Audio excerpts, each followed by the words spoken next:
Pleasant good morning. Welcome to the Class of SteelE's presentation. We are so excited today, the 10th of July, 2021, and it's the program that we have all been waiting for, how to get your net working for you. This morning, without any further ado, we're going to jump straight into our first presentation. Our first speaker is His Excellency Dr. Hilary Emoh from the Leaders Without Borders Development Center, one of our strategic partners. And we are going to be hearing from him as he brings his section this morning to us. Ladies and gentlemen, please join me in greeting His Excellency Dr. Hilary Emoh. Welcome, Your Excellency. Thank you so much, Your Excellency, Dr. Makosewe, for this very wonderful platform. I hope I'm audible enough. You're audible, sir. Well done. Thank you so much. And by the way, I love this. Please. Don't ever touch it. Just maintain it. Keep it the way it is. John, it gives you this. I see John already encouraging you. I'm not even going there. John Muko, I see you. Thank you so much for this wonderful platform. Like I always say, that the Class of SteelE is one of those organizations that I love a lot. And funny enough, I've spoken more times here than I've spoken in any other platform. Do you believe that? It always gives me great joy to be here. I'm very happy. I want to thank all our participants today. I want to assure you that you're going to have a great time. I also want to thank the co-speaker, Noreen. I'm telling you, she's one of the best, and you're going to have a great time.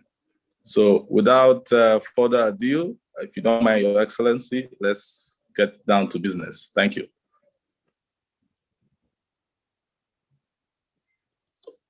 So today, we're going to be talking on getting your net to work. Getting your net to work. And we have several topics. I'll be taking two of the topics, which has to do with fostering relationships and building a network. Once again, I'm Ambassador Dr. Hilary Emoh. I'm the founder and principal partner of the Leaders Without Borders Development Center. I'm also the Royal Advisor on Strategic Partnership and Investment to His Highness Sheikh Ahmed bin Faisal Al Qasimi in the UAE. So, why are we here? What does it mean, getting your net to work? Well, we're about to explore that. Next slide, Your Excellency. First of all, let's understand what we mean by when we say fostering relationships. What does the word foster really mean? To foster. Simply put, it means to encourage the development of something, especially something desirable. To encourage the development of something, especially something desirable. So first of all, it means you have to desire it. Not yet, Your Excellency. Okay, so first of all, you mean you have to desire it, before you foster it. You can see the image there of a mother and a child. This tells us what a relationship is, fostering a relationship. For the mother and child, for instance, the relationship begins at the instance. When a woman gives birth to a child, she is immediately attached to the child, immediately. So she begins to foster that relationship with the child. That's why you see most children can't do without their mother or their fathers, because they've been fostering a relationship since they were babies. And at times you see that most children tends to have more love, for either their father or their mother. It is because of the kind of relationship that they foster while they were babies. At times you see that a female child is attracted to the father and a male child is attracted to the mother. It's because of the relationship that has been fostered right from when they were babies.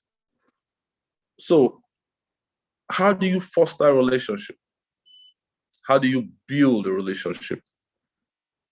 I've itemized 4 very strong items there. Let's start with build. How do you build a relationship? You build a relationship by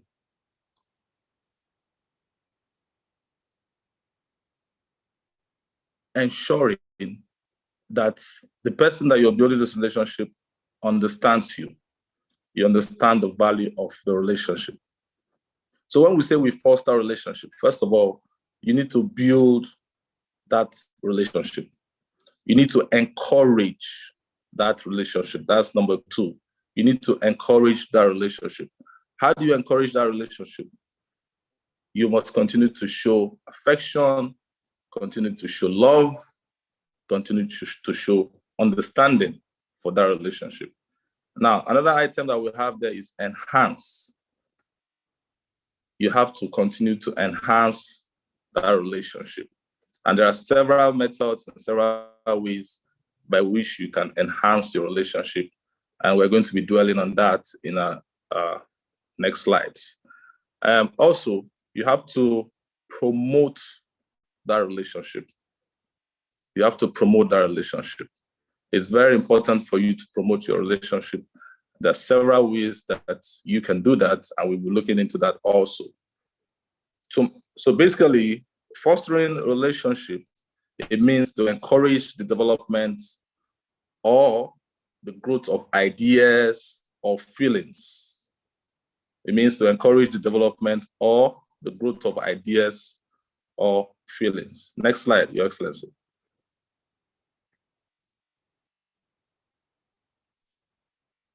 So here, maintaining your relationships. Maintaining your relationship. This is very, very important because many of us, unfortunately, don't understand or don't even know how to maintain our relationships. Many of us don't know how to do that. That is why you see over time, people don't have relationships that last. They forge a very good relationship, but they can't keep the relationship going. You meet someone that is more superior to you, but you are not able to maintain the relationship because of certain factors. You get married to a very wonderful woman, but you're not able to maintain your relationship because of some factors. So here we're going to be looking at how we need things that we need to know for us to be able to maintain our relationships. So let's start with mutual respect. Mutual respect. Mutual respect is very, very important. I always tell people that you should respect everybody. Everybody should be respected. Your driver, you should respect your driver. You should respect your security man. You should respect your cleaner. You should respect your sheriff. Because, if you don't have mutual respect for these people, especially people that are working for you, you are also putting your life in danger. For instance, you don't have mutual respect for your chef, for instance, and tomorrow your chef decides to poison you out of anger. You don't have mutual respect for your boss in the office, and he's taking every other staff for a luxury trip, and he decides not to include you. So mutual respect is very important for both you as a leader and your subordinates. You shouldn't say because you're up there, you're so rich, you're so powerful, you shouldn't respect your driver. You shouldn't say because you're up there, you're so rich, you're so powerful, you shouldn't respect your personal assistants. So mutual respect goes both ways. Because you're a leader and you have people that are under you, looking up to you, by the time you begin to show them that you also respect them, their respect for you will grow. For instance, you come to the office in the morning, and even before your secretary says, "Good morning, sir," you say, "Good morning, how are you?" That doesn't take anything from you. It doesn't mean that you have underlined or undermined yourself by doing that. It only means that you have even shown greater strength, greater leadership when you do that. So mutual respect is very important for maintaining a relationship. Then let's go to number 2. We talk about respect your boundaries. Most people also don't know how to respect their boundaries, this is very, very important. Some people will open up their doors for you, open up their hands to welcome you. It doesn't mean that you should push it overboard. You don't call your boss in the middle of the night by 12 a.m. That is crossing your boundaries, especially when you know that your call is not for anything, it's not an emergency, it's not urgent. You don't just call your boss and say at 6 a.m. to say you are calling to say good morning. So we should be able to understand the boundaries. And again, respecting your boundaries is very important. Most people go out of their way to act more superior. For instance, you are with your boss somewhere, and he's speaking to some other persons, and you come and you interact with discussion. That's also crossing your boundaries, especially when it's not an urgent matter. So we need to learn to respect our boundaries. We need to know our limitations. We need to know that as much as we have relationship with people, there are boundaries that we shouldn't cross. There are questions that you should not ask because it's none of your business. You should focus more on your relationship with your friend, with your partner, with your colleague in the office, or with your wife or with your husband. So let's go to number 3. Number 3 is talking about maintaining good communication skills. Many people fail in this aspect because they don't know how to communicate very well. Most of us have a problem when it comes to relating our frustration to people. We don't know how to relate our frustration. We don't know how to communicate in an effective manner. We allow our frustration take over our emotions. But in another way, you can actually communicate your frustration in a very respectable manner. You can communicate your idea and you begin to give your boss sleepless nights.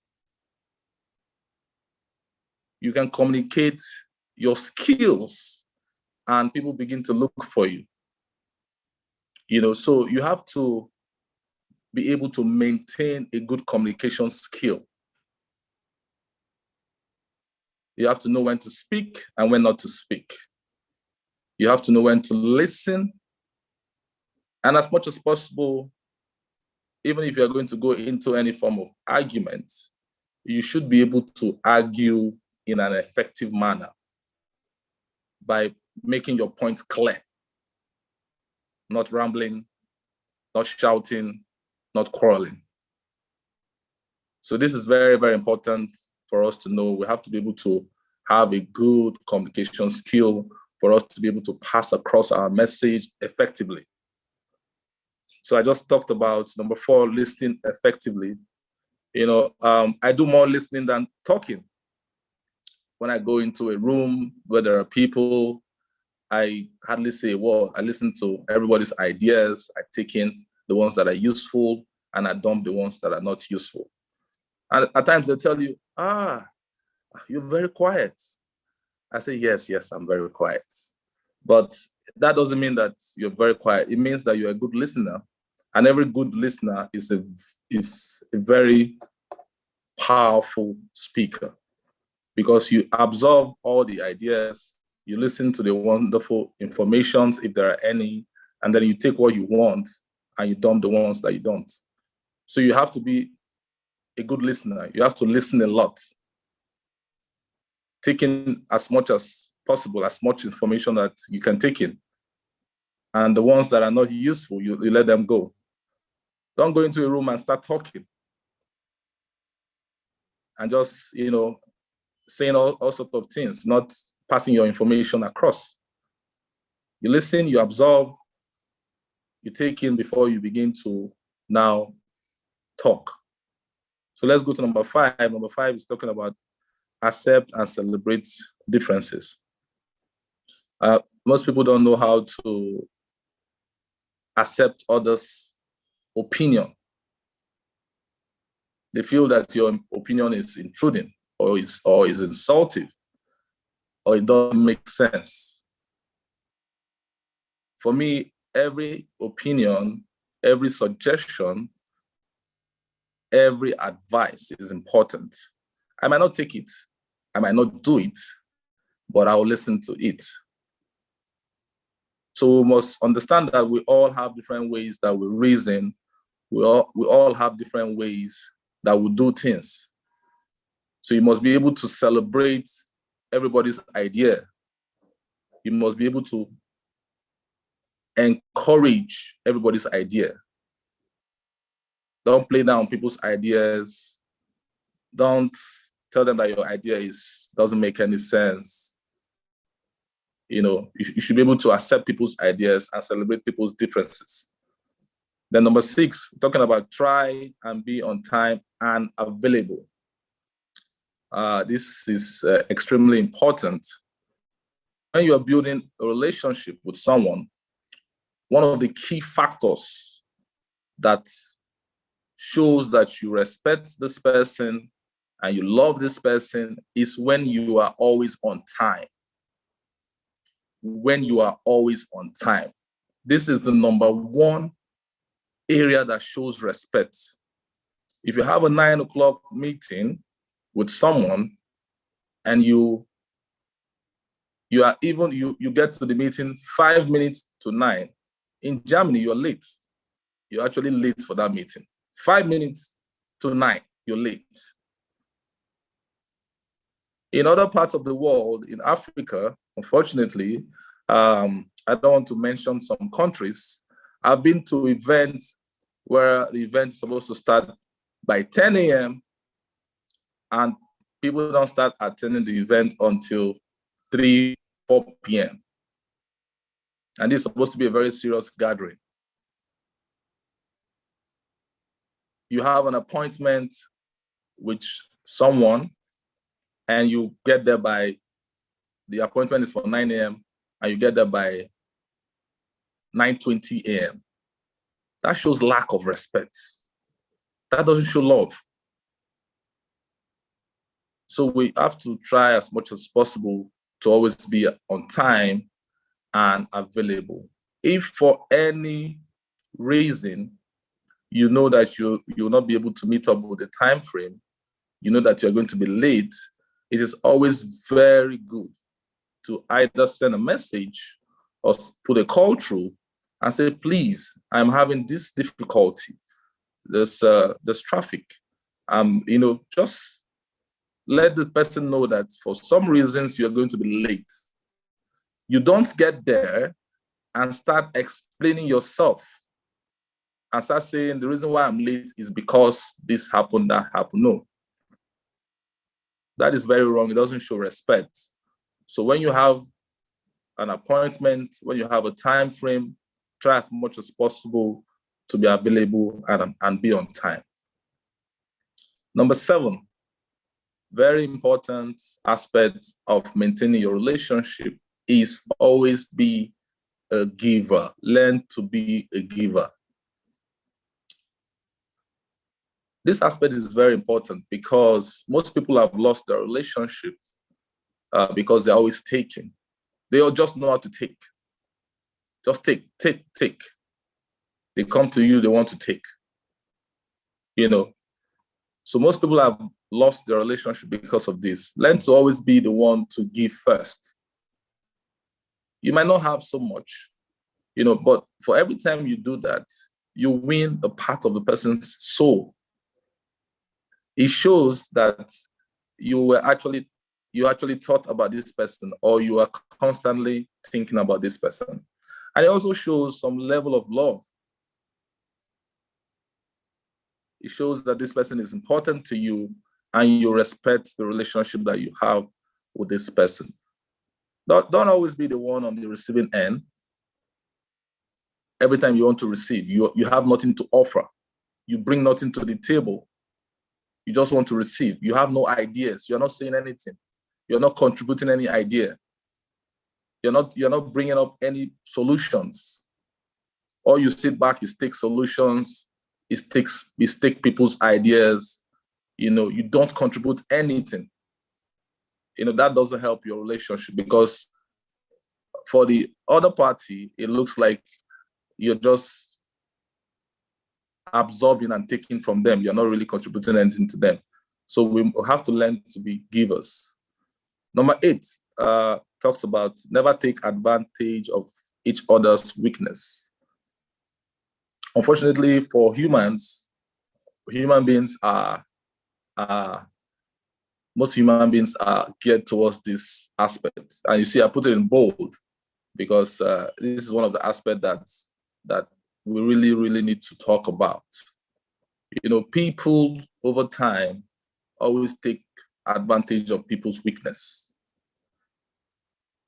Over time, they know that you have this weakness. That, for instance, they know that you love them so much, and for some reason you can't do without them. They begin to take advantage of you. They know that for any reason, you can't have access to something. So because they know that they are the only ones that can grant that access, they begin to take advantage of you. So one of the aspects that we need to learn is we should avoid taking advantage of people's weaknesses. Because the person is kind, because the person shows concern, doesn't give you the right to take advantage of the person's weaknesses. I think for us as humans, we need to, when you notice that your partner or your colleague has a weakness, one of the things that you should do is to see how you can support this person, talk to this person about this aspect of their life, and see how you can brush them up, not taking advantage of it. Number 9, for many of us, this is almost impossible. Almost impossible. Learn to trust. I hear all the time people will say, I don't trust anybody. I don't trust anybody. But that's not the way to go. That's not the way to live. You can't be alive by saying you don't trust anybody, or you can't trust anybody. You have to learn to trust. It is very difficult, extremely very, of course, we've all had different times in our lives that we've been disappointed over and over and over again. I'm very sure that if I begin to ask every one of us here how many times we have been disappointed by people we trust, I'm sure we can't count it. Because over time, human beings will disappoint you. But that doesn't mean that you should not trust people. You should learn to trust people. You should learn to trust people. No matter how many times you get disappointed, no matter how many times you get frustrated, you need to learn to trust people. And of course, you always learn from previous experiences. If something happens to you that was negative in the past, it doesn't mean that because of that, your life should shut down. You shouldn't move forward. You shouldn't try that with somebody else. A business deal goes wrong and you paint every other human being the devil because you've lost the business deal. It doesn't mean that you should not, try the same business deal with somebody else. Just maybe God did not even want you to have a business deal with that first person. And that's why God didn't want it to work. Just maybe the God factor is playing in. So I know that aspect is very hard for most of us, but we can't do without trust. I mean, you can't say you don't trust your wife.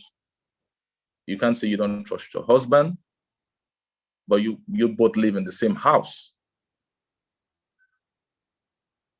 So we should learn to trust people because, of course, be cautious about it. And you have to also be careful, but, we should learn to trust people. Let's go to the next slide, Your Excellency.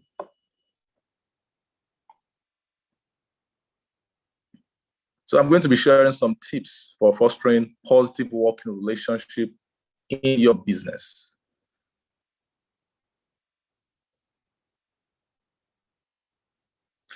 A great working relationship are the driving force behind a great team. We've been talking about relationships since our first slide. Now we're talking about the tips for fostering a positive working relationship in your business. Very, very important. So a great working relationships are the driving force behind great teams.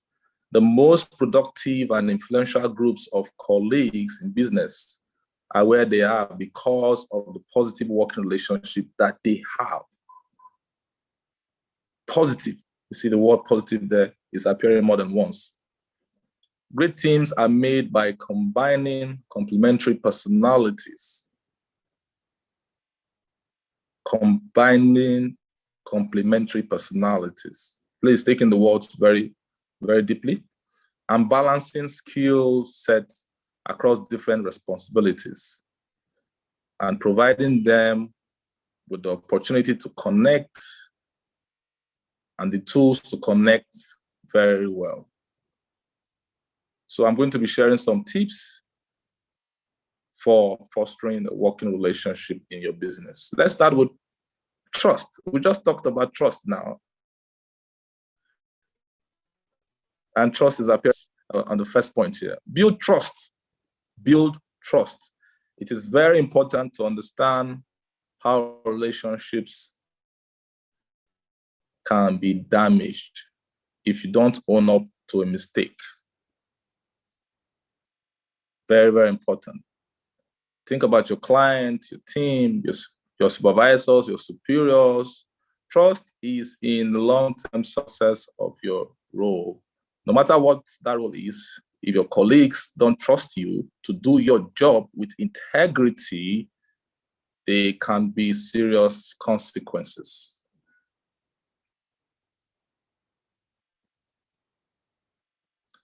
Whether because of your original mistake, you're now going to be late with a deadline, or will need to request additional resources or funding in order to accomplish your original tasks, these issues are best dealt with quickly and openly to avoid loss of reputation and the trust of your team. Very important. Very, very important. Building trust in a workplace is extremely important because as leaders, at times we go back and we just relax because we have people that are handling certain things. It's because you trust that they can handle these things. That is why you are relaxed. It's because you trust your accountant. That is why he or she has the responsibility of the account of your company. So building a team surrounded by trust will help to build your business.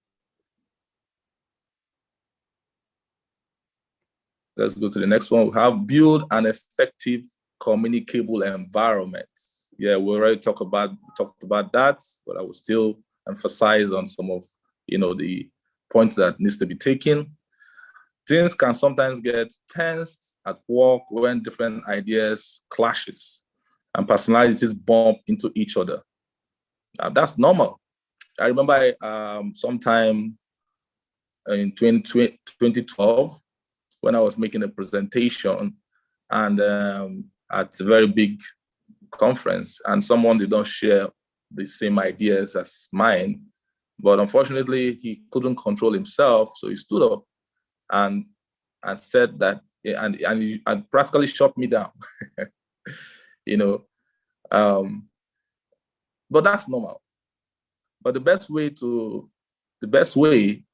those difficulties is to acknowledge them, address them openly, and to have tough conversations. People shy away from having those tough conversations. People shy away from confronting the problem. You have a problem with your colleague in the office. You can't confront your colleague. Instead, you build up hatred in your heart. That would destroy your business. You have a problem with your accountant. There are some figures that are not, matching up, but because you don't want to hurt their feelings, or you feel because if you bring up the topic, the person will feel bad or will feel somehow you keep it down. You don't want to say anything. That is building a toxic environment and is not helping your business. So most of the time, it's advisable for you to confront those tough arguments, those tough questions. Is very, very important. Feedback is a gift. Feedback is a gift. From the top on down to the bottom of the corporate ladder, feedback is a gift. I'll say that again. From the top on down to the bottom of a corporate ladder, feedback is a gift. To recognize that the opportunity to learn from others is valuable will help you set the stage for positive relationships, authentic conversations, and meaningful results. I always tell people when I do things, I say, please, I need your feedback. I need you to criticize me. Tell me where I'm not getting it straight, where I'm not getting it right. Tell me where I'm getting it wrong. Because this is the only way that you can strengthen and build an effective communicable environment in your business. Once you are able to get the feedback from even the lowest staff in your organization, you'll be able to adjust, be able to make some adjustments to your organization. Once you get feedbacks, negative feedbacks, if possible, let them be negative feedbacks, because that's the only way that you are able to build up and take corrections and have a very workable environment. Next slide, Your Excellency.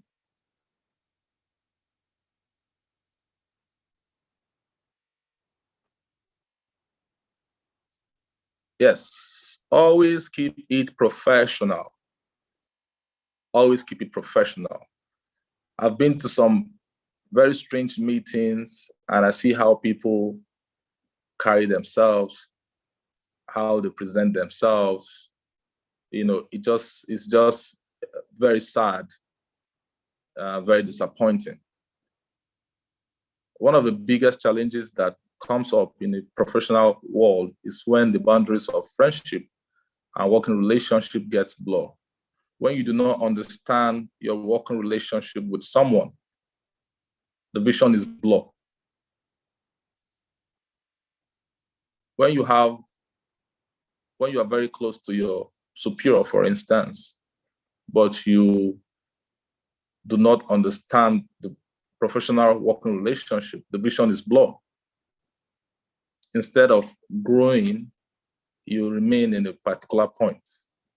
Sometimes personal issues come into the office and can impact collaboration or even work products or services. At times like this, it's best to remember to keep things professional. Always keep things professional.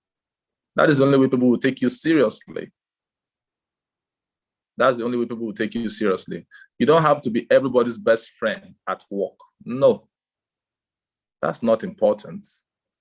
It doesn't mean that you hate them. It doesn't mean that you don't like them, but it means that you come into your office, you say hi, you smile with them, but you have your professional standards that you keep.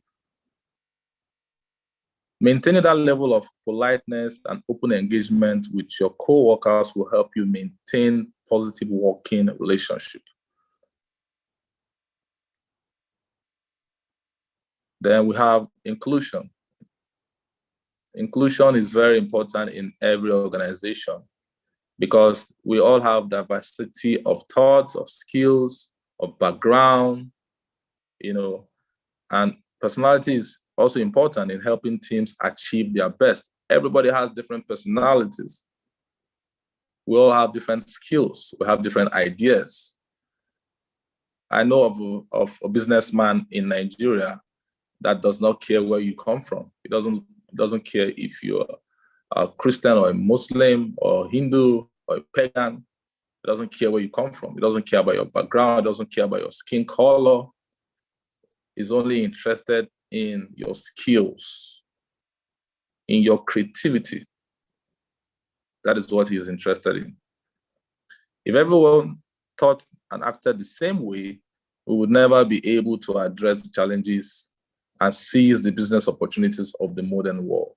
Imagine if we all had one way of doing things, of reasoning. Just imagine. We all live like cavemen. We'll all be like cavemen. There will be no improvement. There will be no technology. There will be no airplanes. I won't be able to sit at the comfort of my office and have this wonderful meeting I'm having with you. So inclusion is very important. Allowing people from different walks of life to be associated with you is very, very important for your business environment. Diverse groups can be challenging to work within and manage. The key here is to foster a culture of inclusion where everyone has a voice and something important to say, to provide all with a chance to weigh in and make impact. When inclusion is built into our culture of our company, teams are able to achieve more. So I've rightly said it, that when we accept everybody to work with us, it doesn't matter where you're from, it doesn't matter your skin color, it doesn't matter what religion you are. What you bring to the table is your skill and your creativity. And this is what helps to build a professional working environment.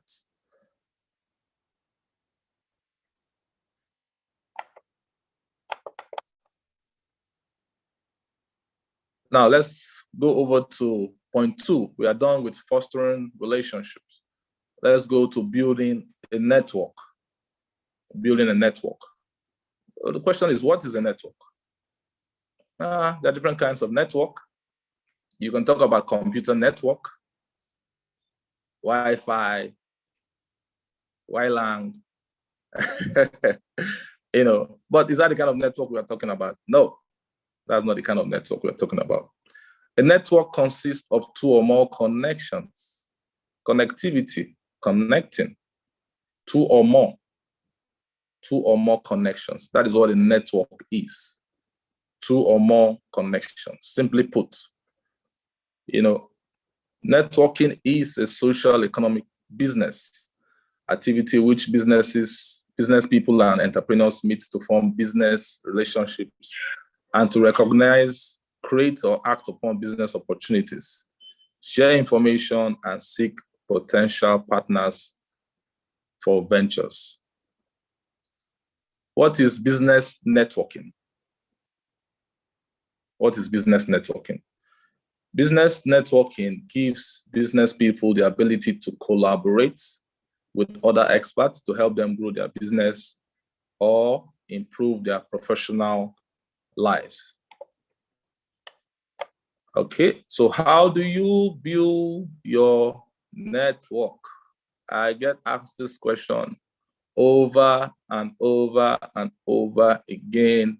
Dr. Hillary, how have you been able to build such a global network? The truth is that it's not very easy and it's not so difficult. It's not very easy and it's not so difficult. First of all, very importantly, you need to choose a goal. What is your goal? Do you have a goal? Do you have where you want to be in the next 5 years? Have you set a goal for yourself? You need to understand where you're going to, first of all. If you understand where you're going to, you'll be able to build the right network. You don't say you want to be, you want to be a pilot, for instance, and you build a network of bankers.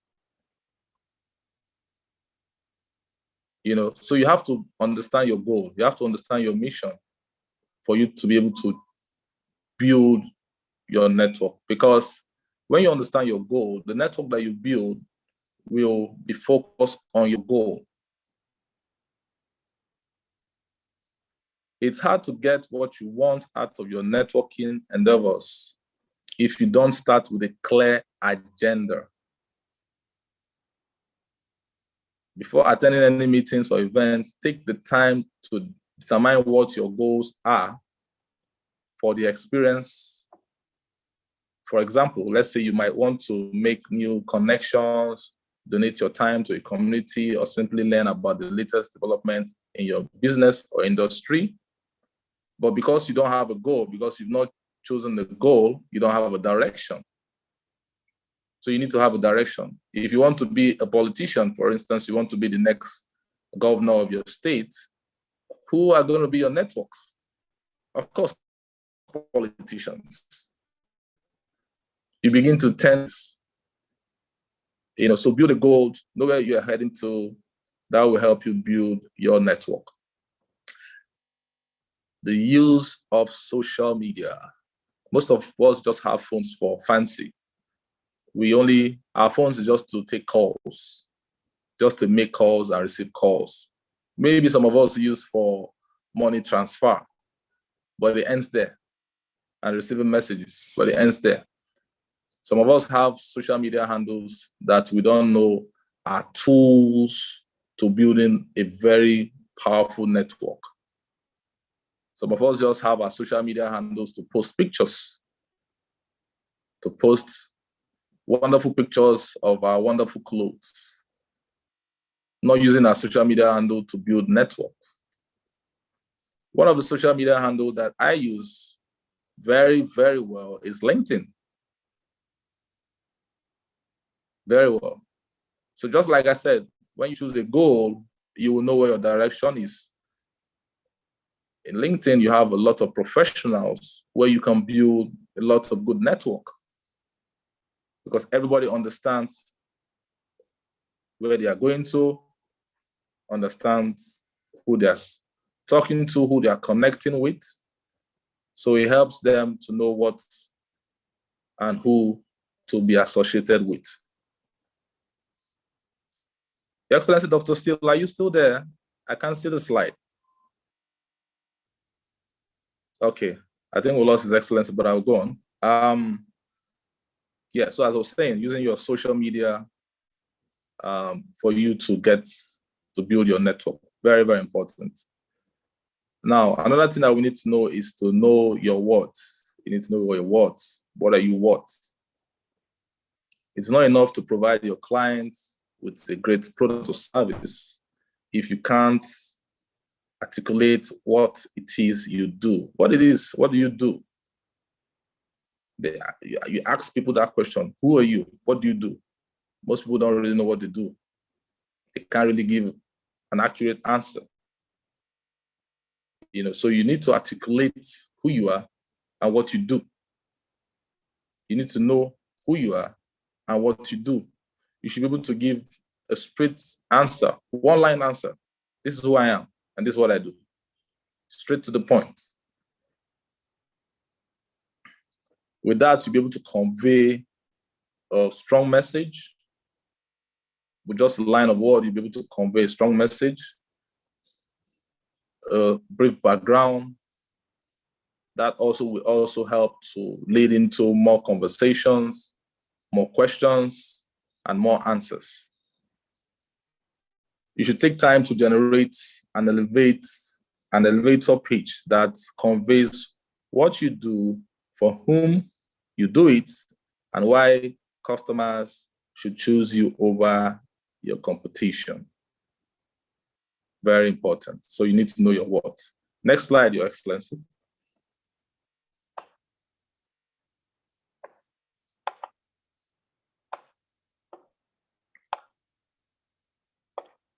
So here we're talking about identifying our conversational icebreakers.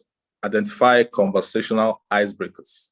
If you want to overcome an initial awkwardness and make a good first impression, consider opening with a compliment.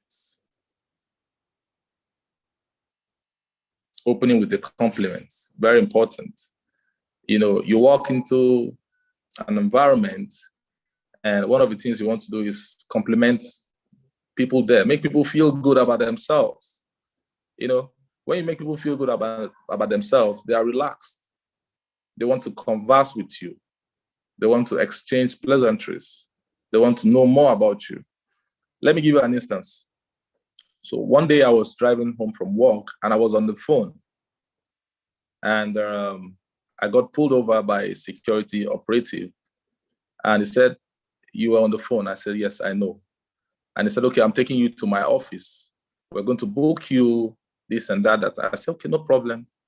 And one of the security operatives came into my car. I started driving towards their office. So on our way to the office, I looked at him and I looked at his wedding ring. And I said, "Wow, I love your wedding ring." And he looked at me funny. And I said, "Yeah, you're married, yeah?" And he reluctantly answered, "Yes, I'm married." I said, "Your wedding ring is lovely." He said, "Thank you." I said, "You have kids yet?" I said, "Yeah, I have one daughter and one boy." I said, "Wow, how old is your daughter?" And before you knew, we started talking. And in less than 3 minutes, I knew every information about this man in less than 3 minutes, because I knew he was married. I knew he just lost his mom. I knew he wasn't happy with his job. He told me a lot of things in less than 3 minutes. And before we got on our way to their office, he told me, "Sir, please stop the car." I said, "Okay." And I stopped. And he said, "You can go, don't worry. I'm not taking you to the office anymore." I said, "Are you serious?" He said, "Yes." He said, "I just like you. I like the way, you've been talking with me and you just make me feel relaxed." And I said, "Thank you." And I gave him my number. And that's how I got off the hook. I'm not saying you should be on the phone while you're driving. I'm just using that as an illustration for you to understand why it's important for you to always compliment people. It's very important for you to compliment people, because when you do that, you make people feel relaxed. You make them feel comfortable around you. You know, they see you as someone who likes, who likes them. You know, so learn to compliment people, learn to be the icebreaker. You might tell the person sitting next to you that at a seminar that you like their shoes or tie, similarly asking a question that, gives contacts the chance to talk about themselves. I do that a lot. I interact with people. When I have the opportunity, I want to talk, I want to ask questions. I'll allow you to ask questions too. So I do that a lot. Attend business networking events. Attend business networking events. Most of us see this as a big deal when we are invited for events, especially business networking events, when we know we have to maybe pay for our flights to get to the place. I tell you the truth, most of the contacts that I have today, most of the people I know today, is because I paid for my own flight, I paid for my own accommodation to get to certain business networking events. You have to learn to give yourself the opportunity to be able to network with people at events. It's at business events that you meet with, people that might be interested in your businesses. You don't say you are too busy. Oh no, it's too far. Oh no, I don't have the money. So because of that, you don't want to go. Those are excuses that will not help grow your business. Those are excuses that will not help grow your business. You need to learn to attend professional business networking events. So the first step in successful networking is knowing where you should go to make those connections. While almost any activity or event can serve as a networking opportunity, small business owners and professionals with local business ideas should try as much as possible to attend events. So another point there is overcome introversion. I used to be extremely shy. I know that when I was in school, when I had the opportunity to do my seminar presentation, I froze on stage. I couldn't say anything. I think that was one of the most embarrassing days of my life. But that was also what geared me into going to the angle of business that I do today, to becoming who I am today. Because every time I think of that aspect, I always want to see how I can help people, overcome being introverts, being shy.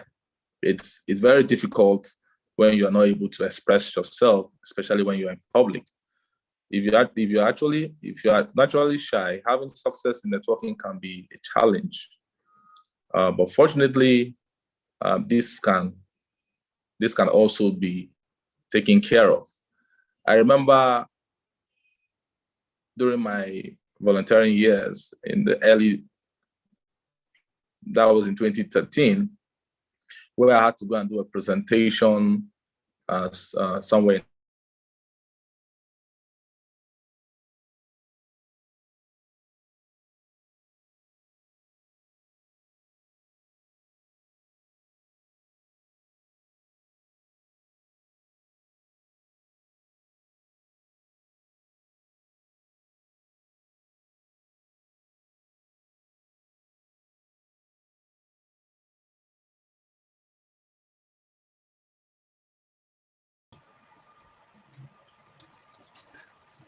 Just bear with us a moment. We think that His Excellency Dr. Hillary has a brief challenge with his network.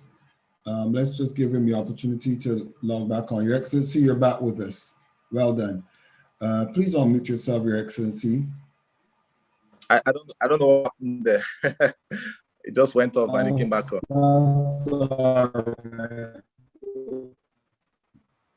You're welcome, Your Excellency. Well done. Okay, so thank you. So I think I was talking about, I was in overcome introversion. That's where I was. Yes, that's correct. Okay. So I was trying to give a story of my experience with a presentation that I needed to do in a state called Delta State in Nigeria, where I went to. The driver picked me up from the airport on our way to the castle where we're having the meeting, like a royal palace. I saw that there were cars parked outside the palace, and I was wondering what was going on. So I asked the driver, "Is there a wedding somewhere around here?" And he said, "No." He said, "All these people came to the palace." I said, "They came to do what?" He said, "They came because you are coming." I said, "You mean all these cars?" There were over almost 20 cars. They are here because I'm coming. And he said, "Yes." And I immediately I had cold feet. I began to panic. I mean, I've never been in such a position where I have to address more than 5 people. And here someone is telling me I'm going to be talking to over 20 people. So I said, okay. So we got into the palace, and on entering into the palace, I saw that there were press people. They had press men with cameras. I said, "Oh my God, this is it. I'm finished." I mean, I'm talking about addressing 4 or 5 people. Now I see press men with cameras. Are you joking? So I get into the palace, and the whole place is filled up to the brim. There are over 100 people waiting. But what do I do? I mean, I'm here. I have to do this presentation, whether I like it or not. So this was a test for me. So what I did immediately was I asked my host, I said, "Please, can I have 5 minutes myself?" He said, "Yes." I quickly went to the restroom. I took deep breaths. And then I had a bottle of water. I took some water. I washed my face. I said, "Okay, this is it. This is where I break the ice." So I began, at that moment, I gave myself a 3-minute introduction of what I was going to say. I was going to start this way and go this way. So I said, "Okay, I'm going to introduce myself, introduce my colleagues, then start talking about the Global Peace Foundation and what the Global Peace Foundation is known for and what they do." And then from there, I will just start talking. Okay, so after I was in the restroom for 10 minutes, and they came to call me, "Oh, please, we are waiting. Can you come out?" So I went out there, and I mean, I just the way the script I had written in my head, I started talking. I introduced myself. I introduced my colleagues. I started talking about the Global Peace Foundation and what the Global Peace Foundation is known for and what we have been doing over time. And I didn't know that I started talking for almost 40 minutes. I was talking. And when I finished, everybody started clapping. I was like, "Really? This is happening?" I'm speaking to over 100 people, and they are actually celebrating me. So that gave me a boost. It gave me a serious boost, and I said, "Okay, this is something that it's possible that I can do." And when we got back to the hotel, my colleagues told me, said, "Wow, you were phenomenal. You were this, you were that, you were great." That also helped to boost my morale the more. So overcoming the shyness, being an introvert is not easy, but over time, you can get over it. And fortunately, I read a lot of books while I was in school, and I also had some trainings from the Global Peace Foundation, from the UN, so that also helped me to build myself up. So you need to, when you find yourself in that situation, go to the restroom. You can take my pill. I call it my pill because that's what I did. Go to the restroom, or take a walk, take a breather, grab a coffee. You can return to the room refreshed and ready to meet new people and ready to have discussions. Just take a breather. Just take a 5 minutes break. Go wash your face. Take some deep breaths. And come back to the room refreshed.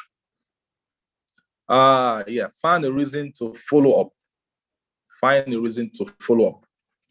Some of us go to business networking events and we just pull out our cards and just share our cards.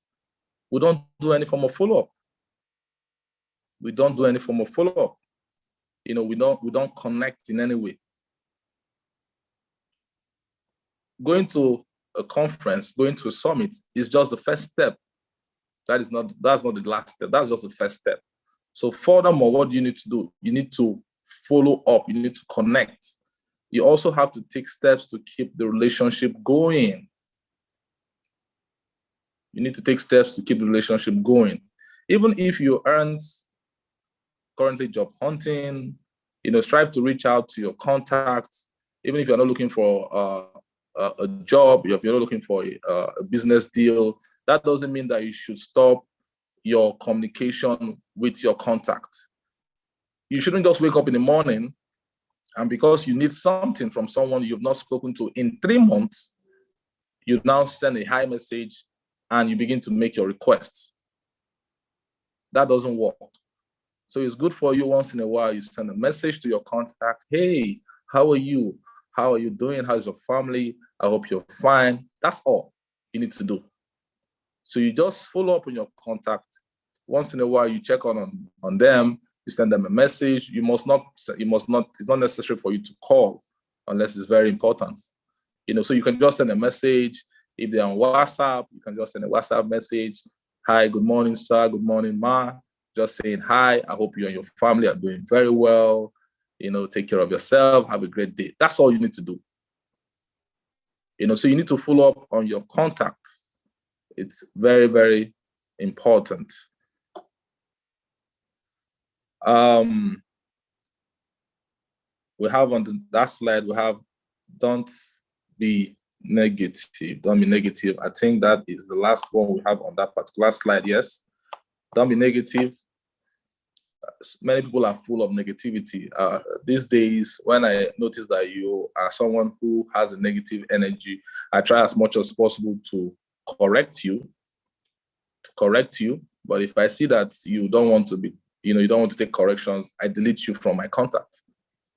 Because I'm a positive person, I'm filled with positivity, and I don't want negative people around me. So try as much as possible not to be negative. Negative spirits does not help you, does not help your business, does not help your network. When searching for conversation starters, avoid speaking negatively about your former boss or your former company. Oh, my former boss was this. He was bad. He was bad to me. The company is this. The company is that. So many people do that. Saying that where they were before is not good or who they were with is a terrible person. So many people are fond of doing that. And it's very bad for your network. Immediately you do that, you come to me and you say, my former boss was this, that's why I'm leaving. Instantly in my head, I'm saying, I can't work with this person. Because you should be telling me the good things about your former place. That is how I rate you. I rate you because I know you are coming from a good place, not because you are coming from a place of negativity. So you meet with someone and you're saying negative things about your previous company. It means that if they take you in this company, when you leave here, if something happens and for whatever reason, and you live here, it means you are going to end up saying negative things about that company. So those are turn-offs for CEOs, for leaders. So avoid, having that kind of character. Then we have on that slide, don't be afraid to ask. Don't be afraid to ask. This is very, very important, and it's very difficult because most of us don't know how to ask. Even myself, I find it very difficult to ask for anything. I find it very, very difficult to ask for anything. But it's very important we learn the culture of asking. We all need help now and again. Nobody is without help. Even the wealthiest persons in the world need help. They need security. They need people to write their letters. Everybody needs help. So if you want your networking effort to be a success, you have to be bold enough to ask for assistance. Hi. Okay, because already you over time, you know this person. And for whatever reason, you know that this person is connected to this group of people or to a company, that can assist your business. It doesn't stop you from asking. You can ask because you have built a good relationship with this person. You can ask, please, I'm trying to get across to this company, to this person, and I see that you're very close to them. Can you help me? Even if they say no, that's not the end of the world. That's not the end of the road for you. You move on. So don't be afraid to ask, because if you don't do that, you will never know if they would help you or not. Before attending the next meetup or seminar, make sure that you can articulate what it is that you're seeking. So before you go to a business summit or an investment summit or a meeting or a presentation, make sure you understand what you want. so that when you make a presentation, you go straight to the point, people know what you're talking about. So when you're asking for investors to come and invest in your business, you're asking the right questions. You're telling them what they want to hear. Then when somebody asks how they can help you, tell them the truth. Always tell them the truth. Don't tell them, well, I've been able to do 50%. I still have 50% left. When you know that you've not been able to achieve even 20%. So tell them the truth. I'm still working on it. It's very difficult. The truth is, I need your help. Can you help me? That doesn't kill you. So I think I've come to the end of my presentation. I hope that I was able to do justice to 2 topics. Thank you once more, Your Excellency, Dr. SteelE, for the opportunity to be in your class. Looking forward to having more sessions. I know that this is just the beginning of greater sessions to come. I also hope that everybody that has tuned in today has been able to benefit from the presentation I did. And please, if you have questions, you want to ask me questions, I'm here to answer and take your questions as we go on. Thank you so much, Your Excellency, Dr. SteelE. Thank you so very much, Dr. Hillary, for a very, very strong presentation, well delivered and full of song teaching and wisdom and insight. And that is the first section of our session this morning. We're going to jump straight in to the second section of today. We have Noreen Makosewe, and Noreen is going to come and she will share in the second aspect of our training today. Noreen, you are very welcome. Please unmute yourself.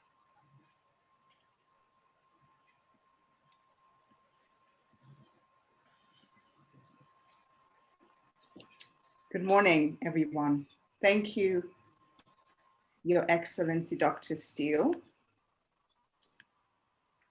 Bear with me just 1 second. Just need to open up this presentation.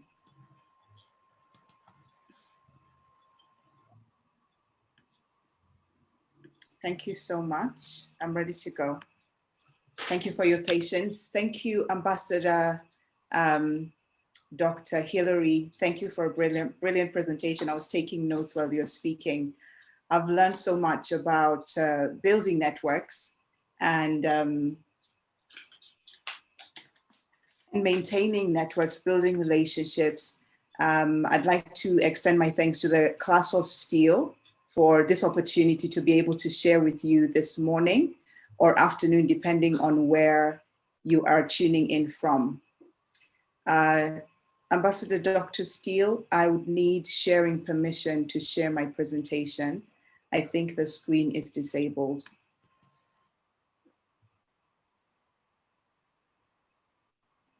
Please bear with us for just 1 second.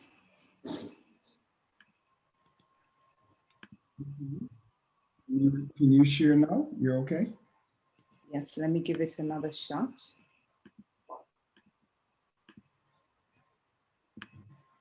Yes, I can share now.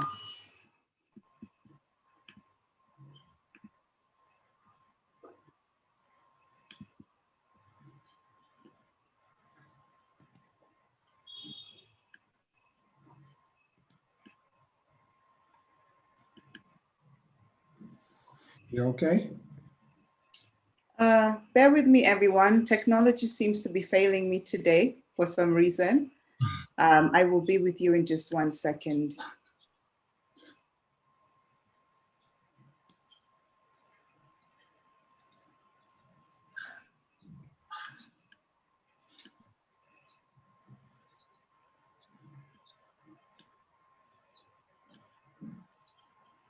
My apologies. For some reason, my technology won't let me. Okay, Noreen, would you like me to share it for you? Send it to me. Yes, please. Yes, I will share with you now. Yeah, just send it to me by WhatsApp and I'll share it for you. No worries. I'll just send it to you on here, right here on Zoom, and you can download it straight. Okay, that's fine. Thank you so much. I've just shared it. As that is being done, I'd just like to thank you for your patience. My name is Noreen Makosewe, and it is an honor to be here today. I'm tuning in from Nairobi, Kenya, where I am at the moment. I am normally UK based, but I've been here for a while now because of the pandemic. I chose to be locked down with my family rather than be locked down in London by myself. I'm going to be sharing with you today about building or maintaining your network and building, enhancing your net worth despite a COVID economy. I'll share with you some of my experiences.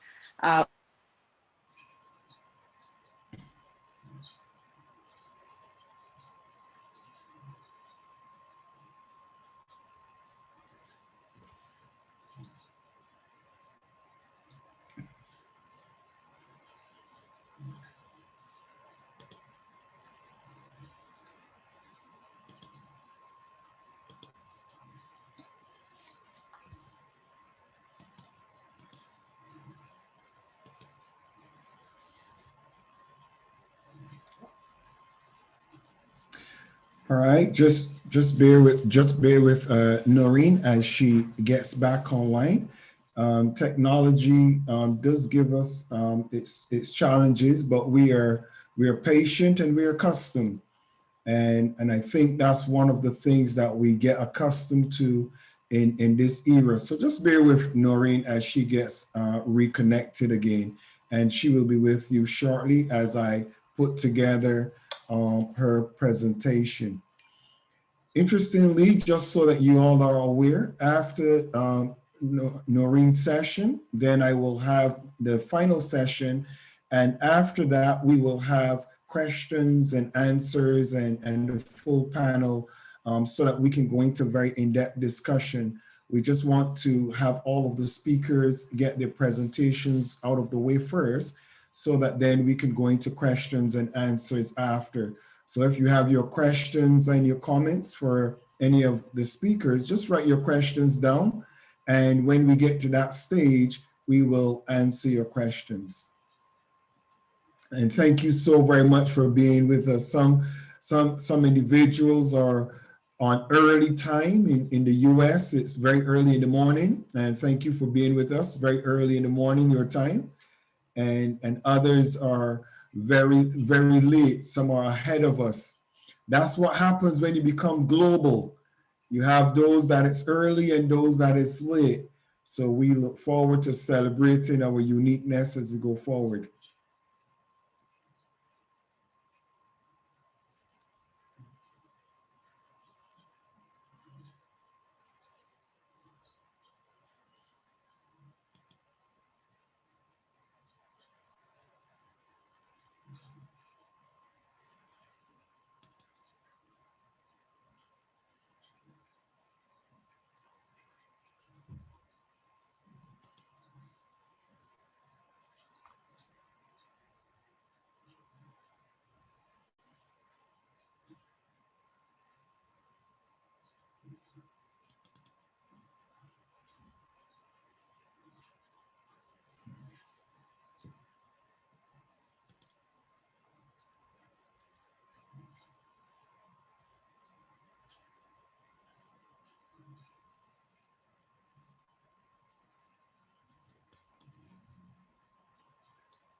Thank you.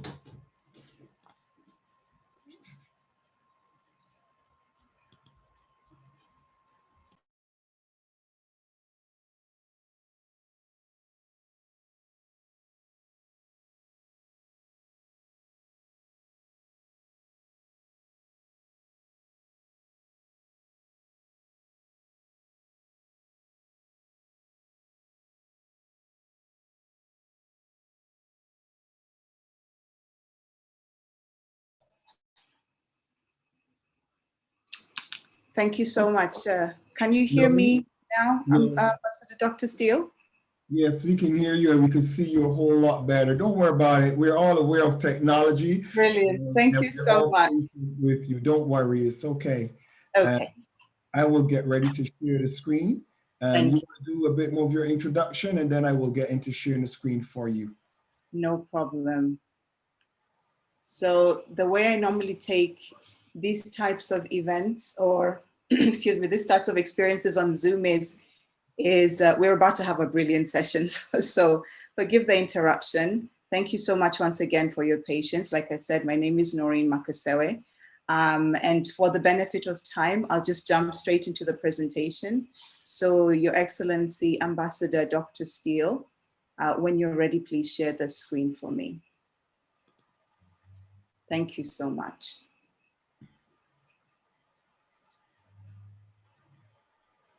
I know it's a Saturday and many of you are definitely busy, have family, have businesses that you've taken time out of to join us today. I'm going to do my best to make it as valuable as possible. I'm going to share my thoughts, my experiences, and some ideas that I think may be of benefit to you as a business owner, a faith leader, a family person, someone in a leadership position, or somebody aspiring to be a leader in your own right. My focus is going to be maintaining and working with a network. I'm going to go through the presentation. Please take notes, as many notes as you can. Write down your questions. If you want to capture the questions before we finish, put them in the chat section. And Ambassador Dr. Steele or Excellency Jeannie Steele will moderate it for us at the end of the session. Please, the next slide. So just a little bit about myself for some context. I'm Noreen Makosewe, and my area of expertise is strategy and technology. I work with SMEs across Europe, Middle East, and Africa, helping them launch, grow, and expand their businesses. The consultancy I run is called the Radical Leap Company, and our focus is advisory and consulting. We also run an initiative called Female Founders Africa to build a pipeline of bankable women-owned businesses. As many of you probably know, women face challenges when raising finance or funding for their businesses. So we're on a mission to develop that pipeline, build strong businesses that attract investment across Africa. Dream Accelerator Academy is our offering for quote-unquote solopreneurs. When I set up my consultancy, I worked a corporate job in the investment banking sector in London, and I know what it means to bootstrap your way to a successful business. So Dream Accelerator Academy is an online resource hub that we provide resources for people building their businesses on a budget.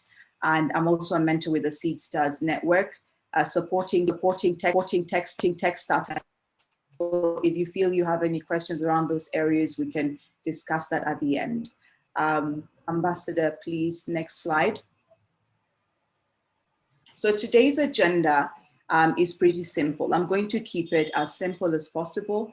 I want to share some ideas so that we can understand how networks work. It doesn't mean that you don't know how it works. It just means I'm going to share some thoughts that you may or may not already have considered for your own networks, or how to explore ways of expanding your network. I'll also share some mindsets and behaviors that may be damaging to your professional networks and how to mitigate those or avoid those altogether. I will share some ideas on how to foster strong business relationships, and not just business relationships that yield now, but yield for years and years and years to come. And I'd like us to have an open and honest discussion about business relationships, networks, and networking challenges that you may experience now, or may be experiencing now, or you feel you have experienced in the past and don't want to go through ever again. Next slide, please. So I've broken the presentation down into sessions. One, it helps me think through the process of the presentation, but also just to help you also compartmentalize the information that I'm going to share with you. So I want to discuss in this session, who is who within your network. One of the things that a lot of people do when they go into networks or when they go to networking events is they launch into the networking environment and they just want to talk to anyone, but they're not really targeting who they want to talk to, whether they're talking to somebody online or offline. And so this session, I want us to explore who is who in your network and who you need right now. And even if you don't feel you need them, are you one of these people, or could you be one of these people to the people in your network? Next slide, please, Ambassador. So I want to tell a little story about how I connected with these two gentlemen, His Excellency Ambassador Dr. Makosewe and Ambassador Dr. Hilary Emoh. There's always a story behind how people meet. And for me, the person I'm going to focus on here is the connector. Whenever we go into a network, it is often somebody has invited us, sent us an email, or just held our hand and said, come with me to this event. And this is the person who opens their network up to us for us to be able to do business, to interact, to pitch our ideas, to pitch for investment. So I spoke at an event online, an online event a few months ago. A friend of mine, a business colleague and a friend, hosted an event, and she reached out to me. She wanted to host an event for International Women's Day. And she reached out, and of course the answer for me was yes, because we have a very strong relationship. And I accepted the invitation. The delegates were coming from about 10 countries across different continents and different regions in the world. And during this event, I gave my talk, and one of the delegates in the room loved the presentation, and she reached out to me randomly. Let me say randomly because we hadn't connected before. A few weeks ago, she reached out to me and she shared that she had been a delegate in that event, the International Women's Day, and she had connected with the stories that I'd shared about my journey of migrating from Kenya to the UK and breaking into the work world in a very creative way. And because of that connection, she reached out. We had a conversation on the phone, and she invited me to be a speaker on this training. And through that conversation, she introduced me to her husband, His Excellency Ambassador Dr. Makosewe. And that was just a few weeks ago. We had a very good conversation, a very good connection. And because of that connection, Ambassador Dr. SteelE introduced me to Ambassador Dr. Hilary Emoh. And the reason I wanted to share this story is because when we go into different networks, we never know who we're going to meet. And the person who connected me with these two incredible powerhouse gentlemen isn't even on the front end. She is somebody who used she's got a beautiful spirit, an amazing personality, reached out, and because she somehow liked me, and I am blessed that she connected with my story, she extended her invitation, opened up her network to the network of her husband and to the network of Dr. Hilary Emoh.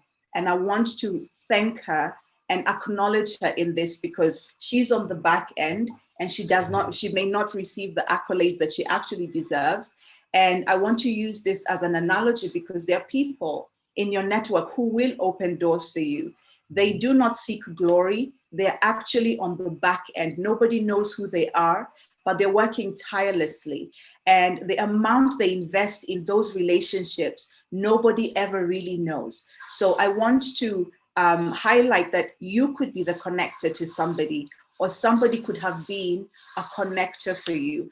And the value of that person is immeasurable, because even though they may not want the visibility, or even if they do, the value of them trusting you enough to open their network, allowing you into their space, means that they're staking their reputation on how you're going to behave or how you're going to be when you come into their network. So I want to extend my thanks. Ambassador, please go to the next slide. I want to extend my gratitude to Her Excellency Janice SteelE. I know she's in the back somewhere, probably laughing or not, but she's the Chief Executive Officer of the Class of SteelE. And I really honor who she is, and just reaching out to me randomly on the phone, sharing her story on what she found valuable in my talk, and opening up the network, which is the reason why I'm actually in this conference and this summit today. So thank you so much, Eunice Steele. I honor you and I really do appreciate you. Next slide, please. The second person in your network, who in your network, is the gatekeeper. For those of you who hold high profile positions, it's very likely that you have a gatekeeper. Your gatekeeper could be your secretary, it could be your housekeeper, it could be your friend, it could be your private personal assistant. There's often someone who is the one who keeps the gate that leads to the network. And it's important to value these people. Now, sometimes they may come across as obnoxious. They're not. It's because they're protecting the value of the network. They know who is behind the gate. They know the value of what is behind the gate, the information, the resources, and they know the blood, sweat, and tears it takes to build those networks. So they're very protective. And you may find that their personalities may seem abrasive. They might seem very short sometimes, and they might seem like they're giving you a hard time. But these people are very important. Now, it takes personality, maybe being courteous, being kind, being authentic and full of integrity to be able to break past the gatekeeper. And oftentimes you'll find that if the gatekeeper does not like you, the person who is behind the gate trusts them enough to know that if the gatekeeper doesn't like you, it's very likely they may not like you as well. So the gatekeeper is often the person who who has the key or has the access that you need into a particular network. They could be on LinkedIn, they could be in an office, they could be somebody via email. So you need to get through the gatekeeper. So it's important to know how to nurture the relationship with the person behind that gate to be able to access the people, the resources, or the opportunities you need. Now, there's a whole entire class that we would need to go through on how to handle gatekeepers, how to communicate, how to bring your personality in a way that it is attractive and gives you access to these opportunities. But the second person that you need to be aware of in networks is the gatekeeper. You could be the gatekeeper to someone. I personally am a gatekeeper to certain people. And the gatekeeper will often look at character, they look at communication, they look at behavior before they let you into that gate, because they know that they have the responsibility of protecting the people, the resources, or the opportunities within those gates. So if you can be the gatekeeper, be a good one. Don't be too abrasive, but if you know that you're dealing with a gatekeeper, it's important to learn how to communicate with them, speak with them, be respectful. Don't use an attitude, because people do business with people they like and they trust. And if they feel like they can't trust you, then it's very likely that they will not give you access to their networks. The next slide, please. The third person is the destiny helper. Now, the destiny helper is somebody who may come along every once in a while to give you the hand you need to move to the next level in your career, in your business, or just give you the access you need to somebody important that will support you to move to your next level. Now, these destiny helpers are not necessarily people that you may build long-term relationships with. They're just people you may meet as a once-off, or somebody who just says, oh, I know somebody you need to connect with. And they open the door and they endorse you so that the people accept you. Once you go in, then you have the opportunity to pitch. What I'd normally say, and what I'd even suggest now, is before you seek the help of a destiny helper, be prepared with what it is that you're going to do within that network. Because a lot of times, some people go into networks just wanting to be in the network for the sake of being in the network. When you go into a network and you don't have any value to offer, you don't have any pitch to offer, people do not see the value of what it is that you've come to do. The destiny helper may help you access that opportunity, but you will close the door yourself because you're not ready for the people who are ready to help you. So I hear this quote said a lot is prepare for what you're praying for. So if you're prepared, when the destiny helper comes in and they open the door for you, you have one opportunity to pitch your pitch, to pitch for your investment, to pitch for your job opportunity, or that next opportunity to move you to your next level. do not mess it up, because the Destiny Helper is staking their reputation. They've probably used their resources to bring you to that point. I've been in settings where Destiny Helpers have paid for people to be flown from one country to another country for a meeting. And I really enjoyed the presentation by Ambassador Dr. Hillary. Is when you go in there, know how to speak, know how to behave. Do not be abrasive, and do not misbehave and cause offense, because that can close the door for you. Don't show up for meetings late, because time is very valuable.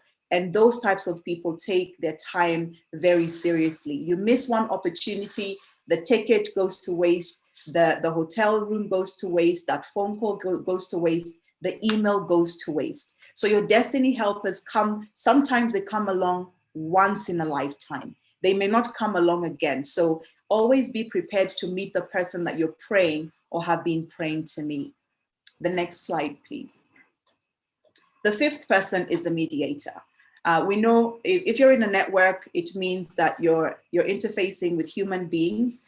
And wherever you have more than 2 human beings, it's very likely that offenses may occur. So within different networks, you will find these people who are there to nurture the relationships between people, because they understand that every human being has got a different personality. Some are patient, some are not.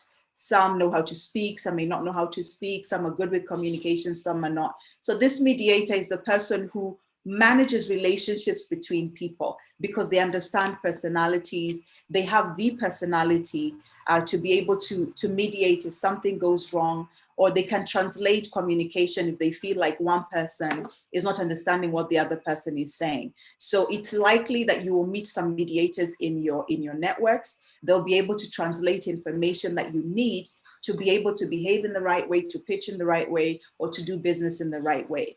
It's likely that you may yourself have the personality of a mediator.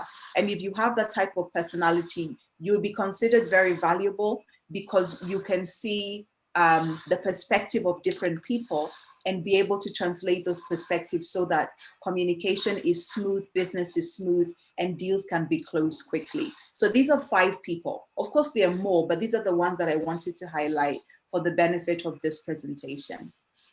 Next slide, please. Noreen, please. Allow me. The First Lady just came and informed me that I jumped to slide. So let me go to number 4, please. Okay. Yes, important. Thank you. So the mentor. Now, within different networks, you will have people who have experience. They have gone ahead, they've walked the path, they've seen different scenarios, they have the battle scars, they have a lot of lessons to share. Within these networks, the value of mentors, and you yourself could be a mentor right now. I know Ambassador Dr. SteelE is mentoring quite a number of professionals in the Class of SteelE. Ambassador Dr. Hillary Emoh is also mentoring within his leadership development school. So mentors have walked the journey. It doesn't mean that they're not learning, or they still don't have lessons to learn, but they have learned quite a lot of lessons, and they're able to pass those lessons down so those coming behind do not make the same mistakes they made, and they can share valuable, useful lessons. The value of the mentor as well is when they know that somebody is willing to learn, is teachable, they're willing to stake their reputation for this person and open the door for them to move up the ladder, or to be able to access opportunities and spaces that they would not normally have accessed on their own. So mentors are valuable. Now, mentors don't necessarily have to have gray hair or be really old. They just have the value of experience that you may not have. The challenge that, let me say, a lot of people have within networks is they're not willing to learn from those who are much younger than them. And that's a big mistake, because there could be somebody who's walked a journey much further in that particular industry or sector, who may have a lot to share with us. And we should be willing to learn, take the lessons, and be able to use those lessons to move to the next level. Now, mentoring in a network is, I cannot understate the value, or I cannot overstate the value of having a mentor, because we don't have enough time to make all the mistakes that we should make in business. We should be able to take the mistakes somebody else made to shorten the amount of time we take to get to the next level. So when you meet somebody who has something to teach you within a network, take it. Even if you feel you know more than them, listen, understand, take what it is that you need and move to the next level.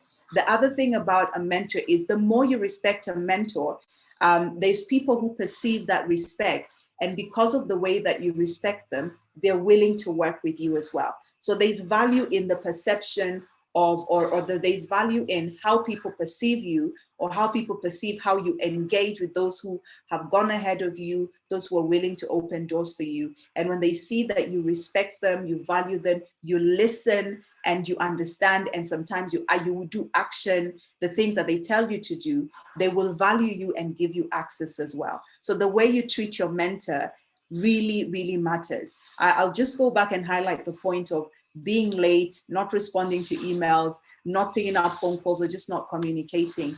These things are frowned upon in any network. So if you have somebody who's willing to give you their time, give you the value of their experience, be the person who is a communicator, be the person who shows up on time, has integrity, and is willing to learn and to share what it is that any challenges that they have without being resentful of the lessons that you're being taught. Thank you so much for going back to that one. So I'll jump straight to the next one.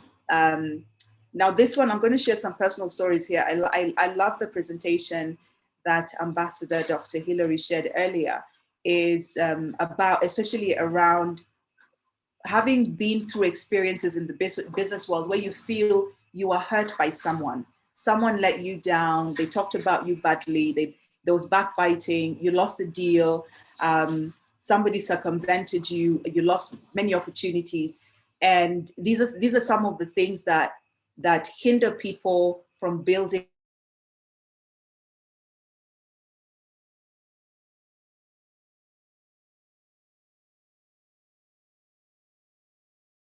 about other people's experiences. How are you showing up? Please go to the next slide. So this is how a lot of people are showing up when they go to networking events. When you've been through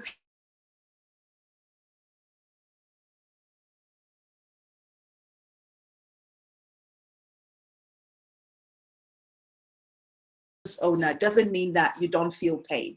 It doesn't mean that you don't feel hurt. Even if you're confident and you've been through many battles, it doesn't mean that every time a battle comes, it is easy. So a lot of people, myself included,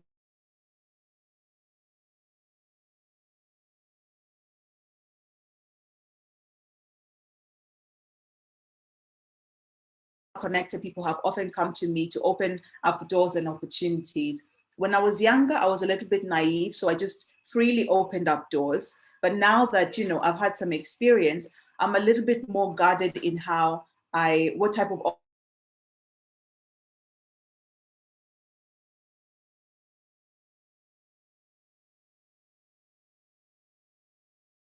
a painful experience. Somebody has stolen from you, a colleague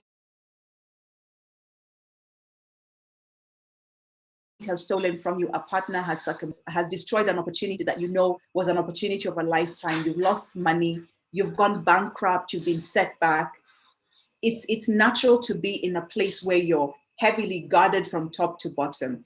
It's natural to be so guarded that you're not willing to let people into your circle. It's natural to be so guarded that you don't do business the way you used to. The challenge with that is you may close yourself off from opportunities of a lifetime because you've been through trauma and you've been through pain. When I hit my 30s, when I worked within the investment banking sector in London, I was also building my consultancy. I trusted someone, and unfortunately, because of that document that I signed, I lost literally everything I had worked for from the age of 17. And I'd been very meticulous with my money. I was very clear about what my goals were. I was going to retire from corporate by 35, invest in real estate, focus on philanthropy, but it wasn't to be. I literally lost all my money and everything that I had in savings. Was I hurt? Yes, I was devastated. I wasn't even hurt.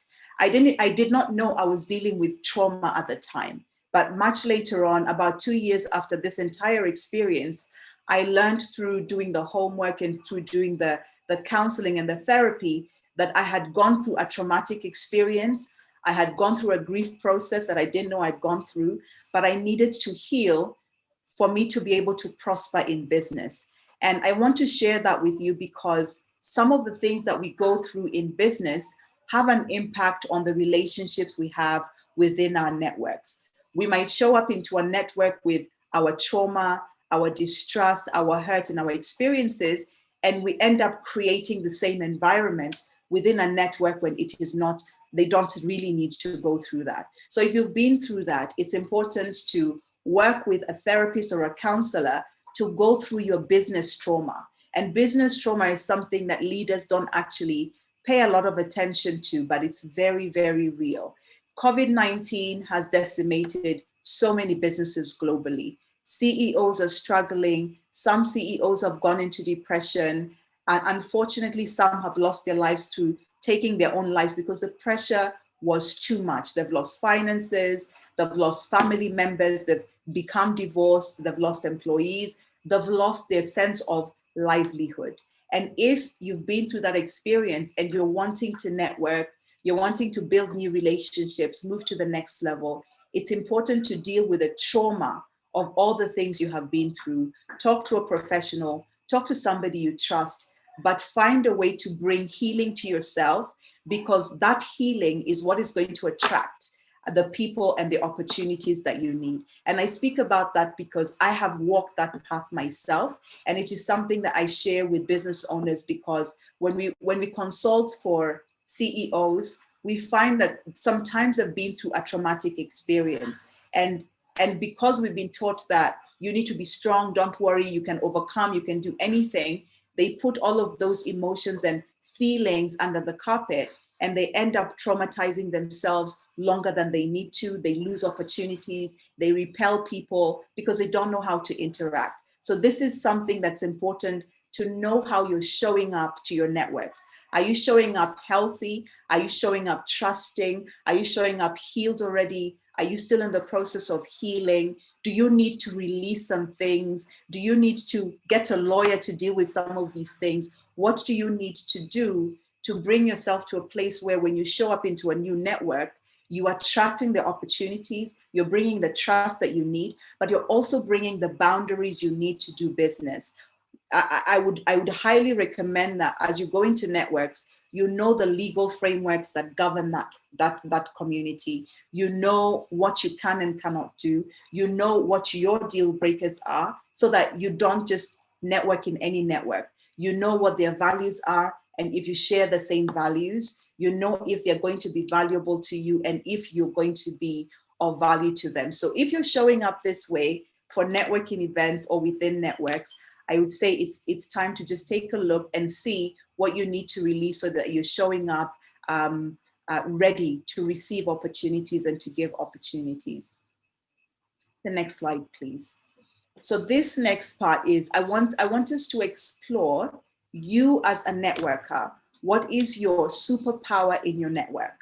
One of the things that is important to know, especially about networking, is when people go into networks, they tend to want to go to see what they can get. But it's important to go and see what you can give first.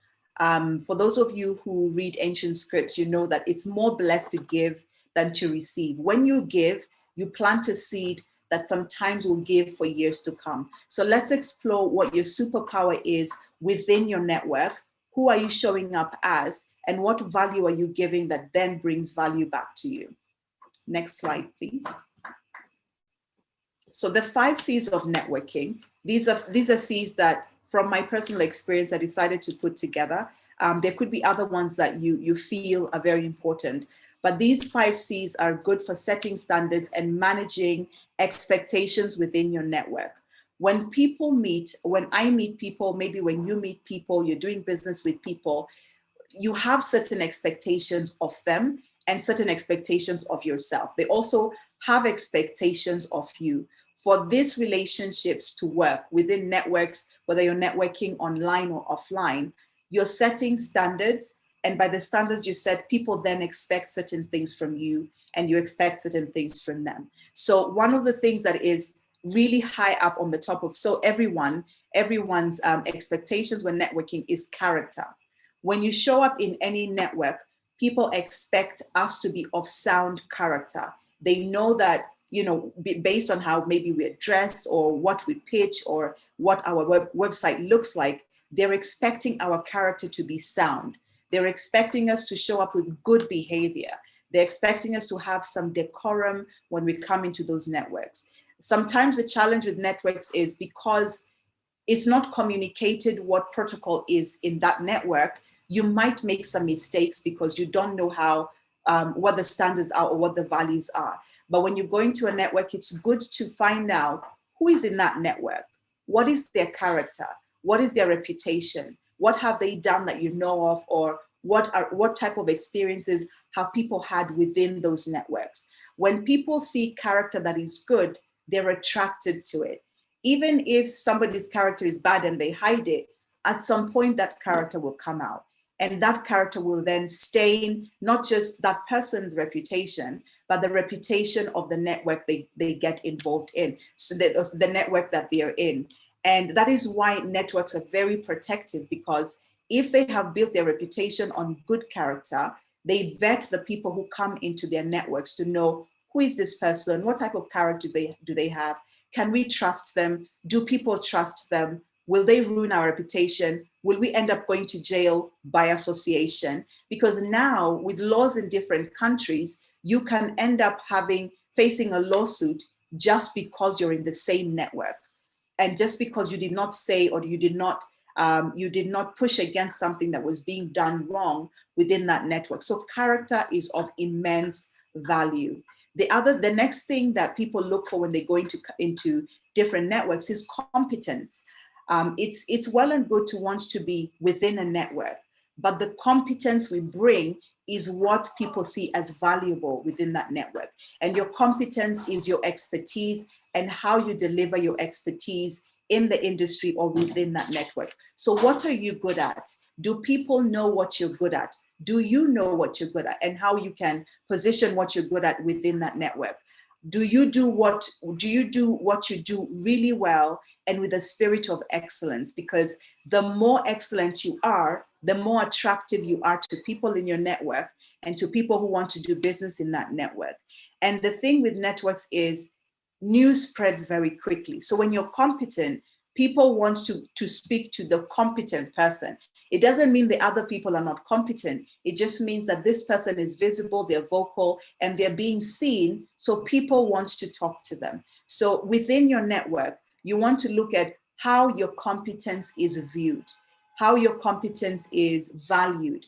And if your competence is valued, who is talking to you? Sometimes one of the best ways to know how much value you're bringing to a network is to see and know who is asking for you, who is calling you about your expertise, who wants to work with you. And it's not just, let me say, anybody. The more respectable the people who are asking for you are and the more valuable you are, the more valuable your competence is perceived. So your competence is something that people will look for. Even if they don't ask for it, they probably will go and Google you, they will go onto your website, they will go and see your social media trail, what you post, what you talk about, what you comment on, because what you say online lives online. And the value of what you say speaks to the people, not just in your network, but the people in your extended network, because that is how people become attracted to you. So your competence is of immense value within your network, or the competence of people in your network should also be of value to you. The third thing is confidence. I just like Ambassador Dr. Hillary, I personally was very shy when I was young. Sometimes my mother is very surprised that I am the way I am now. She can't believe I speak in front of people. I wouldn't speak in front of anyone when I was younger, but I knew that I needed to build my confidence. I needed to be able to articulate my value proposition confidently without faltering and without falling back. And speaking as a female who has been in different networks, sometimes it has been challenging as a female because your competence is questioned based on your gender. And it meant that I needed to find a way to communicate without being abrasive, but still communicating that what I'm bringing is of value and you do need to listen, because I can then offer this service to your business, or I can help you change your business in this way. And how you communicate then determines how people receive the information that you're sharing. So even if you're disputing something, or you're communicating something that you do not agree with, the way in which you communicate it does make a difference in how you are received and how that information is received. So confidence is a big factor. And I just want to highlight this for the women on the call. And this is not being cliche, but the confidence factor for women is a major issue when it comes to networking and receiving opportunities. Because we've been through so many experiences, sometimes you get hit back, you rise back, you get pulled down, you keep rising, you keep pushing against these barriers that women face in different networks. Sometimes confidence can suffer. But I would encourage you to please keep working on it. Keep working on how you communicate your value proposition. Keep working on your competence. And the more confident you are in proposing your solutions or proposing whatever it is you're proposing as an offer within your networks, the more opportunities will come to you. So confidence is a big, big factor. Communication. Communication is the lifeline of networking.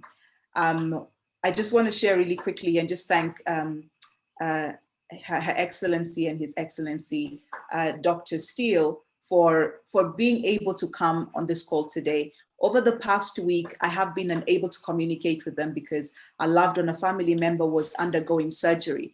But because I value the relationship, I've just come into this network. Her Excellency Jeannie Steele staked her reputation on bringing me into the network, and the conference was today. I knew it was important to communicate with them and let them know I am not available right now, but I will be on the call on Saturday, but I can't do some of the things that we had discussed. If I hadn't done that in advance, I would have left them wondering what happened, where's Noreen, why are we not hearing from her?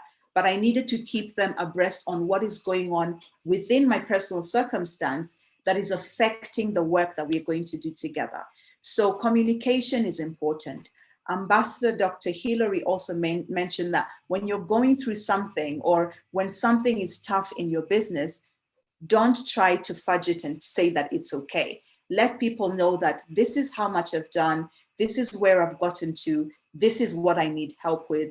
Please support me, please bear with me, please work with me. So communication is important, because when you tell people the truth about what you're doing, what you're not able to do, they know where they can fit in and plug the gap for you. They can hold you up, they can bear you up, they can bridge the gap for you and hold the space until you're available to get back to what it is that you said you're going to get to. Communication is also important in the context of being in disagreement about something someone has said or something that's being done. The way you communicate is important. Sometimes it's not what you say, it's how you say it. That's an entire class on its own. But when you're in a network, it's important to keep communication open. Sometimes you need to keep people up to date on what you're doing with the project. If you're not able to, does somebody else need to come in? If you're not able to meet the financing, do they need to find a new investor, a new lender, new financing? If you can't come to work, do they need to hire a temp? What needs to happen? You need to let people know what your circumstance is and how your circumstance is affecting the greater good of the network. The more open you are, the more trustworthy people consider you to be. The more quiet you are, even if there's nothing wrong with what's happening behind the scenes, the fact that you didn't say it will give the perception that you don't value them and you don't trust them, and then they end up not trusting you. So communication, no matter what's going on with you, is important. You find the right contact, you let them know what's happening, and they value you for the fact that you respected them enough to let them know what's going on so that it doesn't affect everybody within the network. And then the last one is connectiveness.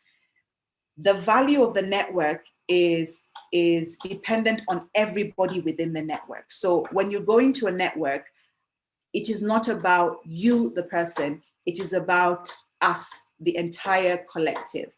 And it's important to factor in the relationship and how our activities, our thoughts, our actions impact the rest of the group.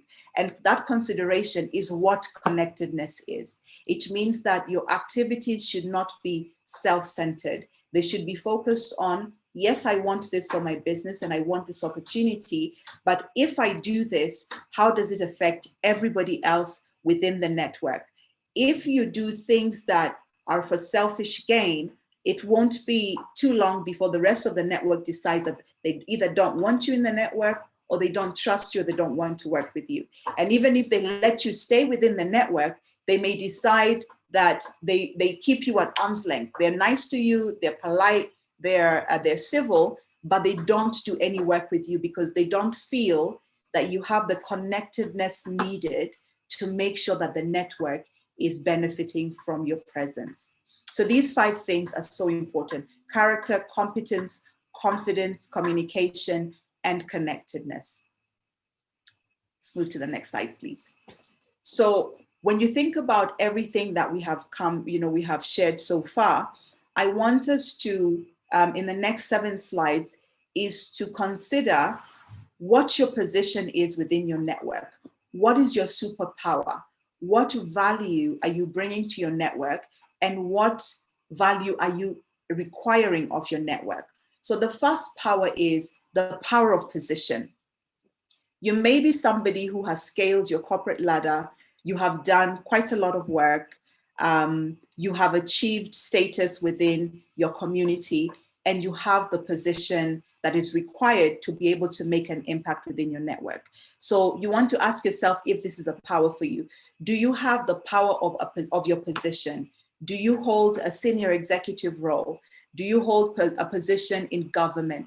Do you hold a position within your community, within your church? What is your power? If you have the power of position, you have the opportunity to use your position to benefit your community, to benefit your network. You may be able to use the title that you have to secure opportunities for people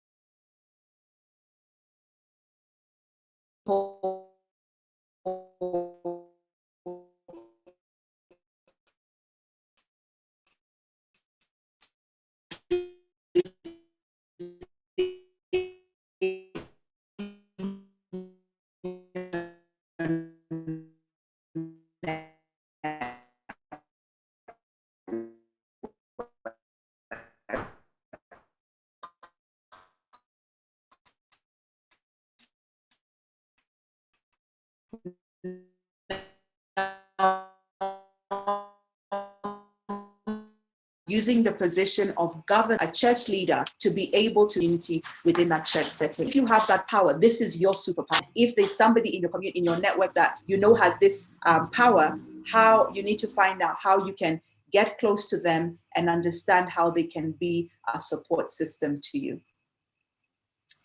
Next slide, please. The power of information. So there is a lot of people, you may be on this call and you're very knowledgeable. You have been to school, you have got multiple degrees, you might have an MBA, you have a professional qualification that nobody else has. You have very valuable information. Maybe you have information about different networks and you have information by virtue of your relationships. This is when you know something that others want to know. This may be your superpower within the network. If you're able to bring this information to the network, you're automatically considered valuable. People want to talk to you, they want to work with you, they want to find out how the information you have can be of benefit to them their businesses and how it can enhance their life experience or their business goals. So the power of information is very useful. Now, I want to highlight here really quickly that a lot of people do not value the information that they carry. Something that you know may feel natural to you because you like it, you enjoy it, you're passionate about it. You can pick up a book and finish the book tomorrow because you love the type of information. Now, that information is of value if you can package it in a way that the network can benefit from it. I have no, for example, I personally, I have no interest in say accounting, but somebody who knows accounting can really benefit, can bring their expertise to me because my business needs accounting. I need to know how to keep my books. I need to know how to do certain things. They can be of value to me. So what comes naturally for them does not come naturally for me. Same thing with you. What comes naturally for you may not come naturally for the people in your network. So that information is your superpower within that network. You can share that information, you can sell it, you can give tips, you can be a speaker, you can be a mentor, a coach, you can bring valuable information into a network. Now, if you don't know what value you can bring to the network, find out if that information is needed within your network and begin to offer it either through services, through voluntary work, and just let people benefit from what it is that you know that they do not know. Next slide, please. The third one is the power of your experience. This is when your experience surpasses those within your sphere. I mentioned earlier that age sometimes is not a very important factor in networking. You might have a younger person who has been a little bit more of a challenge or has experienced something that they can really share with those who are older than them. So your experience is of value. The things that you have been through are of value. Another thing that I want to share that a lot of people don't place a lot of value on is the painful experiences they have been through. Sometimes when you have been through painful experiences, you don't want to relive it, you don't want to talk about it, but sometimes that is your superpower. That is the reason people will talk to you, because you can relate with what they've been through. When I lost all my, let me say I lost my finances completely when I turned 30, I went through such a traumatic experience that I didn't want to talk about it. I felt bad that it happened to me. I felt ashamed of it. I was somebody who had been very meticulous with my money. Budgeting was always on point. My bills were paid in advance. And when I came to this point when I lost everything, I felt ashamed. And because I felt ashamed, I didn't want to talk about it. But it transpired that as I found my healing on that journey, this very painful experience became the reason why a lot of business owners could connect with me, because I could understand their pain when it came to money. I could understand their pain when it came to bouncing back from being through a painful financial experience. I could show them how to budget. I could show them how to save, where to shop, where not to shop, how to feed their families on a really small budget. And these are some of the things that now, when I'm working with business owners and consulting for them, they don't feel that they're being judged, because I've already walked that before. And when I'm sharing suggestions or advisory with them, it's based not just on textbook, but also on personal experience. So you may have experience within your network that can be of immense value to someone. And it could be something really good that you know, but it could be something really painful that you've been through, but can be of value. So don't be afraid to share the lessons that you've learned. As long as you've come to a place where you're healed and you're whole, you can share really amazing lessons with people that can help them move to the next level. And that becomes your value within the network that you belong to. Next slide, please. The power of your resources. This is when what you have can benefit those in your network. So you may have access to resources. It could be academic resources. It could be business resources. It could be resources in terms of investment and funding. You have access to these things, you can bring that into your network. And this is where it's valuable for your network to know who you are. You tell them what you can do, and then they know that you have access to these things. So when that is needed, they can come to you, they can call you, they can ask you to connect them, they can bring people to you, they can even bring referrals to you, because when people know what you're able to offer, then they know how you can be of benefit. And sometimes just being able to let people know that you have access to these resources and you're willing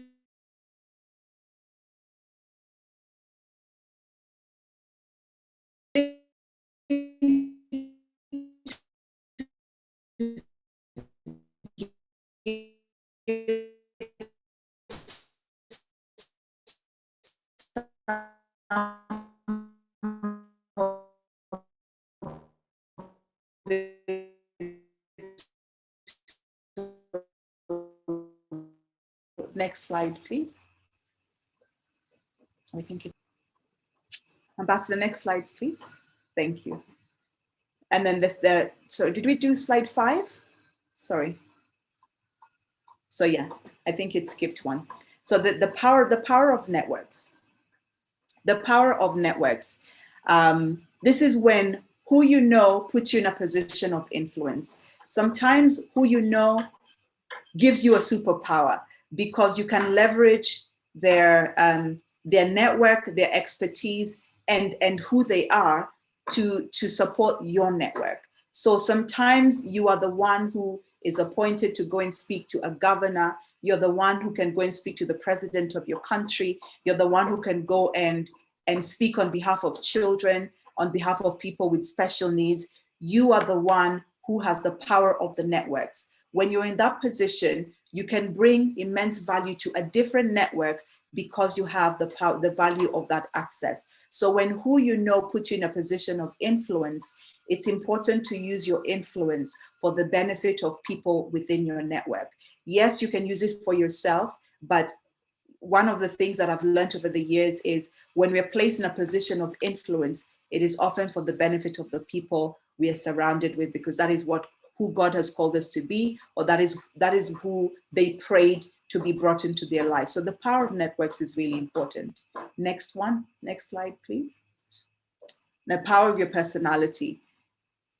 Some people have a natural ability and disposition that attracts opportunities and opens doors. So you might be somebody who's bubbly and people gravitate to you, or you might be somebody who's quiet and people come to you because they perceive you as being wise. They know that when they talk to you, their information is not going to be spread out. They know that you keep things confidential. So the power of your personality is when your natural ability and disposition attracts opportunities and opens doors. That could be your superpower within your network. That is how you build relationships. That is how you build connections. That is how people come to you. Somebody may be looking for somebody with charisma, to be a spokesperson, to be the person who goes and speaks on their behalf at a public event. The power of your personality can set you apart within your network. So think about your personality. Don't try to be who you're not. Just be yourself. If you're shy, work with your shyness. There's people who like that. If you're bubbly, work with that. There's things that you can do with your personality that makes you valuable within your network. Next slide, please. And then finally, this is the power of ethics. This is when your morals and your ethics makes you the trusted go-to person within your network. There are people who are considered very, very trustworthy because they have high moral standards. These are the personal standards they have set for themselves. People know that, for example, if I work with His Excellency Dr. SteelE, I know that work will get done. I know that he doesn't cut corners. I know that he's got a very powerful network that he's very protective over. So he has a set of ethics that he works with. And because of those ethics, I am inclined to trust who he is and to give him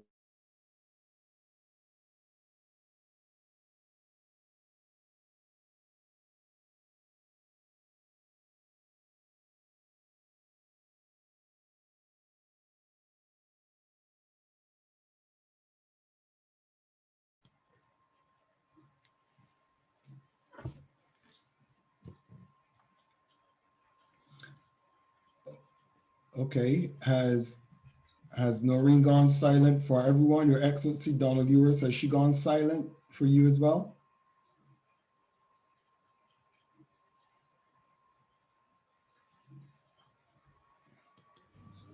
Yes, sir. She's gone silent. All right, just give Her Excellency Noreen a brief moment and she will be back with us.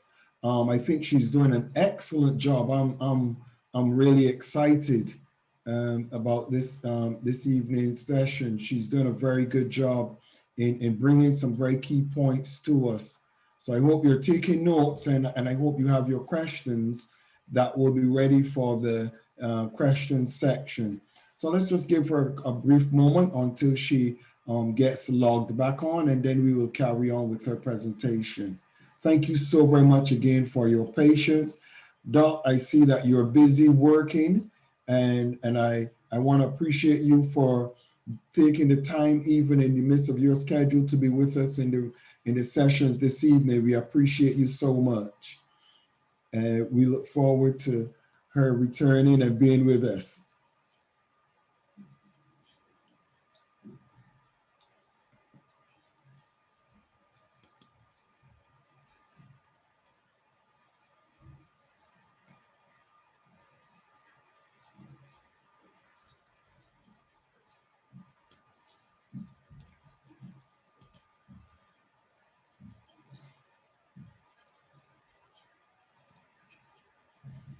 Your Excellency, Dr. Hillary, go ahead, please. Your Excellency, I wanted to say while we're waiting to come back online, maybe you should allow people questions. There might be people who have questions while we're waiting for her. Well, definitely. Are there any questions for His Excellency, Dr. Hillary, or any questions? Or contribution. Yes, please. If there are, just touch the button to raise your hand and I will see it and I will ask you to unmute. Any questions or contributions so far to the presentation for today?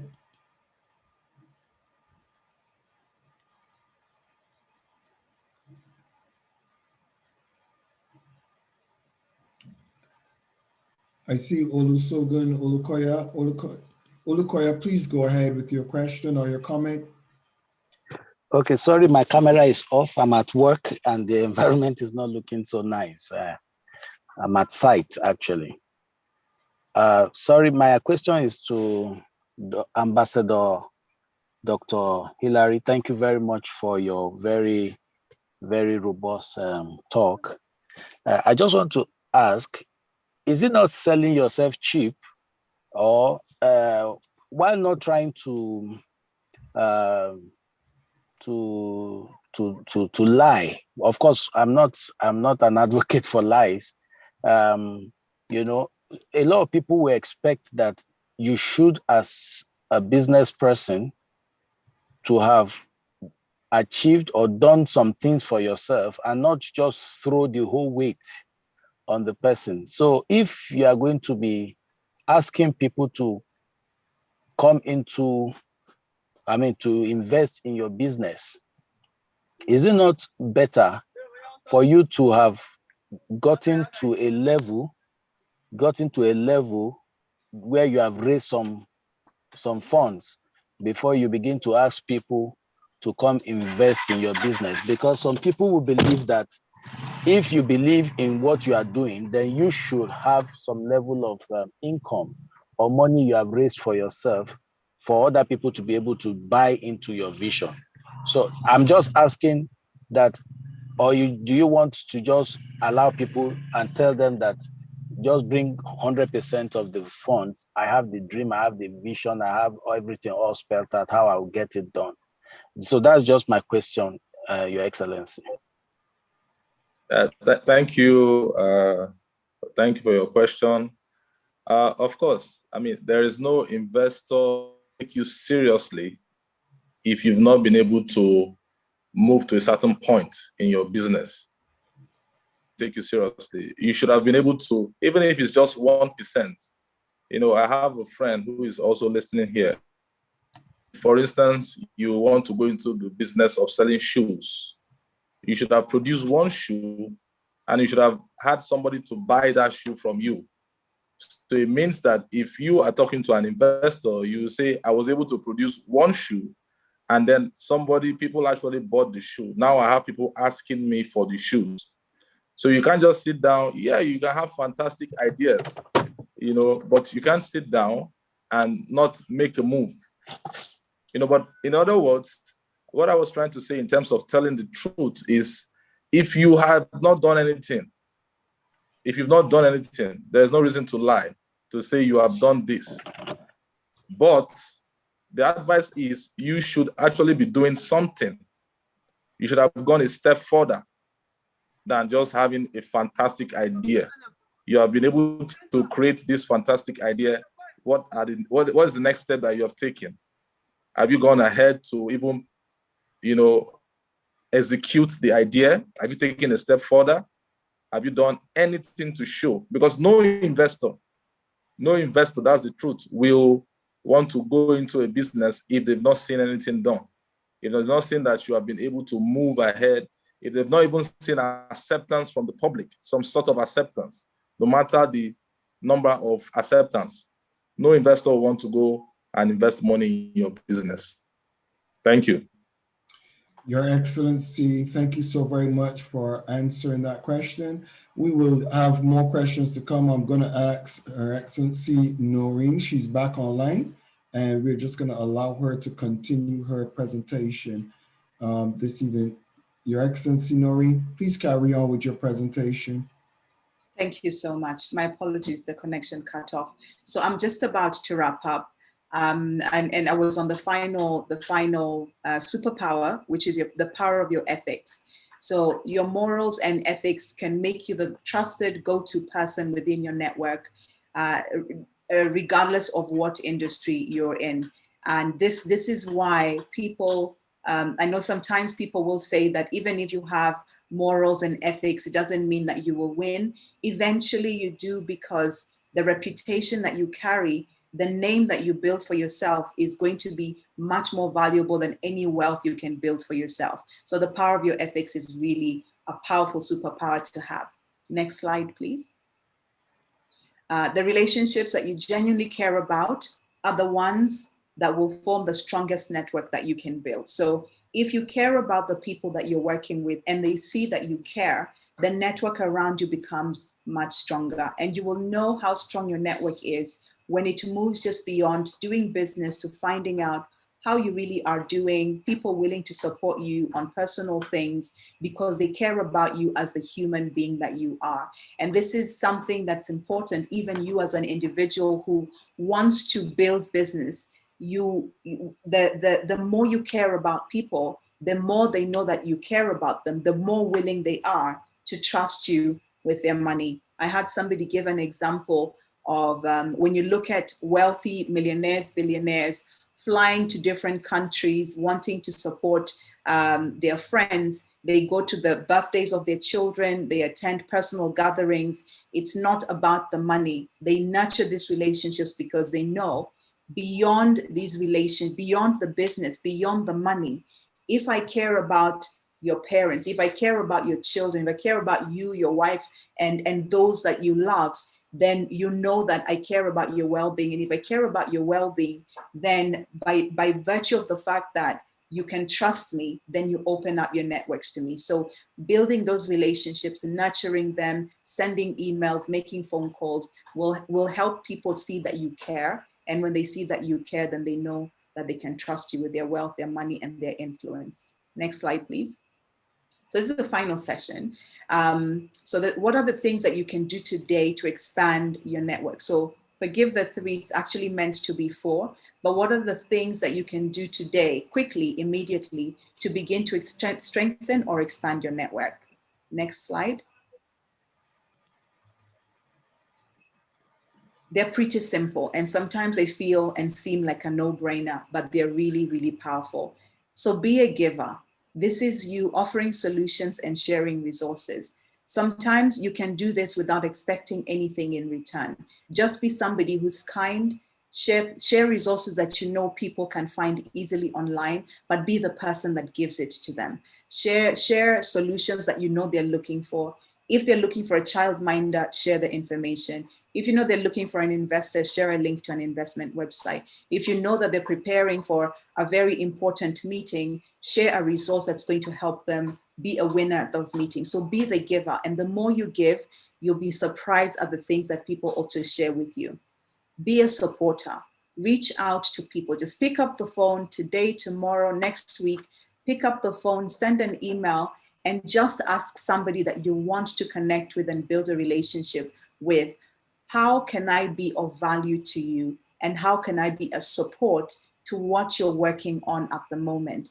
People may say no, but sometimes just the gesture that you made the offer, they will know that you have them in mind, and they will also begin to have you in mind when opportunities come up. So send an email to someone this week, make a phone call, ask them how you can be a supporter of what they're doing.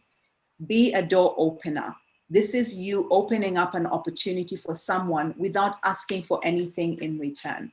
You know somebody needs a job. You know somebody is looking for a meeting with somebody that you're connected with. Of course, I'll put a disclaimer here. You don't open doors for everyone, because sometimes the character is a big factor. So you know you want to check that their character is sound, they have integrity, they won't misbehave when they go in there, they won't do bad deals. If you can trust that there's somebody you can trust, then open the door for them, make the connection, make an introduction. Just send an email to say, hey, Mr. So-and-so, hey, Miss So-and-so, I'd like to connect you with this person. They're looking for this, and then let them take the conversation from there. But just make sure that behind the scenes, you're also nurturing the relationship and making sure that they know the values of the network you're putting them in touch with. And if they need support, they can always come back to you. And then finally, share your expertise. So this one, you can share your expertise and get paid for it. Let people know what you are capable of doing as the expert in your industry, and invite them to reach out to you. I think it's a West African saying that closed mouths don't get fed. If you feel that you have something of value, let people know what it is and invite them to reach out to you. And you'd be amazed at the connections you make and the doors that are open for you. And then I'm going to stop here now. So I think we're going to go into a Q&A session at the right time. But I'd like to thank you once again for giving me your ear and for listening through this presentation. I hope it has been of value to you. If you have any questions during the Q&A session, we shall go into it. Thank you so much, His Excellency, Dr. SteelE. Thank you. You are most welcome. And come on, let's celebrate her the only way that we can, the virtual way of saying we celebrate you. Noreen, thank you so very much for your submission and your presentation today. It was fantastic. And this time I'm going to jump straight into my session this evening. And before I do that, I really want to appreciate you, Noreen, and I also want us to be keeping your family in prayer. We have your family in our prayers continually. And I just really want to appreciate you for taking the time out and sacrificing for a new network, a new connection, and establishing a new relationship. I also want to appreciate you for highlighting the First Lady. She works extremely hard. As a matter of fact, we were up all night and haven't slept yet, kind of getting this program together and getting my presentation together, because she's like me, a stickler for excellence. So with that being said, I want to thank you guys for being here and being with us this evening. And I'm going to jump straight into my presentation this evening with you. So let me just do that from.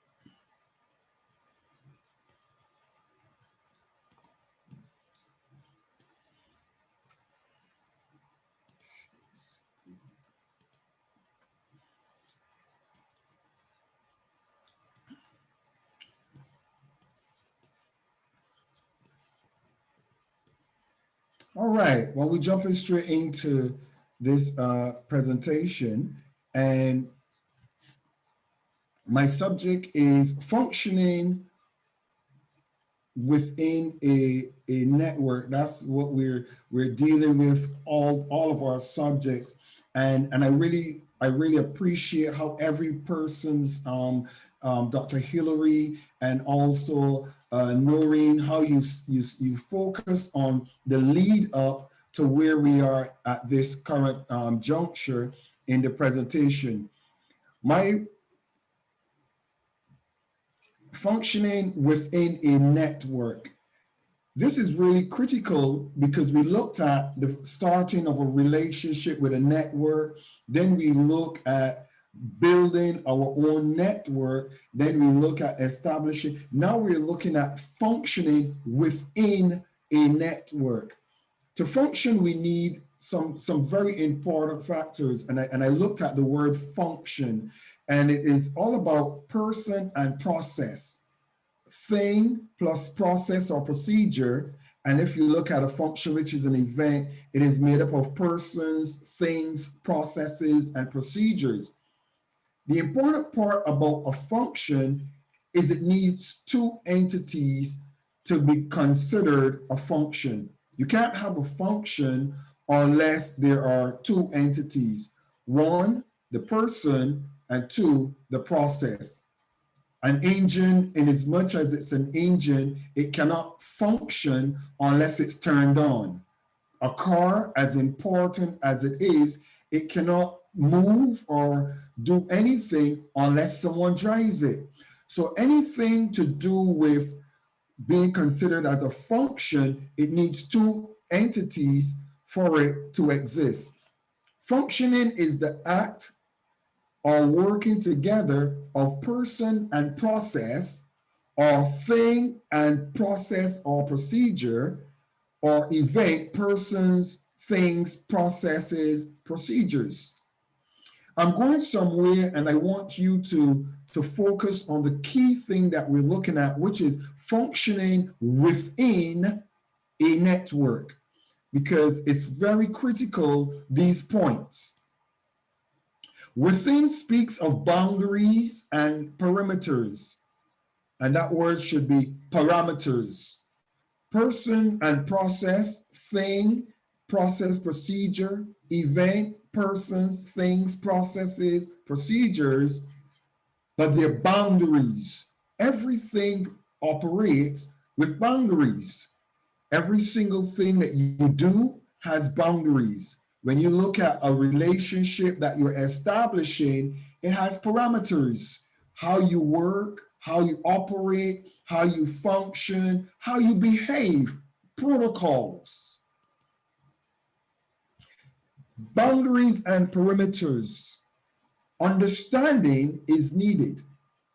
If you do not understand boundaries, you will be made redundant. I smiled when I heard Noreen mentioning persons getting put out of networks or avoided, and Dr. Hillary, His Excellency, also mentioned the same thing. If you do not understand boundaries and perimeters or parameters, you will be made redundant.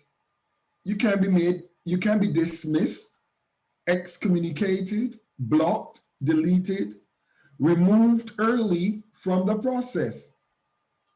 So it is important to understand within your network, what are the boundaries and what are the parameters that you are going to be operating within.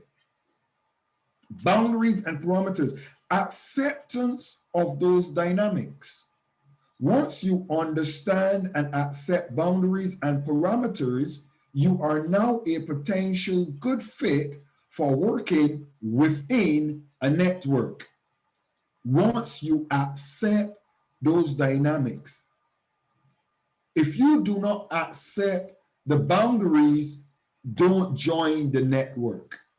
It's very important, because when you get into that relationship, there are going to be do's and there are also going to be don'ts. And most individuals, sometimes they go into relationships and they do not identify or accept boundaries. They think that it's a free for all. You can do anything you feel like. One of the things that I appreciate His Excellency Dr. Hillary for, and Her Excellency Noreen, and I declare Her Excellency Noreen, there's a prophecy on that for you. One of the things that I appreciate is respect for boundaries. When you recognize what is being given to you and what is expected of you in a network, it gives you an opportunity to get more doors open for you. More people trust you, more people entrust more things to you, and you become more comfortable and you fit in to that network. Let's look at a few questions to ask yourself. And I really want you to look at these questions. Is my network ready for working within another network? Ask yourself that question. And it's a very important question. The reason why it is so important is a lot of times we don't fix ourselves first, but we want to jump into relationships or covenants or partnerships trying to fix others. But when we ourselves need fixing, and Noreen rightly identified that part where individuals are wounded, they are hurt, they're broken, and they don't have the capacity or the ability to function effectively because they're wounded. And it's okay to be wounded. It's okay that in relationships or in networks, sometimes we can be wounded. It's normal. But when we recognize that we're wounded, before we throw ourselves into a situation that is healthy, and we make that situation unhealthy because of our wounds, our attitudes, our potential barking and biting, we need to always be sure that my network is ready to work within another network. So ask yourself that question right where you are today. Are you ready? The next question is, are the persons and processes within my current network ready for joining and working within another network? Very important question. And when we were going through this point, my wife and I, we were looking at a lot of times persons take their network on their own shoulders as if there is no accountability. If you are a part of a network, there must be a level of accountability. There must be.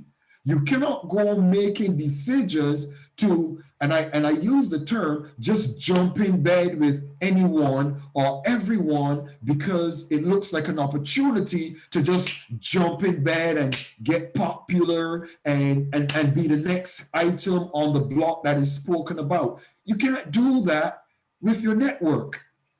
You can't just jump up and put your network in any environment. You have to be confident that those who are your mentors, those who are your support structure, your chief of protocol, your COO, your wife. My wife is the COO of the Class of SteelE. And as much as I might be the mentor, I don't take it upon myself to just jump and decide I'm going to do this or I'm going to do that. No, you can't. You have to make sure that the clearance from all parties involved is made clear. Because when you get into those relationships, if you have problems or challenges, you can be assured the first persons that you're going to reach out to or cry out to are going to be your support structure, those persons that you need. Your mentor, your guide, the door opener, those persons are the ones that you're going to cry out to the first. And the question you got to ask yourself before you join and become a part of a network is, are those persons in agreement with you? The next question you're going to ask yourself, is this the right fit for my network? Because it's a nice network, because it has powerful people in it, because it looks successful, does not guarantee that it is going to be the right fit for your network. Does not guarantee that it is going to gel well with your network. And as I go a little further in this presentation, you're going to get a few more points, reasons why, if it is not a right fit, you should consider not getting involved, because a fit is critical in your going forward. The next question to ask yourself, how will my network add value to the other networks within that network? That's very important. Remember, first you looked at yourself as an individual, and as an individual, you look at, how do I fit into a network? But now you have a network, you're a part of a network structure. Now you're asking yourself, is my network ready to fit in to another network? I need to know how to work within a network. How will my network add value to the other networks? How will the networks add value to my existing network? It is very important to note something here. A network or networks need to be win-win. Please write that down. Please take that note. Networks need to be win-win situations.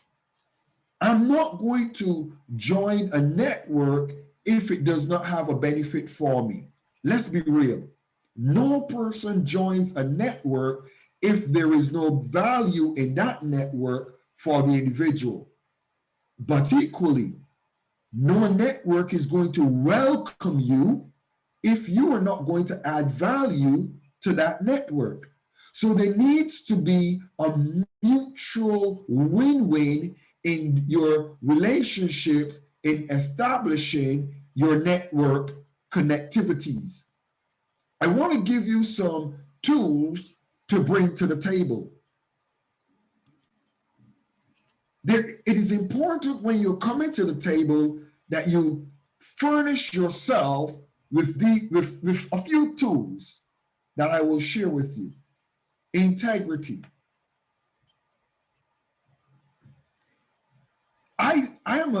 I'm a very serious and strong person, focused when it comes to integrity.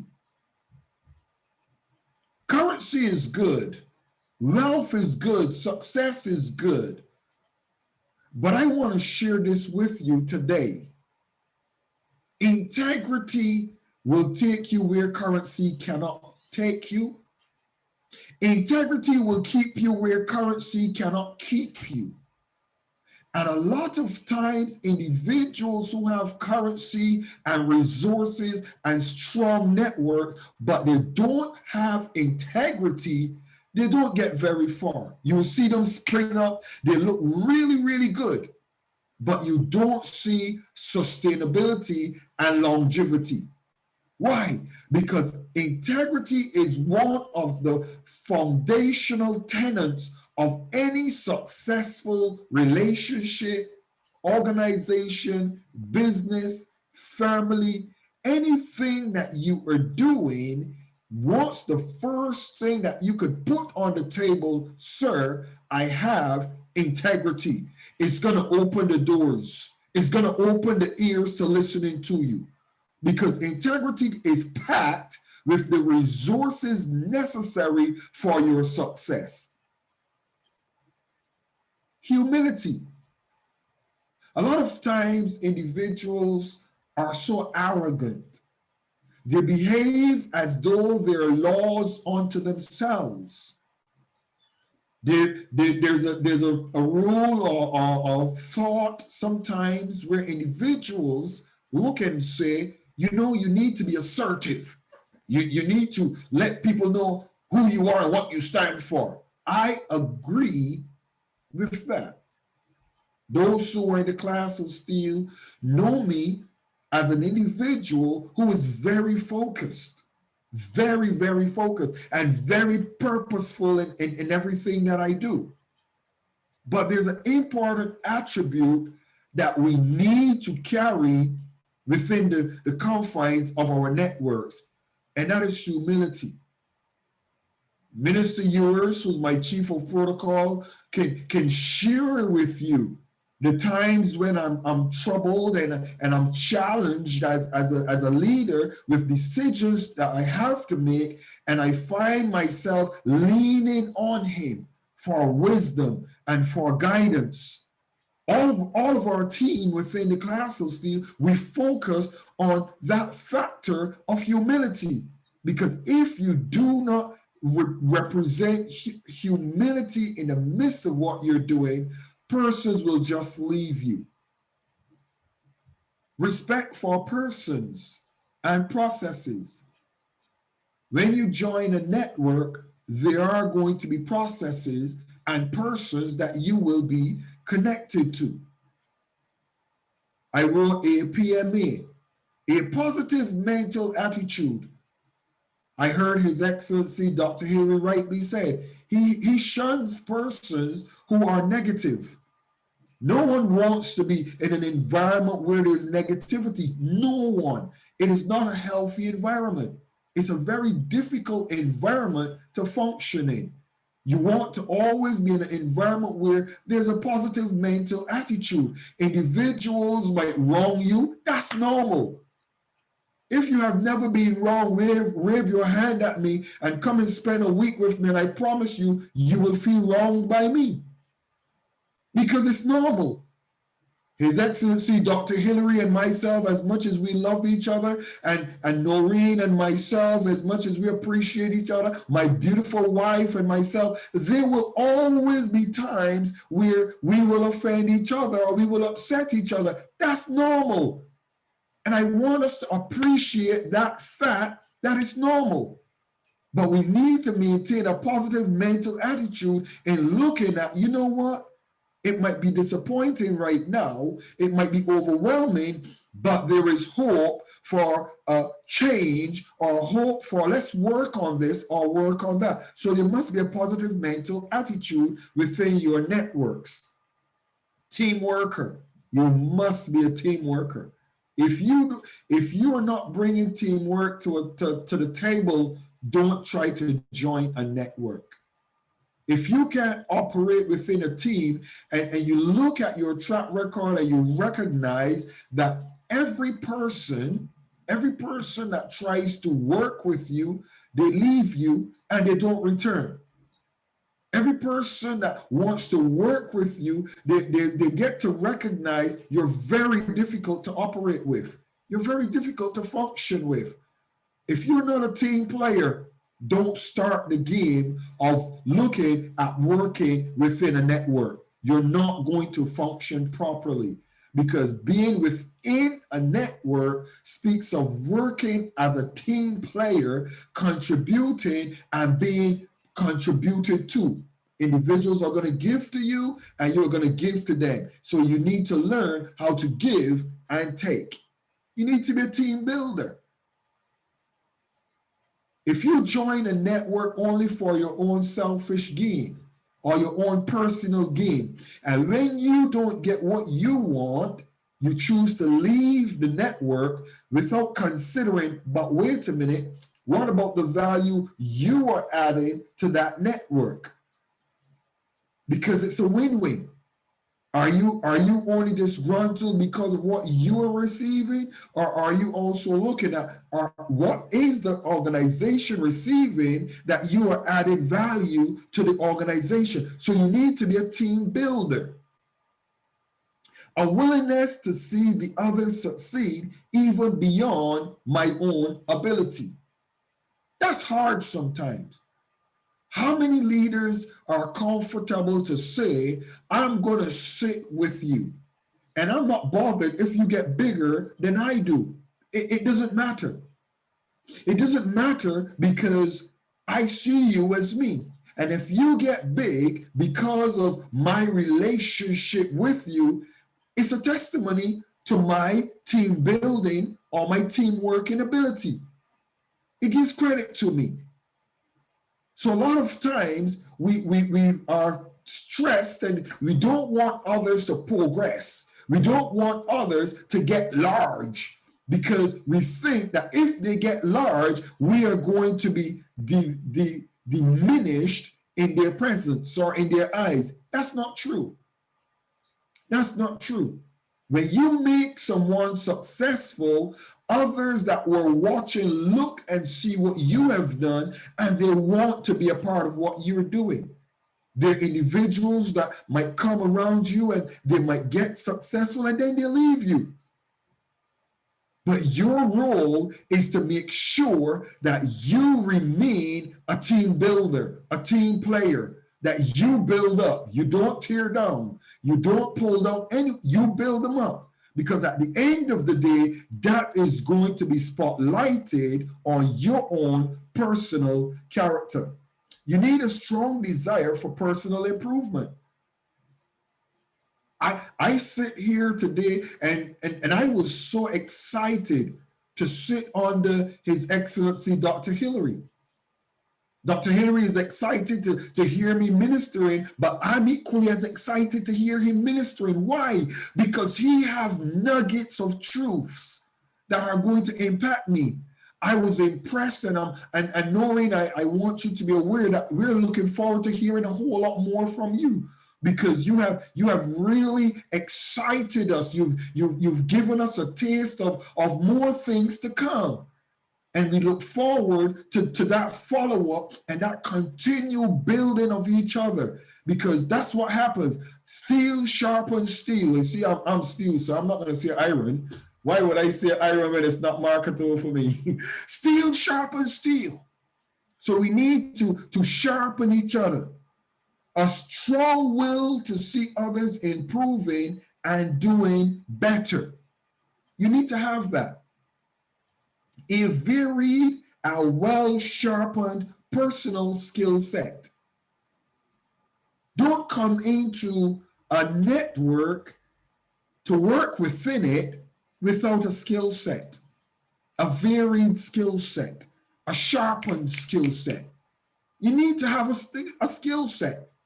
You need to be either articulate, influential, affluent, a good communicator, a good navigator, have a good network, be a good team player. You need to come with a skill set because you are going to be bringing something to the table. You have to have something to work within that network, because that network needs you as much as we hope that you need the network, so that you can both experience win-wins. Willingness to learn from others within the networks. Again, we see that strong desire for personal improvement, but we also want that willingness to learn from others to be there. I celebrate speakers and individuals who come to conferences and seminars, and when they finish speaking, they have the humility to sit and listen to the others. I watch quietly and observe individuals, because a lot of leaders, unfortunately, they don't have the capacity to value the contributions of others. They think that when they have finished spoken, the last word was spoken. End of discussion. Now I can go home because nobody has anything to share that can add value to them. If you're going to become a strong pillar in a network and you want to impact that network and you want that network to see that you are willing to add value to it, you have to appreciate the message, the teaching, the culture, the dynamics, the persona. You have to show that level of commitment to your network so that you can impact it, but equally it can impact you as an individual as well. Because in as much as you're watching others in that network, please be mindful, others in that network are also watching you. A strong desire to understand the networks and how you can add value. You have to have a desire to understand it and how you can add value.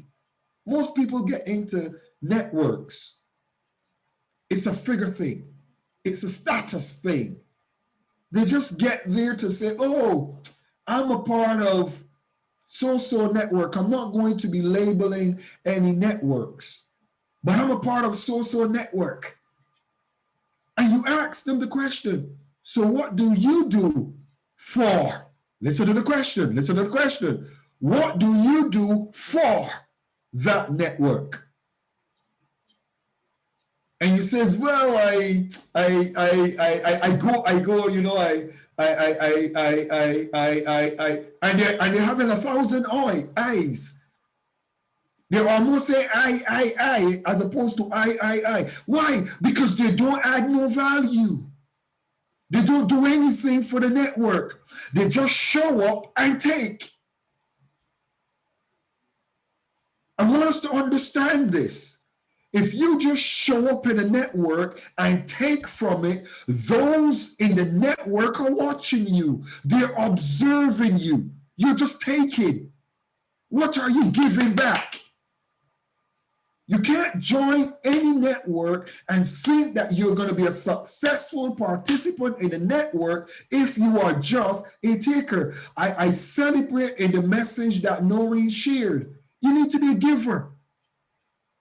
A lot of people just love talking about givers when they're on the receiving end of that conversation. But you need to be a giver. You need to sit down and look at what can I give to that network.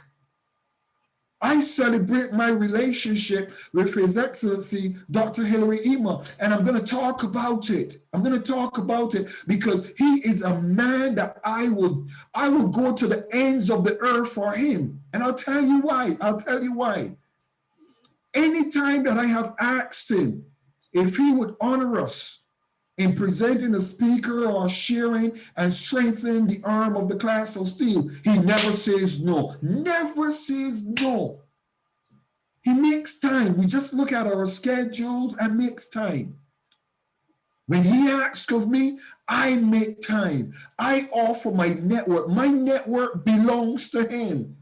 His network belongs to me. Why?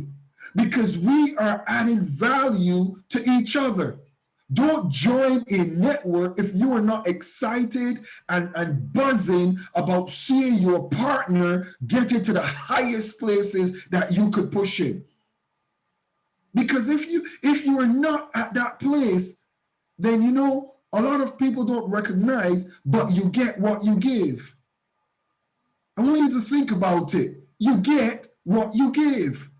Whatsoever a man soweth, that shall he also reap. And because of my relationship with Dr. Hilary and his relationship with me, we're trying to outdo each other. And that's the beauty of a network that you want to be working within. You're trying to outdo the other. How can I make him look better? How can I make Sister Noreen look better? How can I empower her? How can I make her organization, the Radical Leap Company? How can I make the Radical Leap Company larger than life? That's my endeavor. That's why you look and you see in my presentation, her logo is there, his logo is there, my logo is there. All of our logos are there. Why? Because we're a team. We are traveling together. And that's how I see the structure of working together. let's look at something very important. A lot of times individuals, they just see an organization that has 50,000, 20,000, 5,000 members, have very affluent partners, people from the upper echelon of society, and immediately, ooh, I want to be with them. I want to be in that circle. I want to be amongst those individuals. Let me ask yourself a question. Have you looked at a partnership with that organization, or a memorandum of understanding, an MOU, or an agreement? Let me give you an understanding of where I'm going with this. In order to function within, remember, we're talking about functioning within a network. That's my team. Functioning within a network. You own your network. You are your own individual. Nobody tells you, other than your team, how to go, where to go, when to go, because you own and operate and function within your own personal network. But we're now looking at functioning within other networks. His Excellency Dr. Hillary has a network. Noreen, the Radical Leap Company, and the Radical Leap Group, they have a network. And we are looking at how does the Class of SteelE and my network, the group of companies, my partners, my associates, my watchers, how do we come and work together with these other organizations? So let me give you a thought. Have you looked at the agreements or the terms and conditions of those organizations that you just want to be a part of? Have you looked at their founders? Have you looked at their partners? Have you looked at their religious ideology? Have you looked at their social bracket? Have you looked at what they would be expecting of you? All of these things I want you to consider when you are interested in considering being a part of working within a network.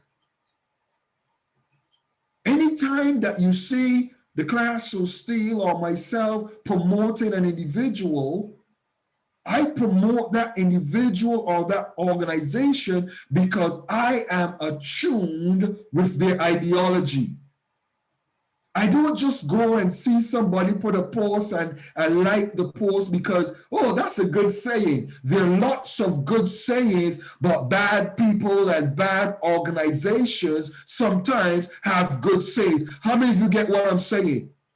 You can't just go and put your name and your integrity and your character and your honor that you've built so many years and just like any post or like any person that makes a comment. You have to look at who is that person? What do they stand for? Who is that organization? What is it standing for? Is that organization willing to look at me and agreeing with my ideology and saying, you know what, Dr. SteelE, I want to sign a memorandum of understanding with you. I want to work with you. I want to partner with you. I want my people to be your people and your people to be my people. Why? Because we have the same foundational principles in place, the same core values. And once you have those core values, then you're confident that your relationship will work in good sync. There must be a MOU. There must be. If you take your social media lightly, when I look to see who I'm going to partner with, I look at your social media. I look at what you post. I look at who you like. I look at who you follow. Why? Because who you follow is going to affect me or is going to bless me. It's going to affect my organization or it's going to bless my organization. Who you follow and who you listen to and whose ideology you're spewing as an individual, I have to know that for myself before I sign a memorandum of understanding with you. Why? Because I have watchers. I have those who are mentoring me. And you also are supposed to look at who's mentoring you, who's watching you, who's supporting you, who's endorsing you, and make sure that your endorsers, your mentors, your followers, your door openers, all of these key words and key individuals that Noreen spoke of, make sure that these individuals endorse what you're going to do. Endorse that memorandum of understanding. Make sure. As a matter of fact, make sure that they're the ones that recommend them to you sometimes.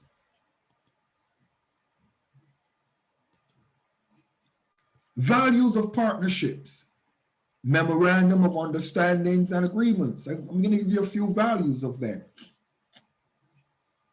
When you have a memorandum of understanding, they help you to avoid misunderstandings. It's easy to get misunderstandings in any relationship. It's easy. Me and my wife, we've been married as almost, it seems, forever. She's my right hand and she's my best companion, my best friend, and she's my hardest critic. My hardest critic is my wife, and I love her for that. But here's the truth. Sometimes we have misunderstandings. You have to appreciate that when two artists sit together, we're going to have so many conflicts and difficulties with perfection. She's a perfectionist, I'm a perfectionist, and sometimes her perfection is not what I would like it to be. And we have misunderstandings. Come on, darling, I want it this way. And she's, no, but boo, this looks better. And she gives me her reason and I give her my reason. And then sometimes it comes down to, okay, boo, we'll do it your way. Just for the sake of argument, or sometimes she will say, okay, but we'll do it your way. In organizations, you will have that. Heads of organizations are going to clash. Expect it, please. I really want us to understand this point. Within organizations, you are going to have misunderstandings. However, when you have a memorandum of understanding, you can pull it out and say, this is what we discussed. This is what we agreed on. This is the foundation we're standing on. That's important. One of the other values of partnerships and MOUs is it makes the goals and objectives of the relationship clear for all to understand. Makes the goals and objectives clear. Why am I with Leaders Without Borders? Why am I with any other organization that I'm with? Why am I with these companies and these organizations? Why? And when I look back at the terms and conditions and the MOUs that we have, it keeps it clear before me. It's also a fallback to clear up any errors in judgment during the process of building. You know, sometimes when we have MOUs, you can't put everything. You can't have every detail and everything all the time. There's some things that you will miss and there's some things that you will add and forget sometimes. And in those things that you forget, you are able to, clear up any misconceptions. Well, I thought you meant this. No. When I wrote this is what it meant. You have dialogue, discussion, rather than break aparts and fallouts and no more to do with you and bad blood and bad spirit. You can have debates and discussions and you can come to understandings.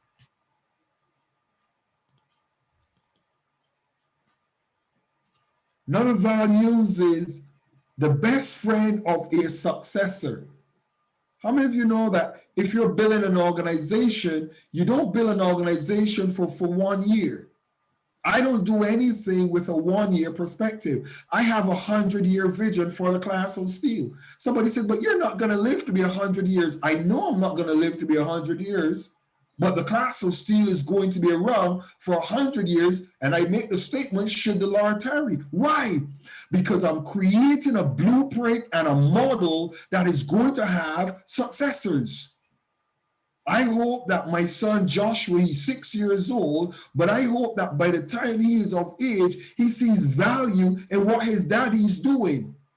I hope that those that are going to come in the Class of SteelE will see value in what we're doing. Our core values and principles are those that they want to go on for longevity, even beyond myself.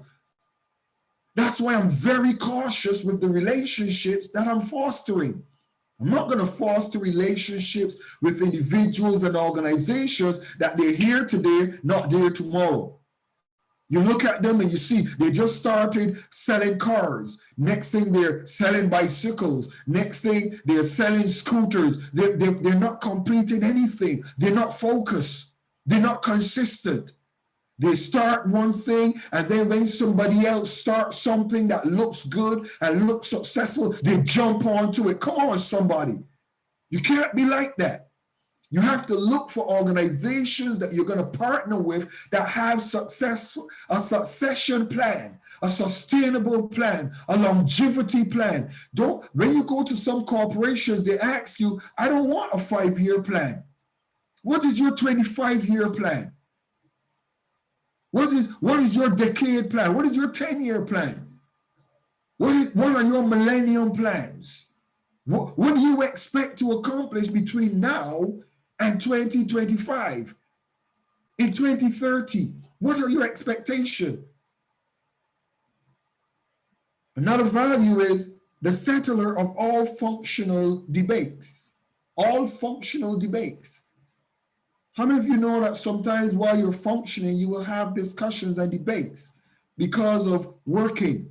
Some things are going to go right, some things are going to go wrong, but when you have an MOU or an agreement, it puts things in alignment.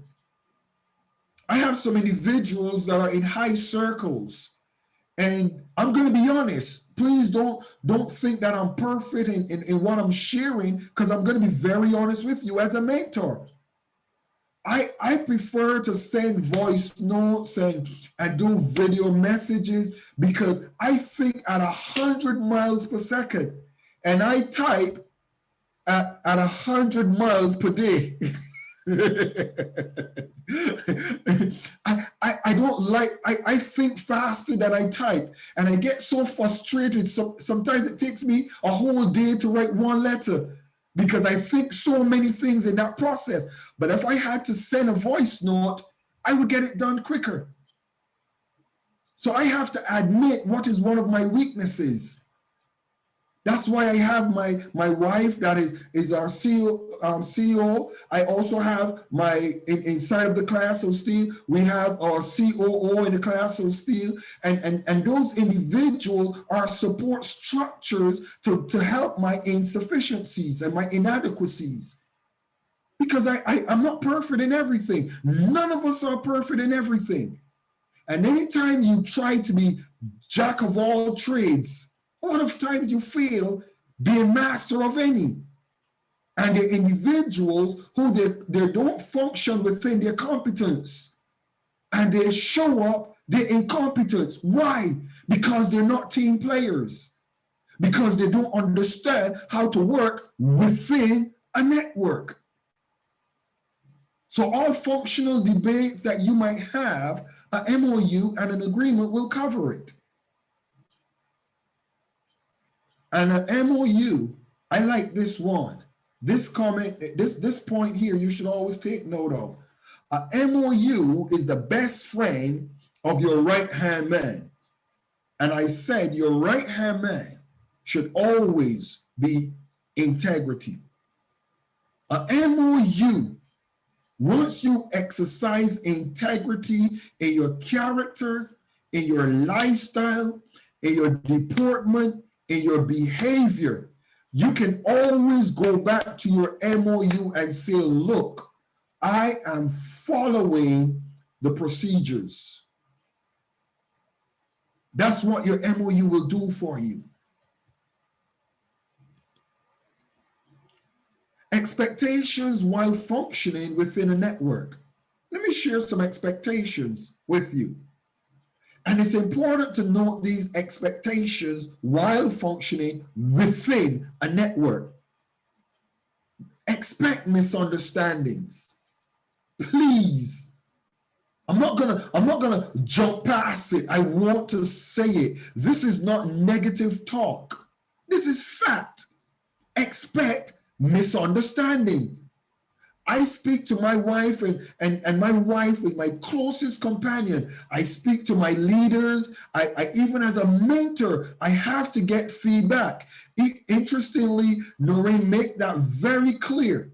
You have to get feedback. His Excellency, Dr. Hillary made that very clear. You have to get feedback. Why? Because if you don't get feedback within a network, you will have misunderstandings. It is going to happen.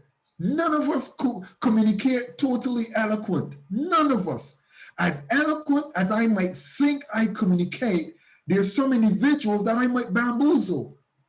They might say, wow, I don't understand his accent. Accent could be an issue with understanding what I say.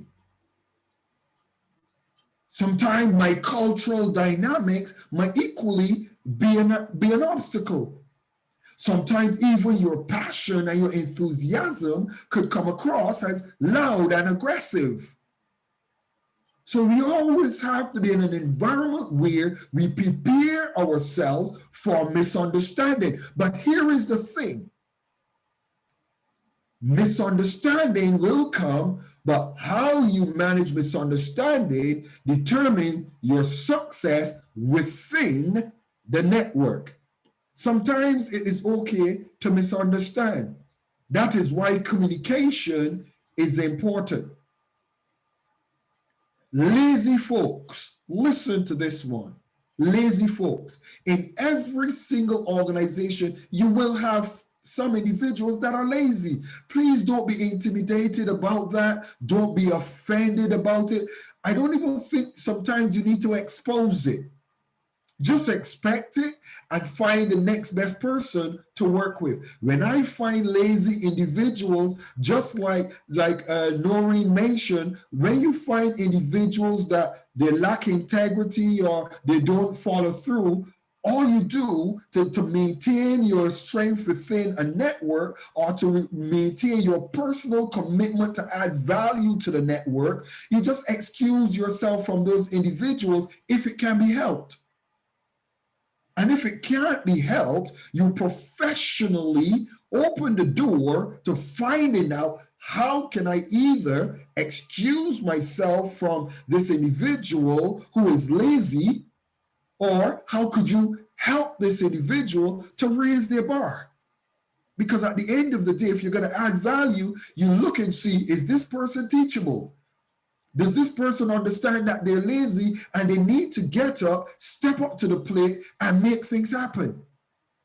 So those are dynamics that you have to work out within your own commitment to being value to the organization. Every group, church, network, family, system, office, have a small few who do not think it is necessary to pull their own weight. Learning to work without such persons sometimes can take getting used to. Sometimes you just have to learn to do some things on your own. You just have to learn it. You just have to learn how to find somebody else to do the job.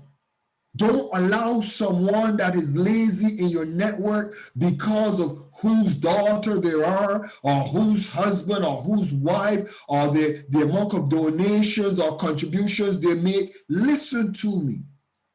A lazy person or a person that lacks integrity within your network will cost you more to have on board than they will add value to you with what they're bringing to the table. Because a lot of times other persons that come to that table and they experience that laziness, they might leave your organization. They might say you don't manage your organization well. You don't respect people's time. You don't respect people's authority. You don't respect people's giving you an open door. You don't respect people giving you an opportunity. So a lazy person in your organization or within your network can cause you more damage than good. If you are looking to build your network and increase your net worth. Competition, expect competition. There will always be those who try to compete with you or your network. Competition is a tool for improvement. Listen to what I'm saying. Listen to what I'm saying. A lot of individuals get upset, annoyed, aggressive against competition. I personally love competition. I love stepping up to a plate that is bigger than my plate. Why? Because it challenges me to step up my game. It challenges me to improve my skills. It challenges me to stay up later, to stay up longer, to study harder, to look at my creativity, to be more creative, to be more dynamic. Why? Not because I am trying to be better than anyone in light of being more arrogant or more than anybody else. No, because I want to be an individual that you could look at and say, you challenge me, Dr. SteelE. Dr. SteelE, you challenge me. You challenge my ministry. You challenge my life. You challenge my character. And that's a testament and a legacy you want to pass on to your children. Let's start right there. You want your children to look and say, wow, I'm impressed with my father. And then they say, but why? Because I listen to how my father treats my mom. I listen to how my father treats my neighbors. I listen to how my father treats others. That's a legacy I want. So competition is good, but it's a tool for improvement. Don't ever get rid of your competition. Please keep your competition close. Watch your competition. Use your competition to better yourself within the network. And to better the network. If the network is causing you to step up your game, call the CEO or the COO and says, I would like to talk to you. I observe that you do this and you do that. How do you do this? How do you do that? Why? Why do you want to know? I want to know because it's challenging me. I'm looking at myself and I'm recognizing that this is not happening for me. That is not happening for me. So I want you to help me. And that is what self-improvement is all about. That is what taking value from your network is all about. Noreen has so many things that I want to look at. I've spent my whole life as a humanitarian, as a bishop, as a reverend, as a minister. And the past 5 or 6 years, I've stepped in to the corporate arena more forcefully. I'm going to need mentors. I'm going to need teachers. I have quite a few, but more the merrier. Dr. Henry is challenging me. And all of you, when you get into a network, I want you to challenge yourself. Do not just sit in a network and be idle and walk away and be crying, oh, this person is doing it so well. I can't do it. You could do it. I did not start being this way. Dr. Henry did not start being that way. Noreen did not start being that way. All of us went through the pains, the embarrassment, the shame, the harassment, the frustration, all of these tenets. But what did we do? We kept on keeping on. You'll see me having that in most of my posts. Keep on keeping on. Why? Because even if you get knocked down, get up and go again. Keep on keeping on. Look at competition as a tool for improvement. Payment versus payment. I put this as a Christian. Payment versus payment. Be very clear when accepting engagements or when offering opportunities to others concerning pro bono or for payments. If you sell everything you have, expect to buy everything you need. Listen carefully. When you are within an organization and you are a part of a network, don't always expect those in the network to do things for free. Let's be real. Don't always expect freeness. Don't always expect to be on the receiving end of individuals giving back of their philanthropic nature. You too need to be in an environment where you are also philanthropic. However, greater than that, you must always be looking for an opportunity within your network. How can I put currency in the hands of those that are in my network? How can I do it? Always be seeking an opportunity of how can you add tangible value to a network, because that is also important. Never take advantage of a smaller developed network than your own. Remember, you were small too, and you grew.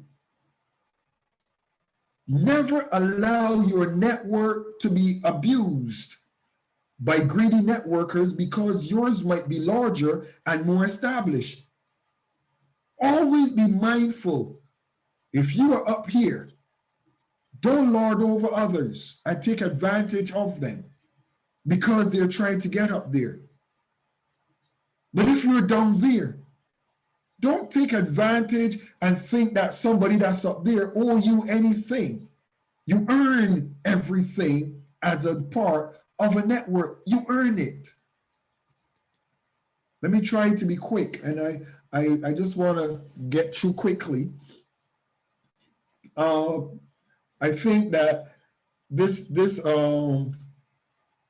section is getting a bit, you know, I have so many points to make, and I don't want to jump through them too quickly because I really want to get to the end. So just let me jump through fast. I'm just going to read and get through them quickly, but I think that His Excellency, Dr. Hillary Emoh, and also Noreen, we have agreed that we are going to have a follow-up training to this. So don't worry about us going through this fast, because we have a follow-up training that the trio is going to be bringing to you. The three of us are going to be adding value to you with a follow-up training that we will promote and present at the appointed times.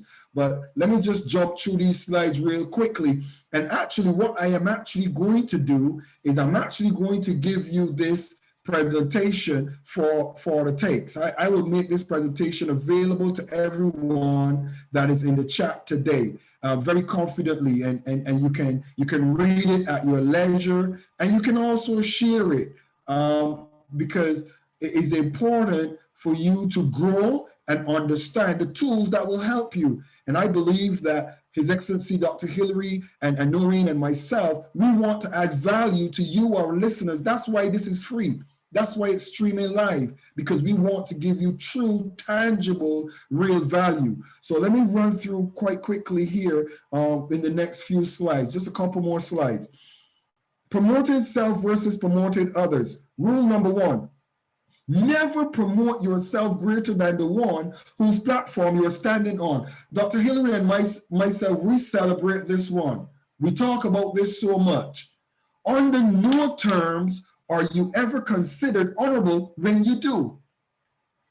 How many of you have seen individuals got on somebody's platform, they were given a stage, And they never acknowledged the person that gave them the opportunity. They never shared anything that added value to the person themselves. They just promoted themselves, who they are, what they do, how great they are, how great they can help you. And they never recognized, wait a minute, this person gave me an opportunity to be on their platform. How great is this person? I celebrate Leaders Without Borders because the Class of SteelE is becoming something, and the Class of SteelE is becoming a greater organization. Why? Because we have embraced the relationship with Leaders Without Borders. I would not dare behave as though I could be this all by myself. I didn't need anybody. Listen to me speaking. We can't be like that. We need each other to get to the next level, because every one of us adds value to the other. You're not going to lose by promoting the individual that you're on their platform. You will never lose. As a matter of fact, others will recognize how you show care and concern for the person that gave you an audience on their platform, and they will want you to have an audience on theirs. Why? Because they'll recognize that you give back. You don't just come and take from their platform, take from their audience, but you give back. Within a network, all are equal. You were invited because you were found worthy for whatever their reason. You agreed because you saw value in the one inviting you for whatever reason that you accepted the invitation. So please, maintain that respect and that honor for each other. In rule number 1, never promote yourself. Oh, yes, I think I did that slide. Whoopee. A few acceptance criteria. Let me jump quickly through this one. A few acceptance criteria. Pocket size. I want to talk about why do you get invited to a network? And I want you to follow with this one. This is a good slide for us. Why do you get invited to a network, or why do you invite others to a network? Let's look at some of those criteria. Pocket size. You were chosen, or were you chosen, or do you choose based on a person's financial status? Oh, I only want rich people in this organization. Financial backing. Titles. His Excellency, His Majesty, Your Lordship, Sir, Lady, Her Excellency, Doctor, Professor, Bishop, Your Beatitude. This one is quite interesting. There is a title actually called Your Beatitude. You should Google it. It will put a smile on your face. When you do diplomacy and diplomatic training and you learn about all these different titles, it will bless your heart. But all of these titles are good and important, and they add value to you. They add value to your network, your net worth. But here's the thing. If they're not backed with character and integrity and honor and respect and humility, Your Excellency and Sir and Lord have absolutely no value. As a matter of fact, you could just call the person by their first name, because titles have no value without character. Please make a note of that.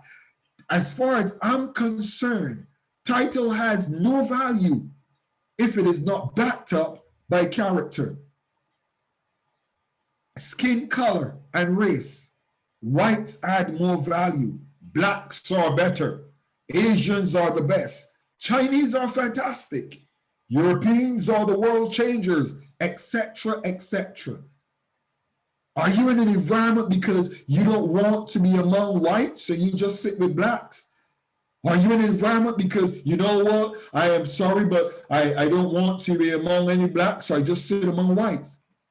I reject organizations that when I see them wanting to have Black individuals or my African brothers and sisters, and I don't see any form of representation within the Black community in their hierarchy or within their structure. I reject those organizations, and I'm going to be very upfront about it. Why? Because I am not a person, and I hope that we as a people are not focused on race and skin color. We focus on humanitarian, people of goodwill, honorable people, people of integrity and character. Color does not define integrity or character. They're good people in every color, in every race, in every religion, and they're bad people equally. So when you get into a network, please don't go into a network and try to function within it with prejudice. Because if you have prejudice, you will lose your place. There are individuals that are watching you. How do you treat these individuals? How do you treat other individuals? Because that's also very important.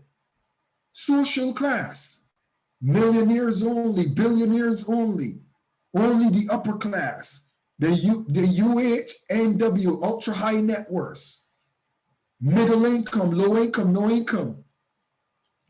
If you want to be sustainable, you have to be comfortable to meet from the uttermost to the guttermost.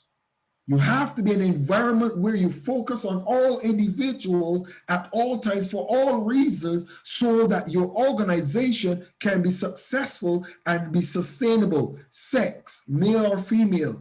Oh, this is a woman's job. I want to be in an organization only with women because women do it better, men do it better. Nobody does it better. All of us have an input and a contribution that makes a difference. I could never do this without my wife. But my wife will tell you she would never be the speaker that I am because we all have different roles, different capacities, and different abilities. Every person fits in perfectly. We did this broadcast and this team would have never been complete without a female's touch. That's why we celebrate Noreen on our team because we want to be a complete team. Prophet, he or she will bring so-and-so. Why are you in a network? How are you operating within it? Is it because of what you could get? Did you join with the Class of SteelE because you see who is in the Class of SteelE? Or did you join in the Class of SteelE because you think you can add value to it by your presence? You think that there's some people that you could bring under the mentorship of the Class of SteelE or in the Leaders Without Borders or with Noreen? Why are you joining? Why are you partnering with us? Is it just for your own profit?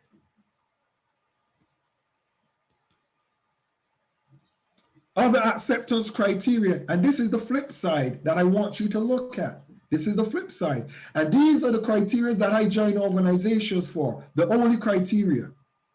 I'm going to share them with you. Social value. These are the reasons why I join organizations and I align myself with them. Social value. Were you chosen or do you choose based on social impact? That's why I join you. Sustainability. Are your networks functioning with sustainability in mind? Services, products, methodologies? Higher good. Do you think about the higher good? The higher good of those within your network and the higher good of your service users and those that you are providing for? The higher good. Heart. I work with people of heart. A decision made with compassion, desire to fix or heal an injustice or fix a social ill. When I walk with somebody that walks past a beggar on the street, I'll give you not a warning, but advice. If you're walking with me and you see a beggar on the street and you don't have something to give that beggar, don't speak negatively or don't kick that beggar. Let me explain what I'm saying. I had an experience when I was younger that I lived on the streets. I experienced that. And I know what it feels like to wish somebody would just give to you. I know what that feels like.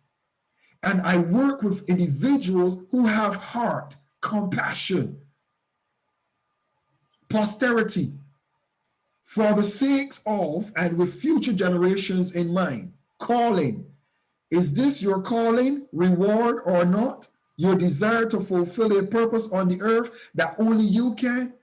The persons in the Class of SteelE that we work with, is their calling.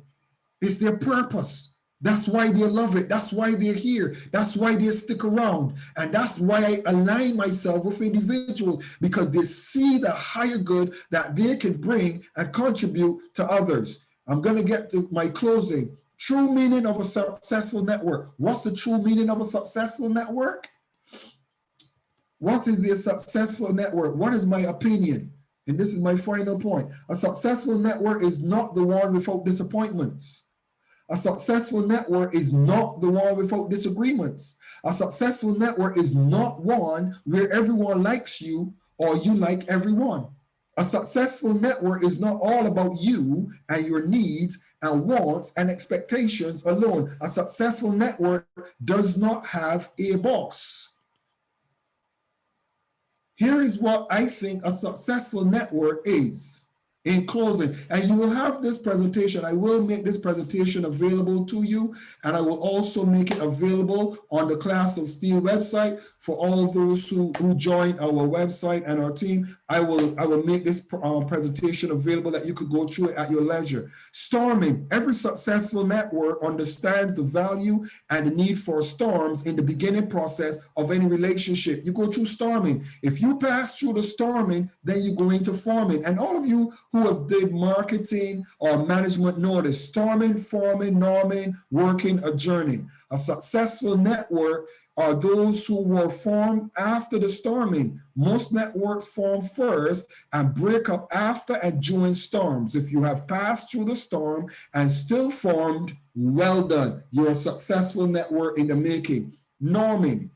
This is the phase where the teams really start to function and work together. Individuals start to understand each other, work habits and ethics, and things seem much more natural. Responsibilities and roles are more clearly defined, expectations are set, and collaboration is in full swing. That explains itself. Equally, then we have working. And working is quite self-explanatory. We don't need to go into working. It means that you're doing what you're supposed to do. You're accomplishing what you set out to accomplish, what you say you will accomplish in your MOU, in your relationship. So you are becoming very successful. And then the next part is adjourning, retreating. I like the retreating aspect of a successful network.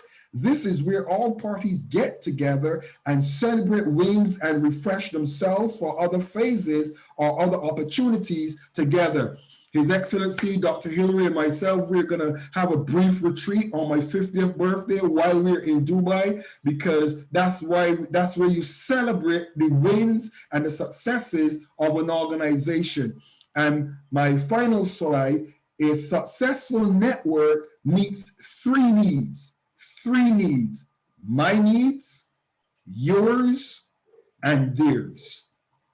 Those are the three needs that a successful network have to meet. When I join a network, it has to meet my needs, because that is why I joined it, because I had needs and I want those needs to be met. When I look at a successful network, I want to see the needs of those that I am a part of who've met my needs. I want to see that their needs are also met. And equally, when we are together and all of our needs are met, our service users, those that are in the highways, the byways, those that we feed with our social projects, our humanitarian works, those in schools, universities, colleges, those that are in businesses, corporations, governments, they are getting better. So what does that mean for our organization? That their needs are met and it is a successful network. I'm Dr. Makosewe. This is the Class of SteelE, the Radical Leap Company, Leaders Without Borders. I apologize for going over, but I really appreciate your time, and thank you so very much for listening this evening.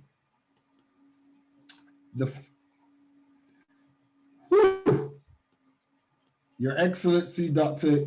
Hillary, I'm going to open to Dr. Hillary first so that I can catch my breath. Your Excellency, Dr. Hillary, I open the floor to you, please.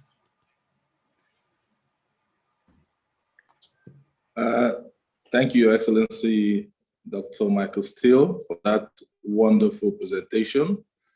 I'm sure you have a lot in there that you want to let out, but time will not permit us.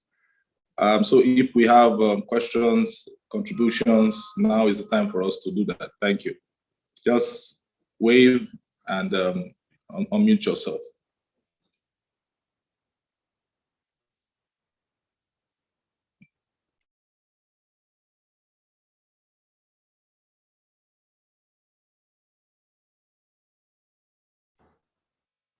Okay, so Keita has a, Your Excellency, unmute. Dr. John, I see Dr. John has his hand up. Go ahead, Dr. John, you're welcome. Dr. John, please click on mute. Dr. John, could you unmute yourself, please? Thank you.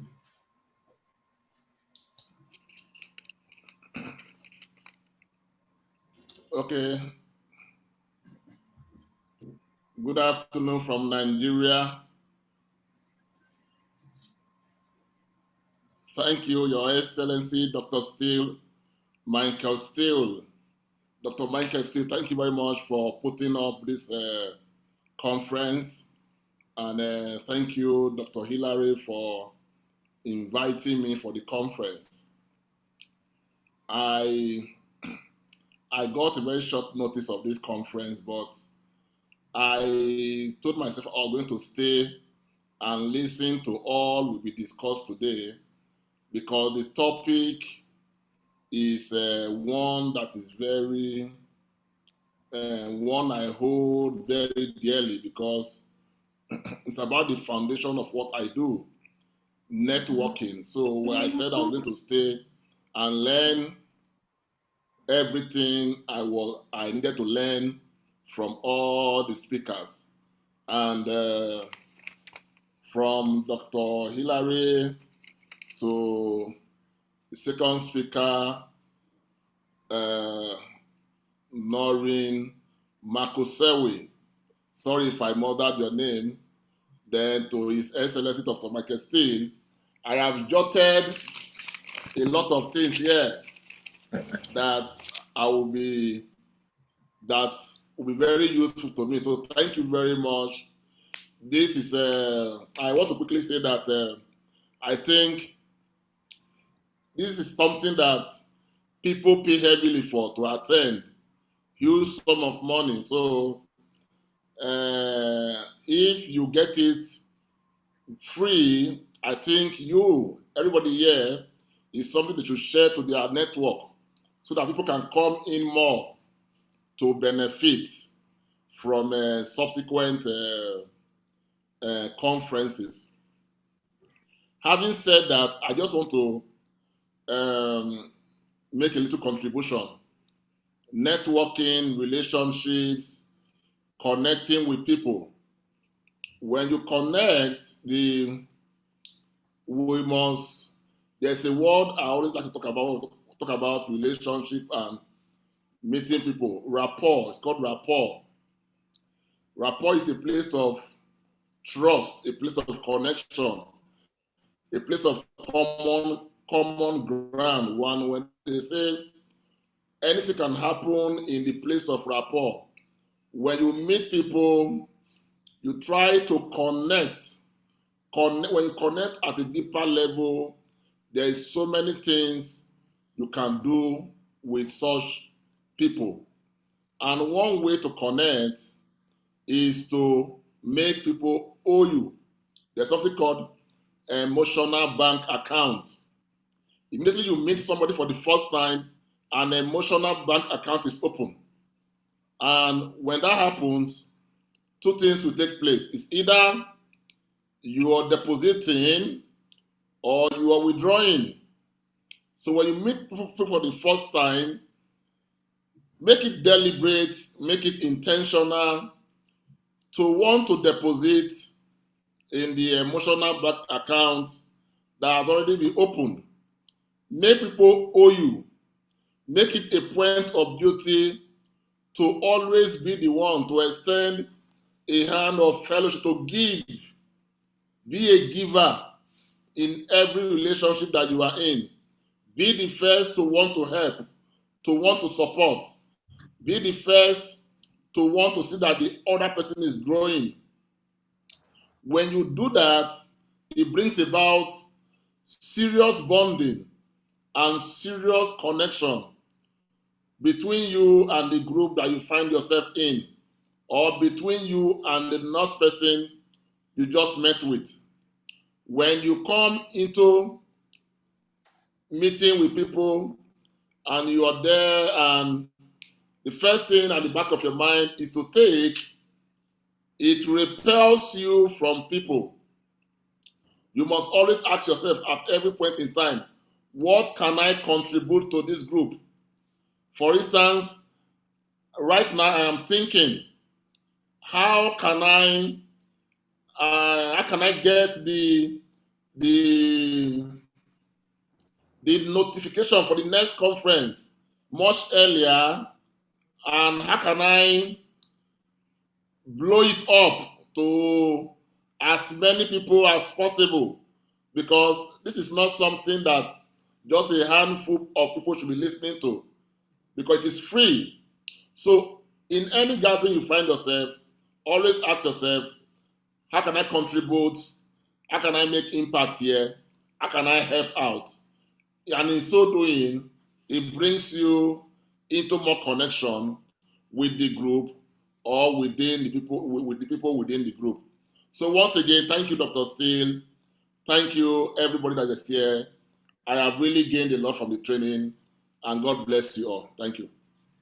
Thank you so very much. Your Excellency, if you would allow, please, His Excellency, Dr. Donald Ewers, my Chief of Protocol, he had his hand up earlier.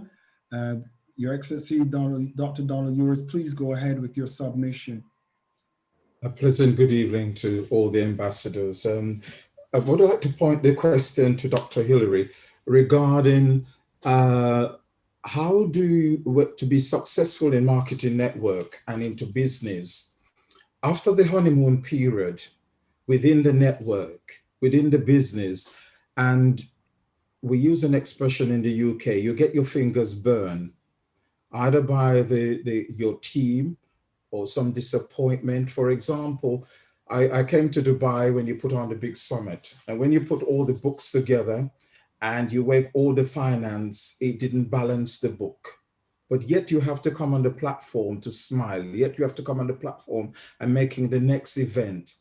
I would like to know your strategies, how you use to be able to smile again when the books doesn't add up, when somebody let you down, when things that you put in place didn't work out. How do we go on? Sometimes we have to take off the cosmetic, take off the makeup and be real. I'd like you, sir, to explain what are the strategies you use to stand up again and to go forward. Thank you, Your Excellency, Donald Ewers, for that very important question. I started hosting events since 2012, and most of the times you don't really get any profits out of it. You end up using your resources, to host this event. But I want to tell you that my payment is my passion. That is the payment, is my passion. My passion is the payment that I get out of it all. The passion that I'm able to even contribute to other people's life. That final endpoint that I'm able to connect to people and then allow people to have access to other people that can help them. That's the motivation that I need. And that's the only drive I need. And then when I get feedbacks and people are happy, that gives me more passion. I don't even think about the losses and all that. And again, because we're businessmen and women, we also have to consider the losses. So one thing that stands out for me is because I know where I am going to. I know where I'm going to. So whatever I lose or whatever goes out of my pocket to what I do, I see it like an investment. I see it like planting a seed that will eventually become something bigger than me. So that is also my driving force. The fact that I get that is my passion and I get fulfillment out of it, I also see it as an investment, as a seed planted that is growing. And when it gets to that peak point, it blows.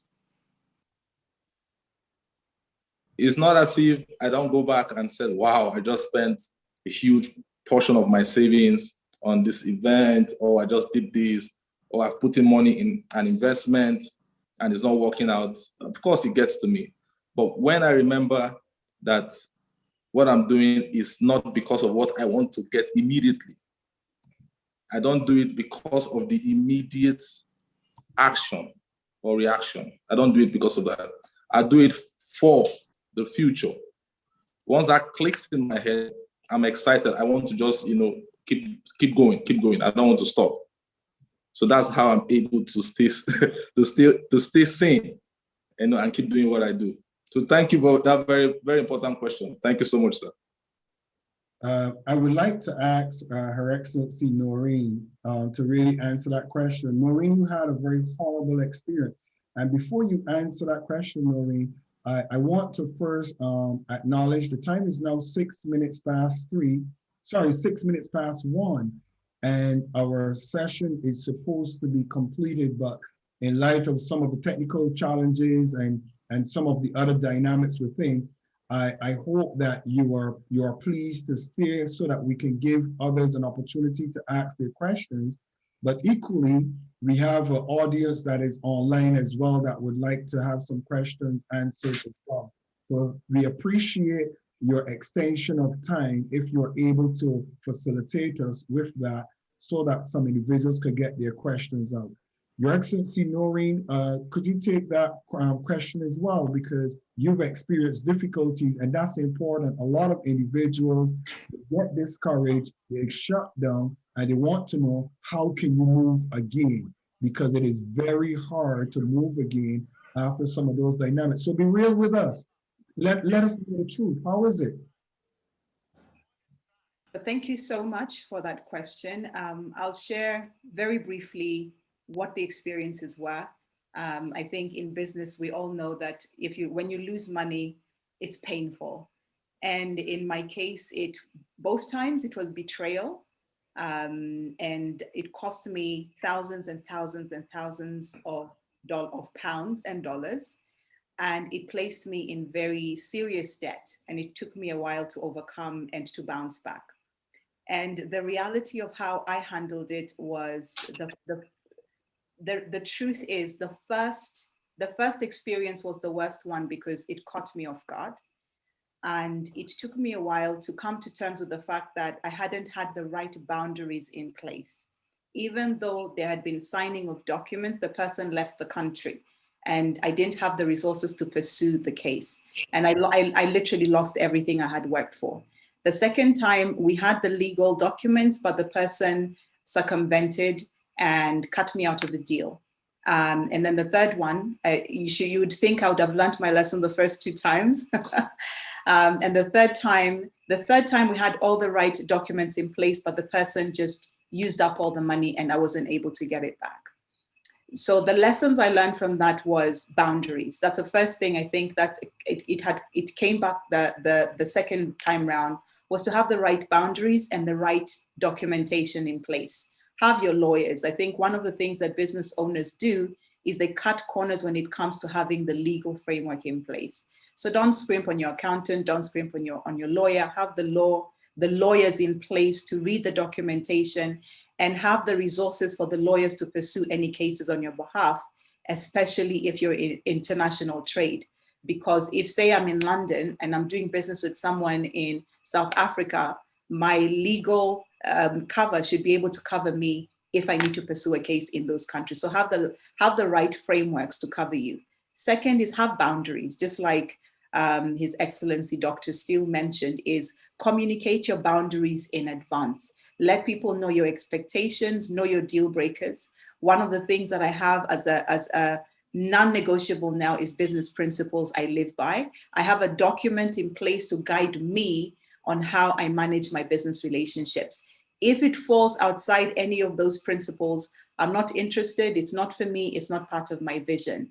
Having a very clear vision of who you are, who you've been called to, where you're going is a good place to start in how you decide who comes into your circle and who comes into your network. So those business principles guide me. If I have any questions, any doubts about the person, about the deal, based on these business principles that I live by, I will not compromise. As good as it looks, I am not interested. I will not sign any deals or any agreements. So for me now, I have the boundaries. I have the painful experiences behind me, but I have the legal framework to support me, and I have business principles to guide my decision making. Thank you so very much for your response to that. I think that all of us have a myriad of horror stories, and I wouldn't get into it. Mine basically simply is I just bite my lip and talk to Dr. Hillary or talk to my chief of protocol, and we just roll with the punches. And the one thing that I will say to all of us that are listening, never ever try to expose those that try to defame you. Never do it. And the reason why I will share that with you, and I want you to take it to heart, is because if you try to beat a fool with folly, the fool will pull you to the ground and tear you to shreds, because a fool is better at his folly than you could ever believe that you could be, because you are not a fool player. What do I mean by that? Any person that makes you look bad, if you try to make them look bad, you're just as bad. And nobody's going to know the truth, because the one that made you look bad is going to tell so many lies that you would wish you never even opened that debate. So what is the best thing to do? Cut your losses, keep quiet, move on, and just don't put yourself in that position again.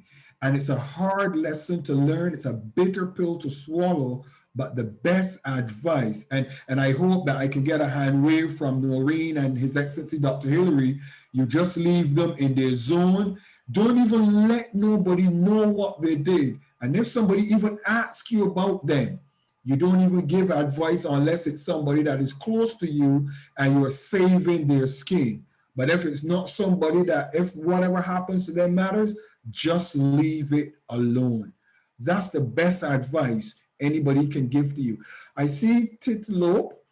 Titlope, I hope I pronounced your name right. Please ask your question or make your comment or submission, please. Okay, the name is Titilope. The name is Titilope. Titilope, you're welcome. Yes.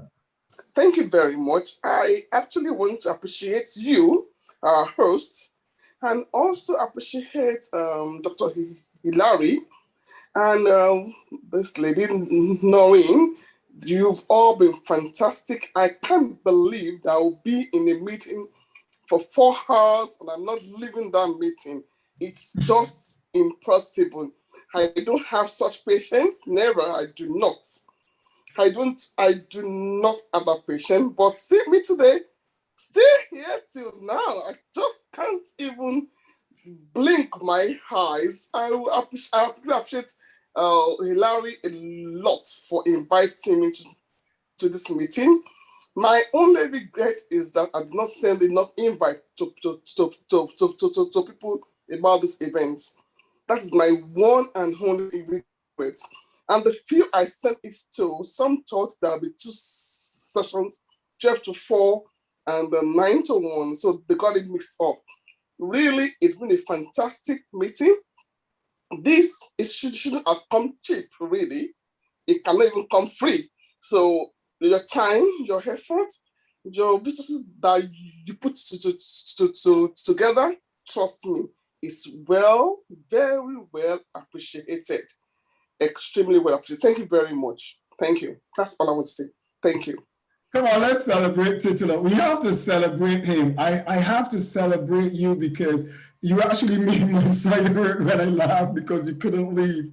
Because I listened to some of my messages and some of the broadcasts that I've done with others after, like when Dr. Hillary did the main session, and I could not. I walked through the session and I listened to it again, and I couldn't even skip it because it just keeps you on your seat. You guys have been a fantastic audience. I'm going to listen to this before I go to bed again. Titular, I want to share something with you in humility, if I may, please.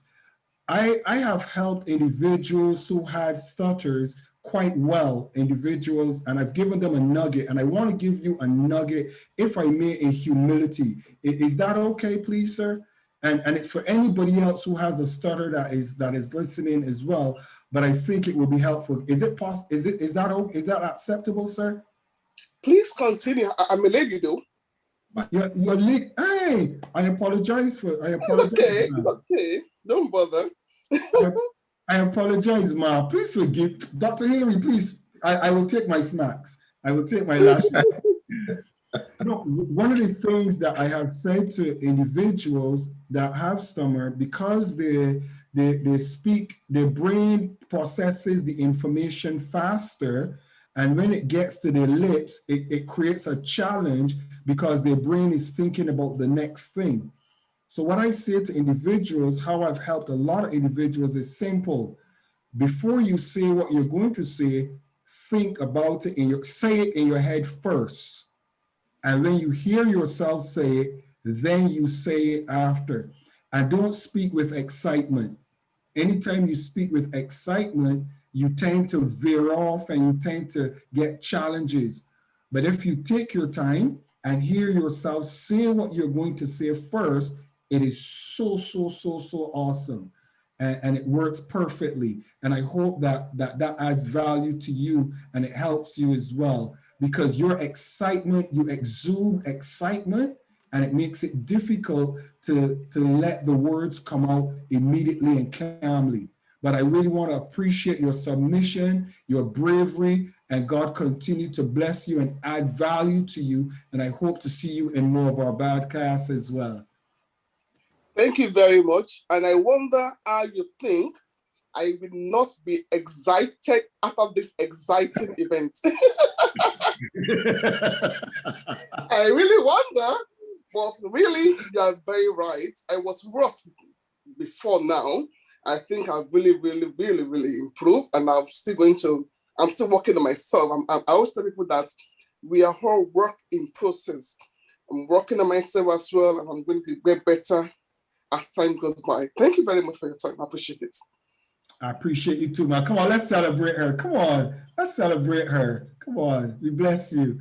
I see a hand up for, I see my COO, Noreen Barunji, Your Excellency Noreen, I see your hand. I see all of your hands and I'm gonna call on you. I'm not gonna leave you without bringing you to the table. I'll call you. Your Excellency Noreen Barunji, please unmute yourself. Good afternoon, how are you all? I'm Noreen Birunji, COO for the Class of SteelE. Dr. Makosewe is my mentor. Thank you so much for this conference.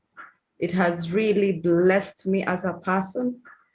I have seen Dr. Hillary Emoh, Noreen, you've done so well as well. I have a comment or to strengthen a point that my mentor shared with us in this conference, and I agree with him so much on it. He said competition. He said that there are always people who always compete with you and with your network.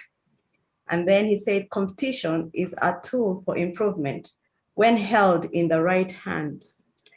I think I shared with him this week that I told him that, Doctor, you've done so well with the website. I was so inspired. I said, there's no way, Doctor, you're gonna leave me behind. I am going to concentrate on my website. There's no way. Equally, you're so excellent at your work and I must fall through. Thank you so very much, Doctor. This was for me. And you guys, you'll be seeing my website doing so well. I'm giving it 100%. And I'm going to improve. Competition is very good for as long as it is in the right hands.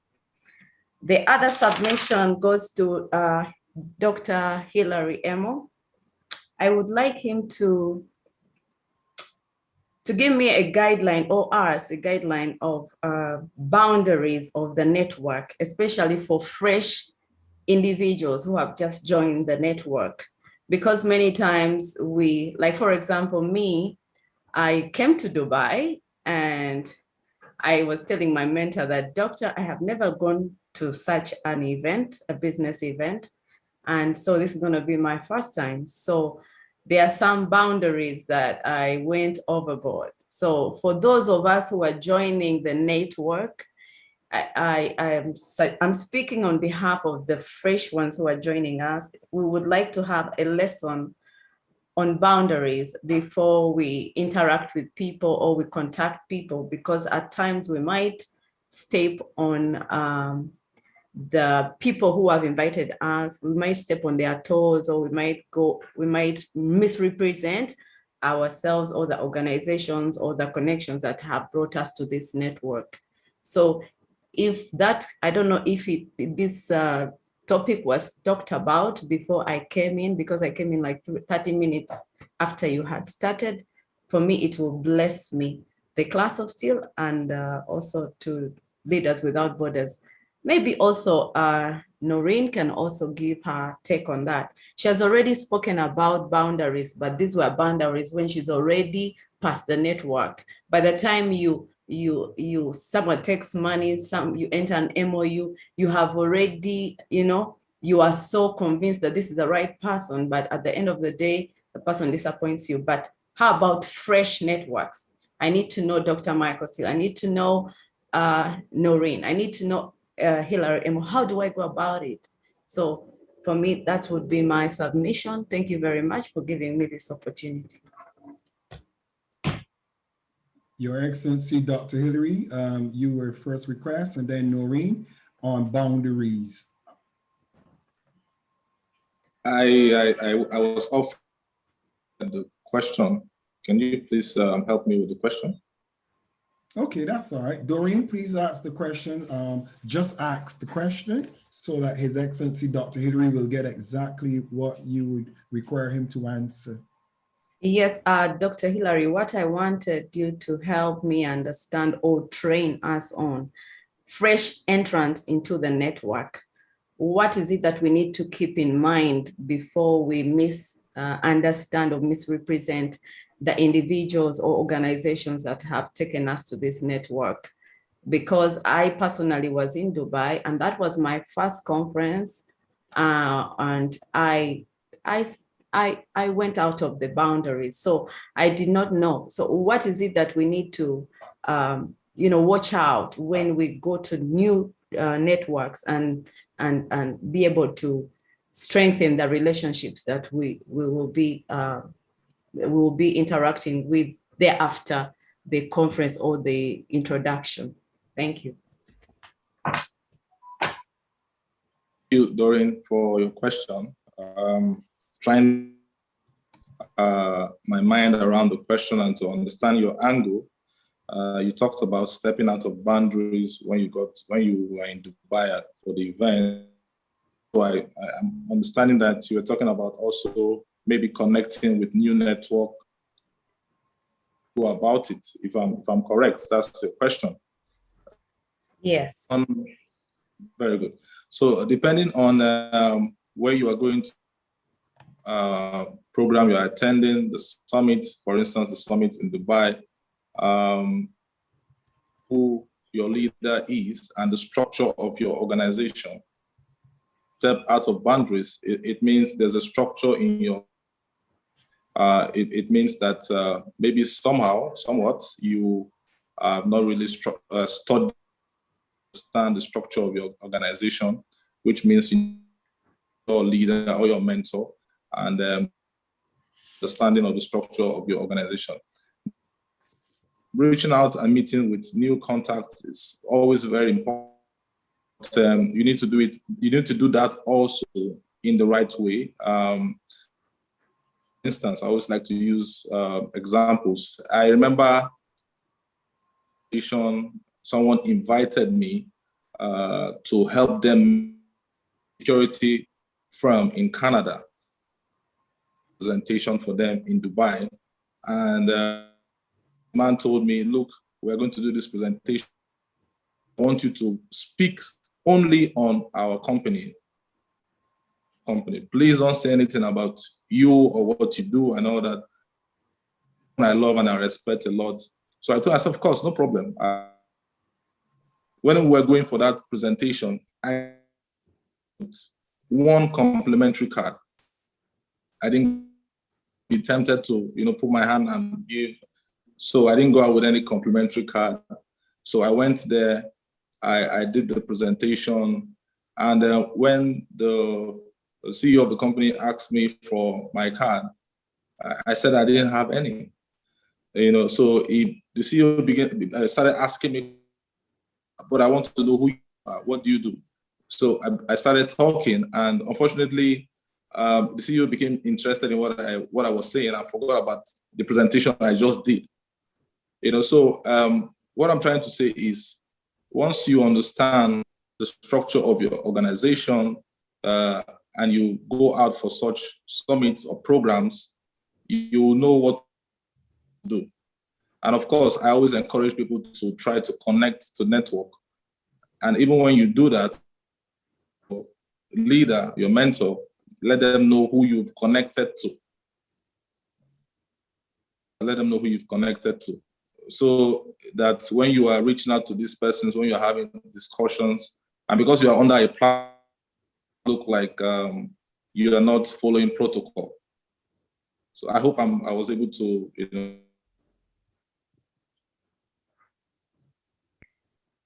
Thank you so very much, Your Excellency.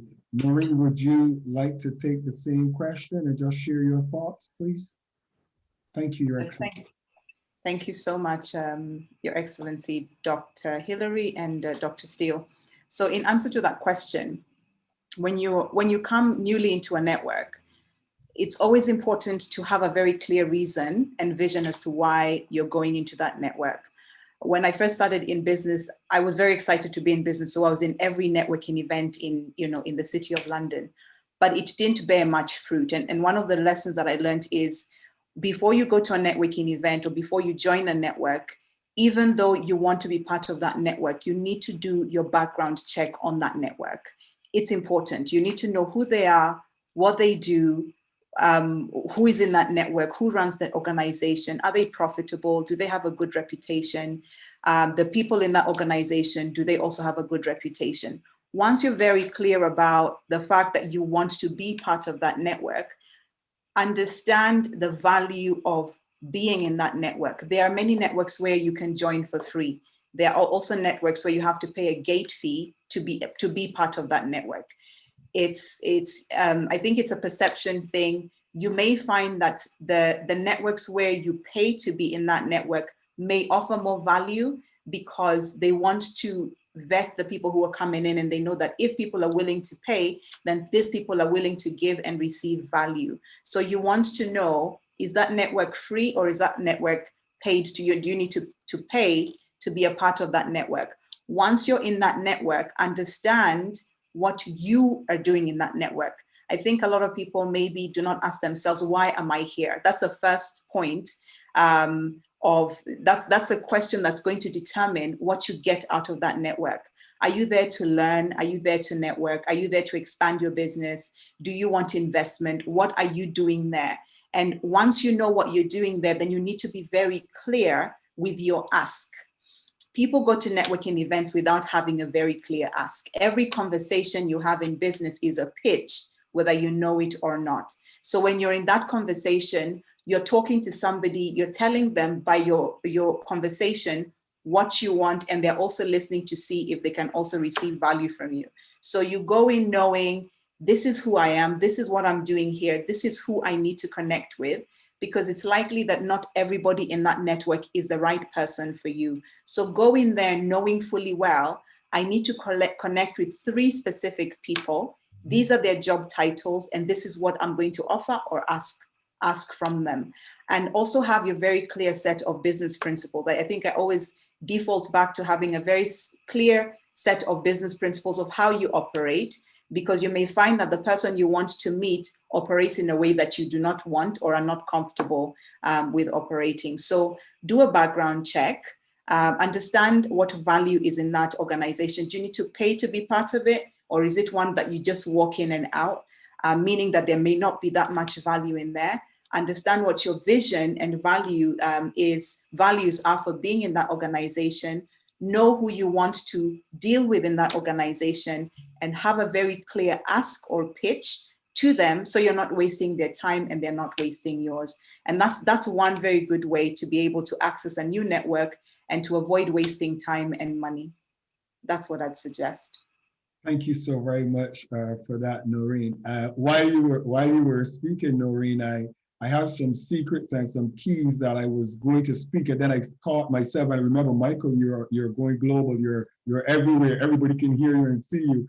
So I think that when we're doing our masterclass, and by the way, our masterclass are not going to be live. They're going to be private.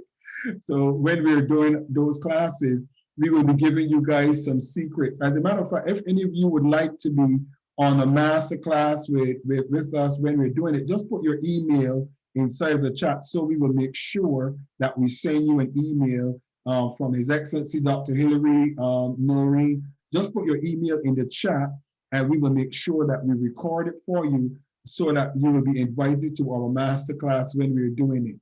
I want to ask Jamila Idris, could you kindly unmute yourself with your question? And then we have Keita and FDRAO3L that will have a question also. Jamila, please ask your question. Good day, everyone. Thank you for having me. I really do appreciate this platform. It's been mind-blowing. I know this cost a lot. I am truly grateful. I've picked a lot, and I have so many jottings.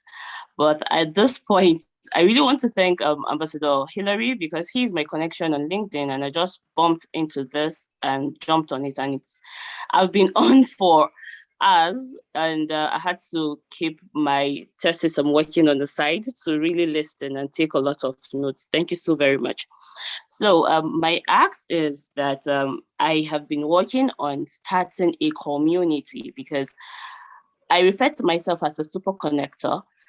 I hear that I have an amazing personality, a magnetic personality, and I command executive presence. So whenever I get into a room, people feel very comfortable speaking with me. And I have this thing where I help people connect with each other. So I would love to have some form of mentorship on how I can take this to another level, where I can be of value to women, and also improve actions, and just really, be of help to people, especially people who don't have access to the type of people I have access to. Thank you. Well, I think I would say that myself, Noreen, His Excellency Dr. Hilary, all 3 of us are here, and you have your choice. I don't think there's any competition between the 3 of us. The love, the relationship, and the network and the trust that we're building, you're free to determine who you would like to be that person, or you can have all 3 of us, because we are a team together. So just put your name in an email inside of the chat with that request, and we will share it, and all of us, we can get back to you and have a chat with you and see where you would want to fit yourself in. But you're free with either of us. His Excellency Dr. Hilary has Leaders Without Borders Development Center. He does an amazing job within the structures of business. Noreen, she is an amazing individual within the confines and the structures of business as well, and also very personable. And myself, I have my wife who supports me, and my wife is also very keen as well. So you can make your decision and we will facilitate your request. No worries. And again, welcome on board. Thank you so very much. We want to ask Keita. Keita, would you please ask your question and make your comment or submission, please? Thank you so much. And I'd like to just say all protocol observed and thank all the speakers for such riveting and insightful, valuable insights they shared. I just have a question, two questions actually. The first one for Noreen. How do you deal with barriers in building a thriving network across gender, seniority, and geographical location? Because I've seen you do that quite well. And I think it's quite valuable to have a diverse network. I find most times it's usually easier to do horizontal networking, which is networking with your peers or people you instantly connect with. But there's value in having a network that is quite diverse. And then the second question is for Dr. Hilary. You spoke a lot about giving and having a mutually beneficial relationship with whoever you're in a network with. But in terms of a mentor and mentee relationship, how do you nurture a mutually beneficial relationship with your mentor as a mentee? Because the dynamics of that in itself, you being a mentee and being a mentor, sometimes there's limiting beliefs in terms of the value you actually add, or the value you add to your mentor. So what tips or insights can you give around that in terms of not just being on the receiving end from your mentor, but also adding value to them? Thank you. Dynamic, ladies first. Noreen, you go first, ladies first, and then you see Dr. Hilary. Thank you so much, Keita. Can I just clarify, because there was a bit of static when you asked the first question.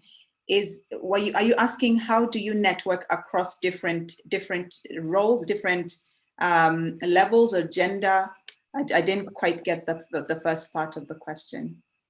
Yes, particularly between gender and seniority and maybe geographical location, although that sometimes is easier because of the digital world we live in with LinkedIn, but not just to have those connections, just to have them, but for it to be a valuable, healthy network. Okay, thank you so much for asking that question. I'll share with you what I've done from personal experience, and I think you may be able to pick some nuggets there on how you can use the same probably strategy to build your own networks. So when I first started my business, I was very clear about I was very clear about where I wanted my business to go. So when I set up my consultancy, I was working a full-time corporate job at the time.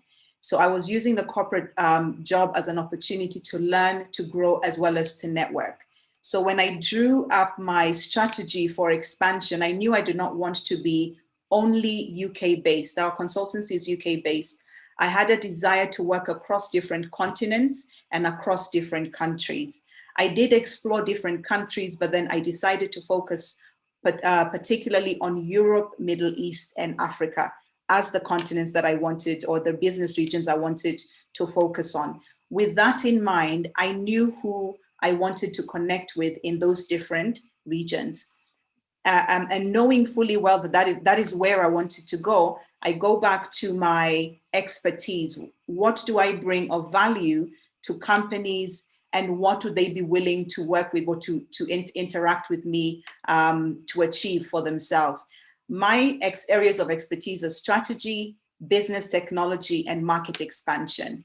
If an opportunity comes outside of this, in all honesty, I don't have interest or the capacity to be able to take it. So I knew that my value in these regions of business is to offer strategy for launching growth and expansion, business technology for business performance, business transformation, digital transformation, and market expansion opportunities for those who want to expand into new markets and to access investment for expansion. My personality, and I'll just go back a step on this one. When we go into business or when we interact with people, it's important to know how we are wired to work. I know my personality very well. I know what I'm good at and what I'm not good at. And one of my key areas of strength is being a connector, just like Jamila mentioned. Because people reach out to me to say, Noreen, do you know somebody who supplies cocoa? Can you connect me with somebody who's in oil and gas? Because of those relationships, I have those by default because of my personality. And because I'm able to offer that as a value add to my network, my partners, or my clients, they reach out to me, and I know that that is the value I bring. So when it comes to networking across gender, across different regions, people reach out to me for something that they need because I've advertised my expertise as strategy, business technology, and market expansion. If anybody reaches out to me outside of these, I may know somebody that they need, and I'm willing to pass on the contact because they'll offer them more value than me. So with gender, I'll say this very carefully, but I'll say it anyway. There's certain levels where you get in business where gender is not a really big factor because they see the value of what you're bringing. And when you speak to that value in your pitch or in how you do business, they don't really care whether you're male or female. They just know that you're bringing profit, you're bringing opportunity, you're bringing investment, you're bringing money, and they want to do business with you. And I can network across gender, male, female, age group doesn't really matter. And when it comes to geographical location, just have a very clear target of which countries you want to go into or which countries you want to interact with. Now, I'll say this in just as a sidebar to geographical location.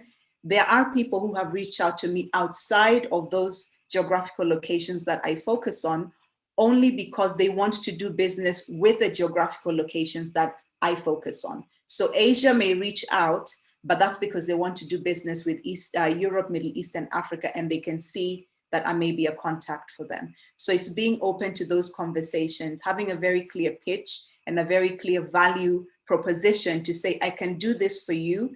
If you need this, I can connect you. If you need this, I can support and facilitate your business growth. But it's important to have a very clear value proposition when you're connecting with people, whether it's male, female, or across different geographical locations. I hope that answers your question, Kita. Thank you. Yes, it does. Thank you so much. Thanks, Kita.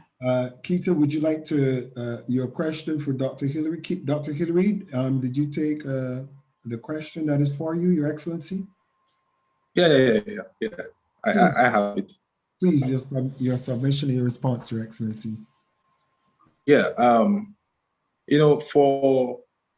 for you to take up somebody as your mentor, it means that you have over time been observing this person and following this person up. It means that you admire this person and you want to be like this person. Now, for a mentor to absorb someone as a mentee, it means that the mentor is ready to train that mentee to be exactly who he is, to absorb the mentee and give them the same kind of training, or even better, advanced training, better than the. So in terms of relationship, there is no, for me, I don't have any boundary with my mentees. I'm fully accessible to my mentees because they constantly will need to hear from you, seek your advice towards, things that they're doing, and also seek your guidance. So in terms of having access or, creating, of course, there's always the boundary, like I always say, but in terms of accessibility, I don't think any mentor who is real should have any sort of restriction towards the mentee. Your mentee should be able to assess you at every point, so that they don't go the wrong way. They don't do things the wrong. I mean, because of course, if you are in public, you introduce someone and you say, "This is my mentee. This is somebody I'm mentoring." They want to see that aspect of you in that person. So you have to be available to your mentee all the time. There's no room for boundaries. And in terms of giving back from the mentee, for me as a mentor, I don't really expect much from my mentee. The only thing that I expect is for you to follow the instructions, follow the teachings, follow the guidance that I give you, and that's all. No expectations whatsoever. The only expectations is for you to be greater than who I am, to be better, to portray the image of being a mentee of your mentor. So that's my submission for that question. I hope I'm able to answer your question. Yes, you did. Thank you so much. Thank you so very much for that, Your Excellency. And I do wholeheartedly agree with what you're sharing. Her Excellency Doreen, she's my COO, but she started out being one of my mentees. And I think that when you look at somebody that is doing really well, they're taking your teaching, they can appreciate your ideology, they appreciate you as a person, then it adds value to their growth and their development. Because there will be times that as a mentor, you will say some very hard things to your mentees. And it is because sometimes as mentors, we see things that have hindered us.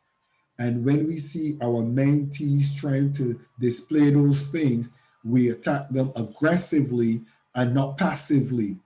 And if you're not careful, you might find yourself taking mentoring to a place where it becomes personal, not recognizing that you have given authority to this individual to hardball you, to stop you from going wrong, and to hard tug you to the right direction. So equally, it must be a willingness on your part to openly submit to that leadership that can at times and might at times offend you. And that is all part of the process once you appreciate that.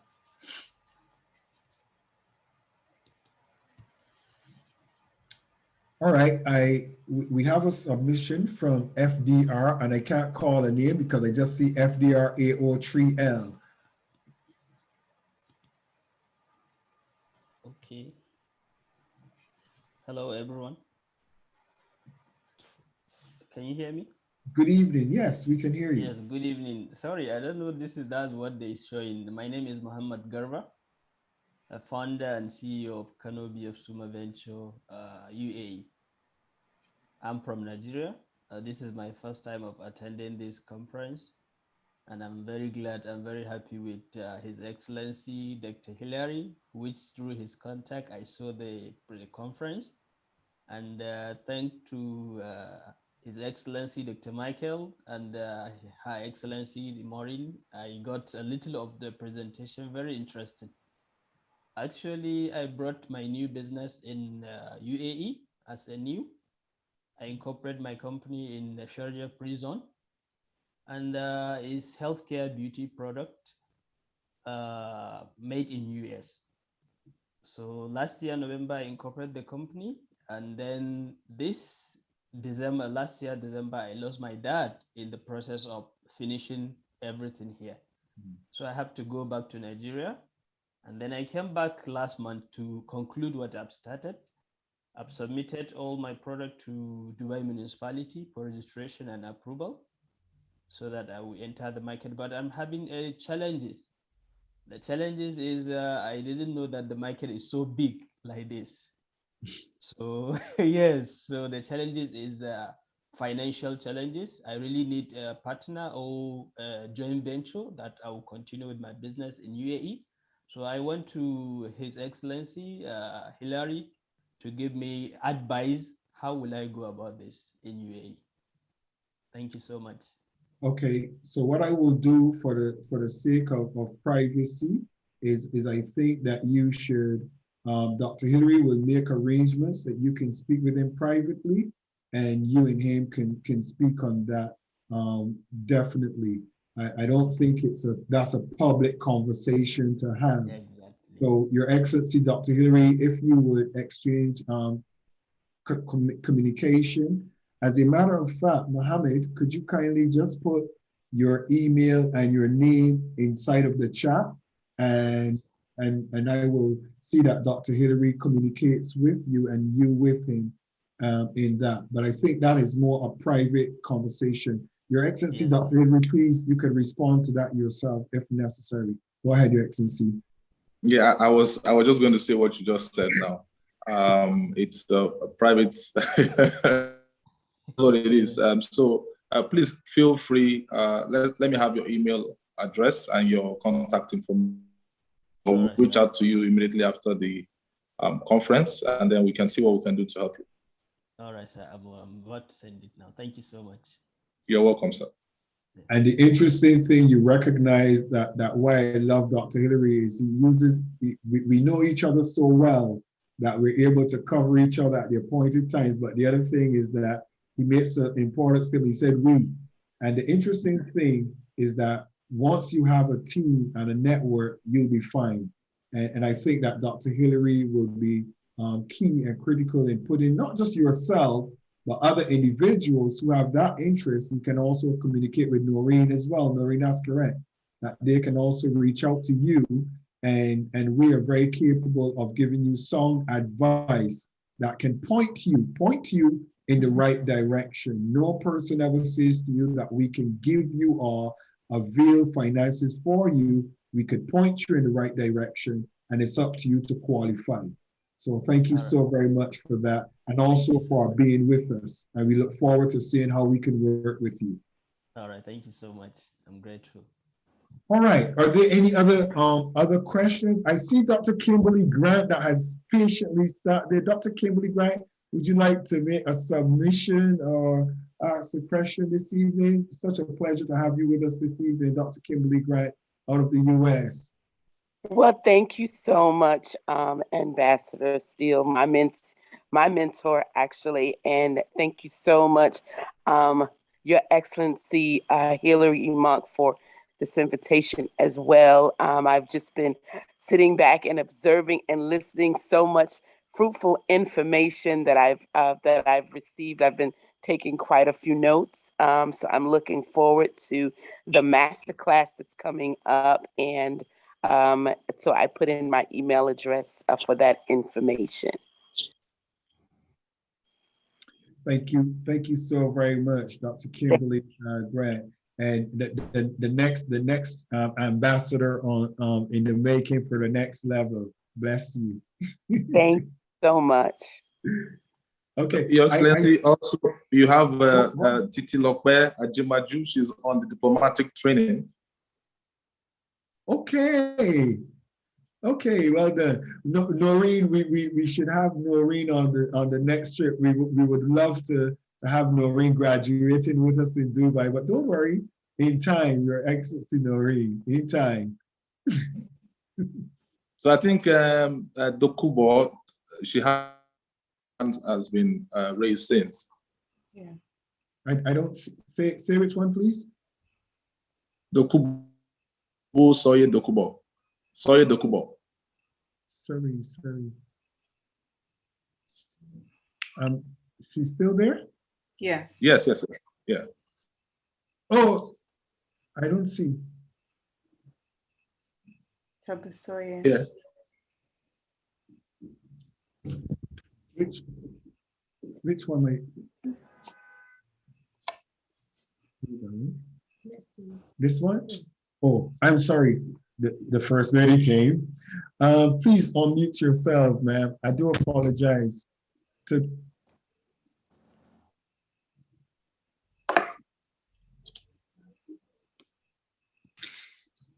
Hello, sirs, ambassadors. Pleasant good evening, ma'am. You're welcome. Good afternoon, ambassadors. Good afternoon. All protocols fully observed.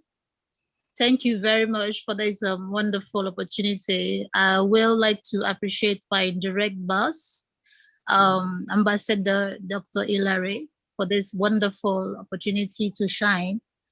And then, of course, my boss also has mentors and directors. So I appreciate all of you, Dr. SteelE. Thank you for the wonderful teaching. Thank you, Maureen, for the wonderful teaching. My family and I, my husband and I, we have sat down all day to be part of this. It's been amazing. Thank you so much for the privilege. I really appreciate. So I have just about 3 questions to ask. I have one for Maureen. I have another one for my boss, Ambassador Hilary, and then the last one for Sir Dr. SteelE. For Madam Maureen, you mentioned categories of people in our lives who are destiny helpers. My question is, how do you attract a destiny helper that you've identified, but maybe he or she is not quite interested in you? How do you get their attention? How do you get them to be interested in, helping you or becoming your destiny helper without you disturbing them so much? How do you get their attention? And then my question for Ambassador Hilary is, sir, the network is getting bigger and the cycle is getting bigger every day, and then we're working with a lot of people every day. How do you deal with an individual in the circle that is productive? You know that the person is productive, but he or she is more concerned about their personal benefit first. How do you deal with such person? And my last question for Dr. SteelE, in order not to be shut out from a network, and especially for growing individuals like me, in order not to be shut out from a large network that you have great mentors like you, how far is too far in terms of crossing boundaries? How much of personal issues can be discussed without becoming a parasite, or how much professional mentorship can someone pick a mentor's brain for without appearing to be disturbing? Where can one actually draw a line, sir? Okay, I think since I want to hear our ladies first. We always honor our ladies first. Noreen, you are first, and His Excellency Dr. Hilary, you will go next, and I will go last. Your Excellency, Noreen, please. Thank you, Your Excellency, Dr. SteelE. Thank you so much, to Bosoye. Thank you so much. I forgive me for mispronouncing your name. So how do you attract the support of a destiny helper? So this question is, I understand the question that you asked. There's two sides to attracting the destiny helper that you need to be able to support you at this point or whichever point of your journey you are. The first one is you have no control. And that's usually a very difficult one for people to come to terms with. You may want a particular person to be your destiny helper, but I take this from a spiritual standpoint. Sometimes you have no control on that element. And the person who has been assigned to support you and move you to the next level of your journey is ordained divinely and will come in a completely different way than you expect. And what I would say is to be open, because once you have put it out there that I need help in this area, I need finances, I need mentorship, I need support, the helper that you expect may not be the one that you get. And I think that's really important to note. And I'll just give an example. Before I met Ambassador Dr. SteelE, the week or 2 weeks before that, I had prayed my own prayer. So I have journeyed in business for a while. I've had multiple experiences, worked in different countries, and I want the next level. I'm ready for my next level. In fact, I was so hungry for the next level, and I prayed. I put it out there because I pray about life and business. and I said, I need help. I need to move to the next level. Whoever has been assigned to support me to get to that next level, please let them show up, let them appear. And when they appear, may I not miss the sign and know who they are. And then within a week or so, Her Excellency Ginny Steele called me randomly on my office line, and that is how I got here. And when I connected with Ambassador Dr. Steele, I knew who he was instantly. And I knew not to waste the opportunity. And I know exactly what role he's come to play in my life. I have no idea who he was before I met him. I had no control in getting him to my table. I had no control in knowing how we were even going to interact, but here we are. So that's one aspect of attracting your destiny helper. I think for those of you who pray, those of you who believe, that is one way, and that's a foolproof way. The only thing is you don't know who they are, and you must be ready and discerning to identify them when they appear to you. Now, the second side of that is you may know somebody in your professional setting, and you have your eye on them because one, they may be an influencer, they may be a gatekeeper, they may be the one with access to the resources or whatever you need to move to the next level. With people like this, I learned from my father because my father was influential in his own sphere, and I saw how he managed those relationships. I learned that building relationship is more important or is very important for you to access those types of destiny helpers and relationships. And the way that I saw him do it, and it worked to date because he left us many years ago and transcended to the next season of his life because he's no longer with us. But ever since he passed away, the relationships he built are still yielding for us, his children. And one of the ways that you can do that with destiny helpers is to be the giver. You want to open doors for them. Ask them what they need. You'd be amazed that your destiny helper, this person that you think is high up there or does not need anything, might actually need support with something. So reach out to them and say, sir, ma'am, I'd like to take you out for coffee. Is there anything that I can do to support your business? Is there anything at all that I can do to help you? Just the gesture alone is one way to open the door. And you'd be amazed that they often welcome somebody who's willing to give to them because they tend to be the ones who give and people take and take and take. So my suggestion is to sow a seed into their lives. That seed could be as simple as a bottle of wine. Go to their office to say thank you because you value them.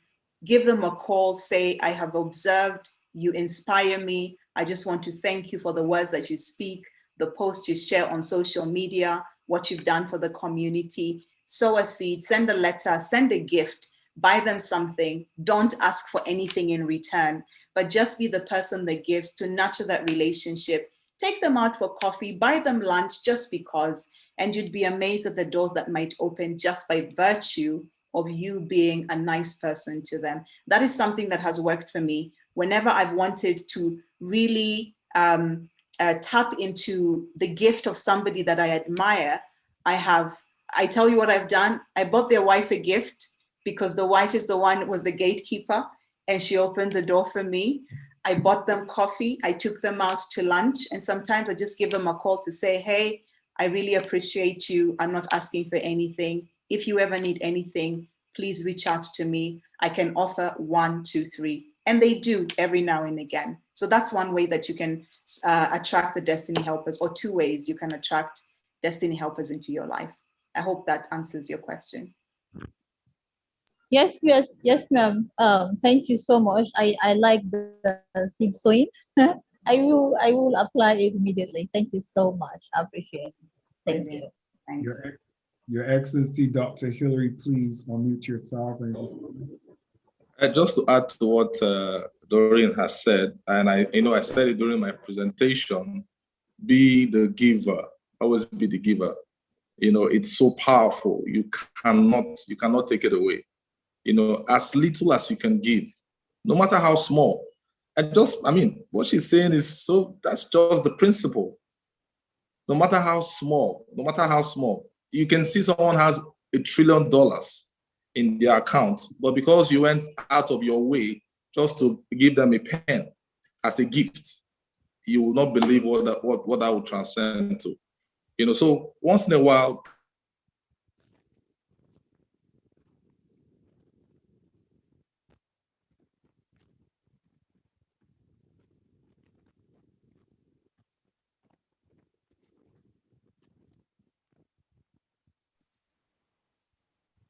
so your question.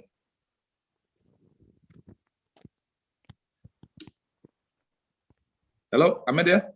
Yeah, you're with us, Your Excellency. Go ahead, you're with us. Okay.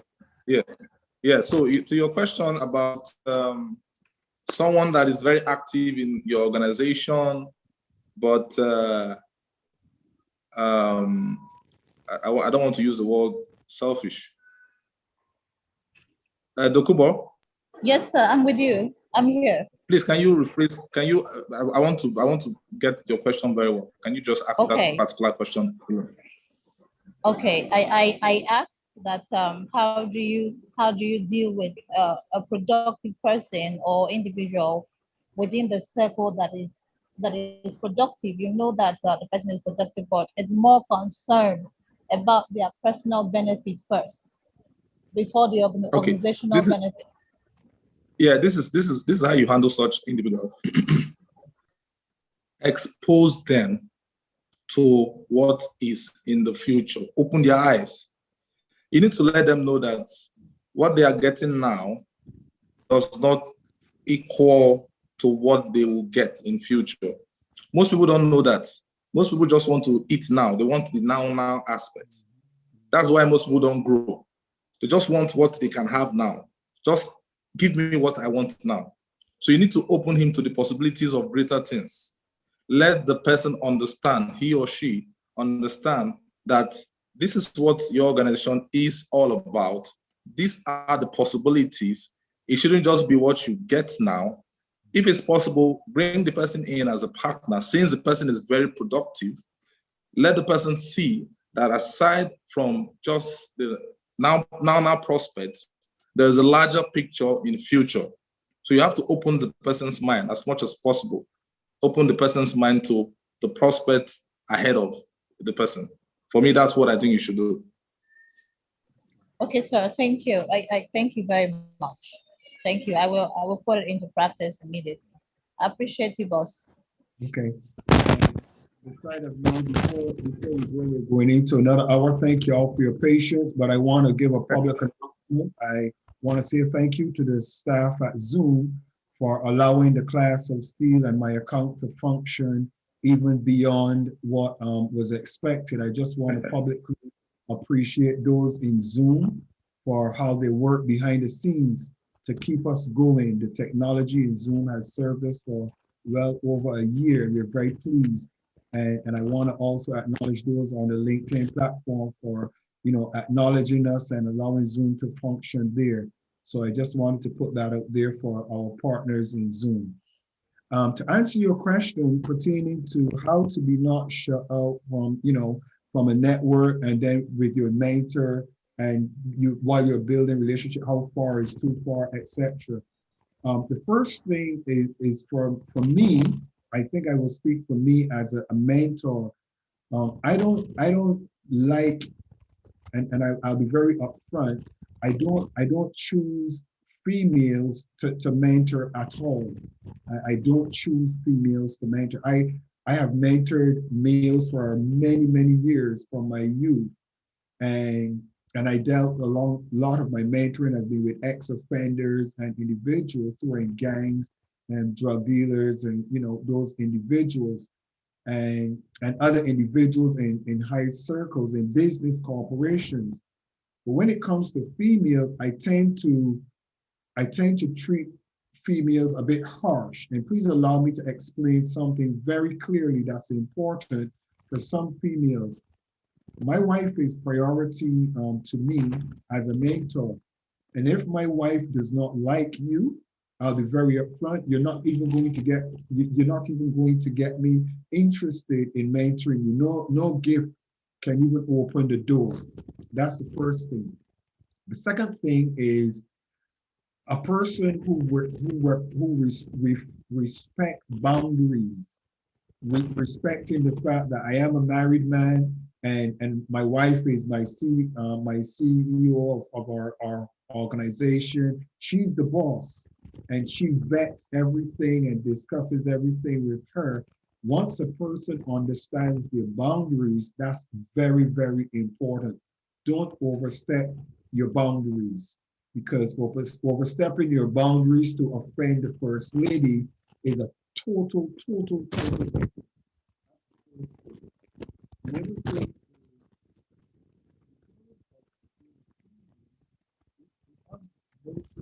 Female, and she does not have any time for the first lady, you will also be incurring problems to our relationship because equally I give myself 100% to all of my mentees, males or females, and at any given point in time, my wife is there to be a part of what is happening. You hear her chiming in because any man that thinks he has an authority on mentoring women alone is deceiving himself.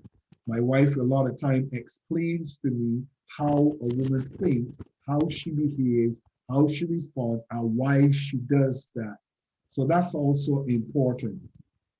Especially about if something is too far or not too far, are you very appropriate.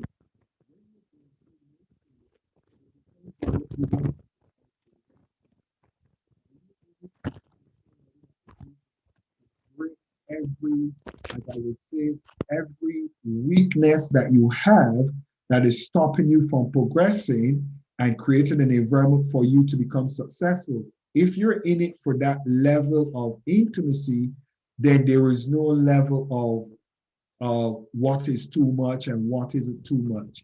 I've spoken to some of my female mentees with my wife present about sexual relations and different things like that that create dynamics with their behavior, their attitude, their character, because sexuality plays a very important dynamic in females and males pertaining to their success and they getting over hurdles, your relationships with children and children's fathers, etc., your relationship with your parents. So I don't think there is really any boundary that is set when you're looking at individuals and helping them. What I think is very, very important and necessary is if you're married and like you just mentioned that you have your husband, that your husband is equally a part of the mentoring for my own personal comfort level, that any conversation I have with you that he might pop in on, or my wife might pop in on, it would not be a conversation that could be misinterpreted or misconstrued that could cause problems in my relationship or your relationship with your husband. So rule number one, I don't mentor married women unless their husbands approve of it. I don't do it at all. And then secondly, once my wife approves of the person, then that opens the door. And once that person stays within the respect of no intimacy within the conversation, no suggestive conversation at all, which I don't entertain, then it's fine. So there really aren't any boundaries that are put in place for your mentees because we want to make sure that we give you the best of ourselves transparently, openly. And the good thing about that for me is that my wife supports me 100% in my mentoring, which makes my job at least 50% easier. And I hope that answers your question in detail. Yes, doctor. Thank you very much. Thank you. I appreciate, sir. Thank you, sir. You're welcome, man. Are there any other? I see any other questions? I see Endo Praise, my brother Praise. Any question or comment from you? Always looking sharp as ever, right there. Any comments from you? You with us this evening? Dr. Praise, you're there. Hi, hello everyone. Good evening, Dr. Praise. Can you hear me? Yes, we can hear you. Good afternoon here from Nigeria. Can you hear me? Yes, we're hearing you. I mean, great work, everyone. Great work, great word from His Excellency Dr. Steele. Great word from my brother, my partner, His Excellency Dr. Hillary and Noreen. Great word out there. I mean, you've said everything. You've said everything, and I believe that essentially, as a leader and as a team, the head of a team, you should always lead by example. I believe that the best form of leadership is demonstrated leadership. People tend to do what you do, not what you say. You know, so when you tell people to do things and then you're doing it, people see that and then they learn from it.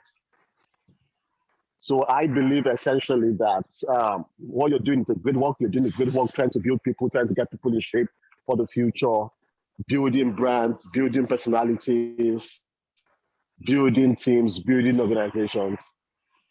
It's a good work you're doing. I commend you. Thank you so much, Dr. Steele, for the opportunity to speak.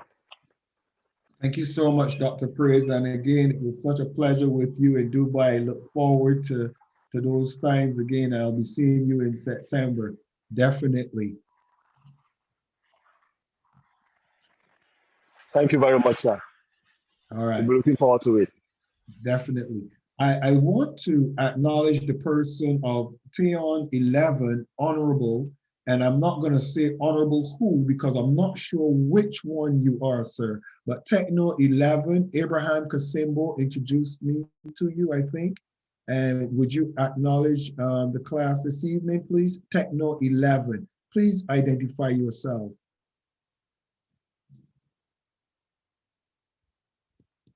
Could you unmute, please? Techno 11.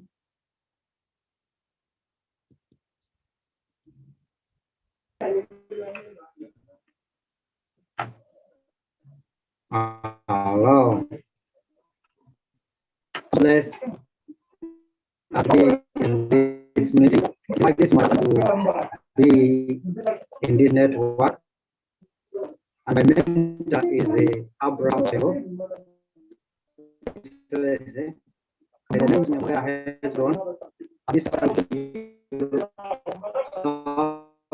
is Emoh.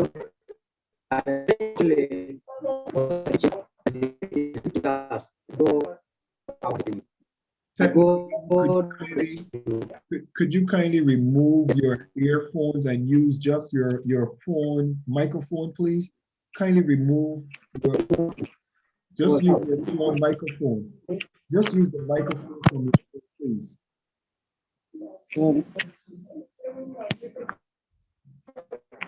Okay, I was saying, so blessed to be part of this. Can you hear me? Can you hear me, please? Yeah, we're not hearing you. We're not hearing you properly. But go ahead, please. We will try to listen. Go ahead. Oh.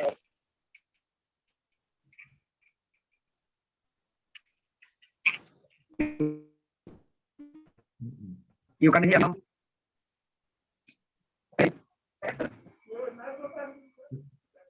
It's a network problem. Stop your camera. Stop your camera. No? Try to just do the audio. Stop the camera and just try to do the audio. Uh-huh. Okay. Can you hear me now? Yes, we can hear you. Can you hear me now? Okay. I was saying I'm so happy to be part of this. I'm Nyamongera Hezron in Kampala, Uganda. And this is my first time to be with you on this platform. I was invited by His Excellency Abraham Sembo. He's my mentor, and he's the one who's introducing me to you.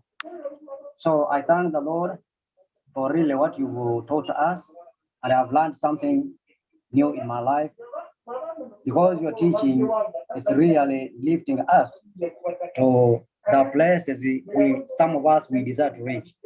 Some of us who want to be businessmen who are well known and who can do something in our community. So your ideas that I've got from your teaching, Madam Noreen, and you, Mr. Michael, Really, it has lifted me up.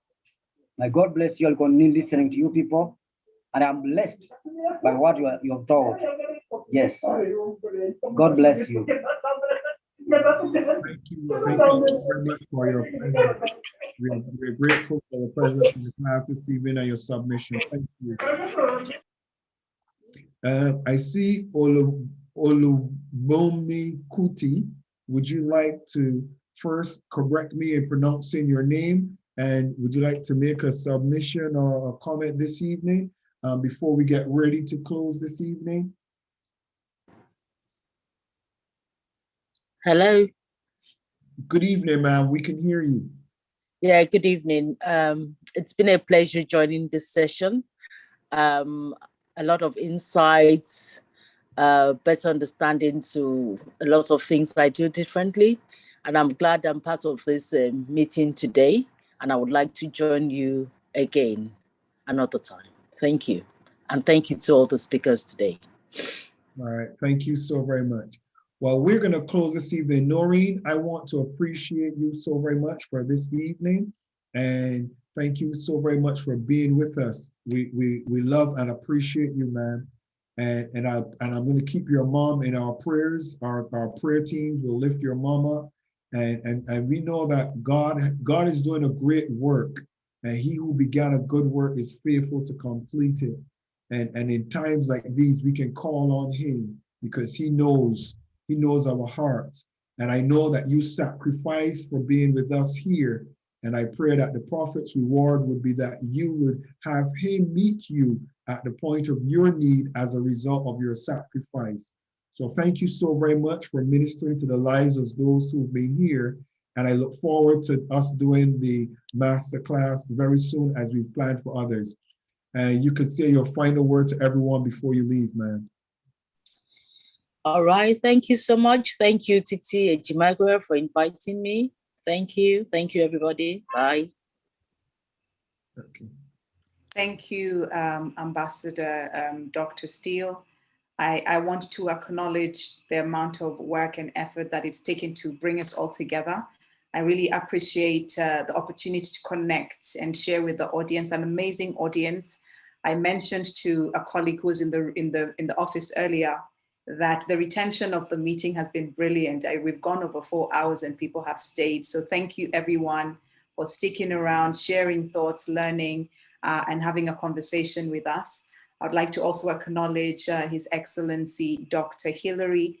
It has been an honor and a pleasure to be connected with you through Dr. SteelE and Her Excellency Ginny.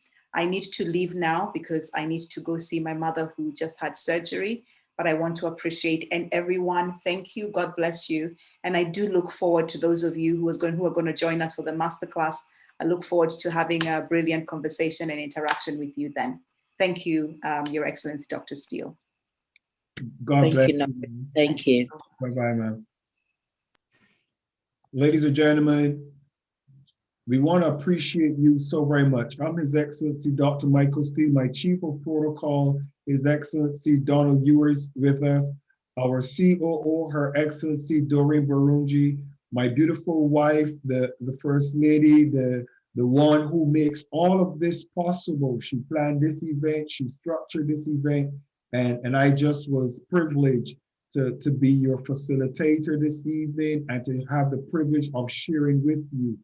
I want to appreciate all of you and invite you. You can visit us on the Class of SteelE, and that SteelE is STEELE.com, theclassofsteele.com. And this video of this whole presentation is going to be live there on the Class of SteelE, so you can review it for yourself. And if you're interested in being mentored by us, you can reach out to Her Excellency Doreen, His Excellency Donald Ewers, Her Excellency Bishop Comfort Adu in Ghana, myself or my wife. You can reach out to any of us and we will make that opportunity available to you for mentoring. Also, those who sent your emails in the chat, if you're interested in the follow-up, we will also send you emails. And please, when we send that email to you, share it with others so that we can have a really great session again.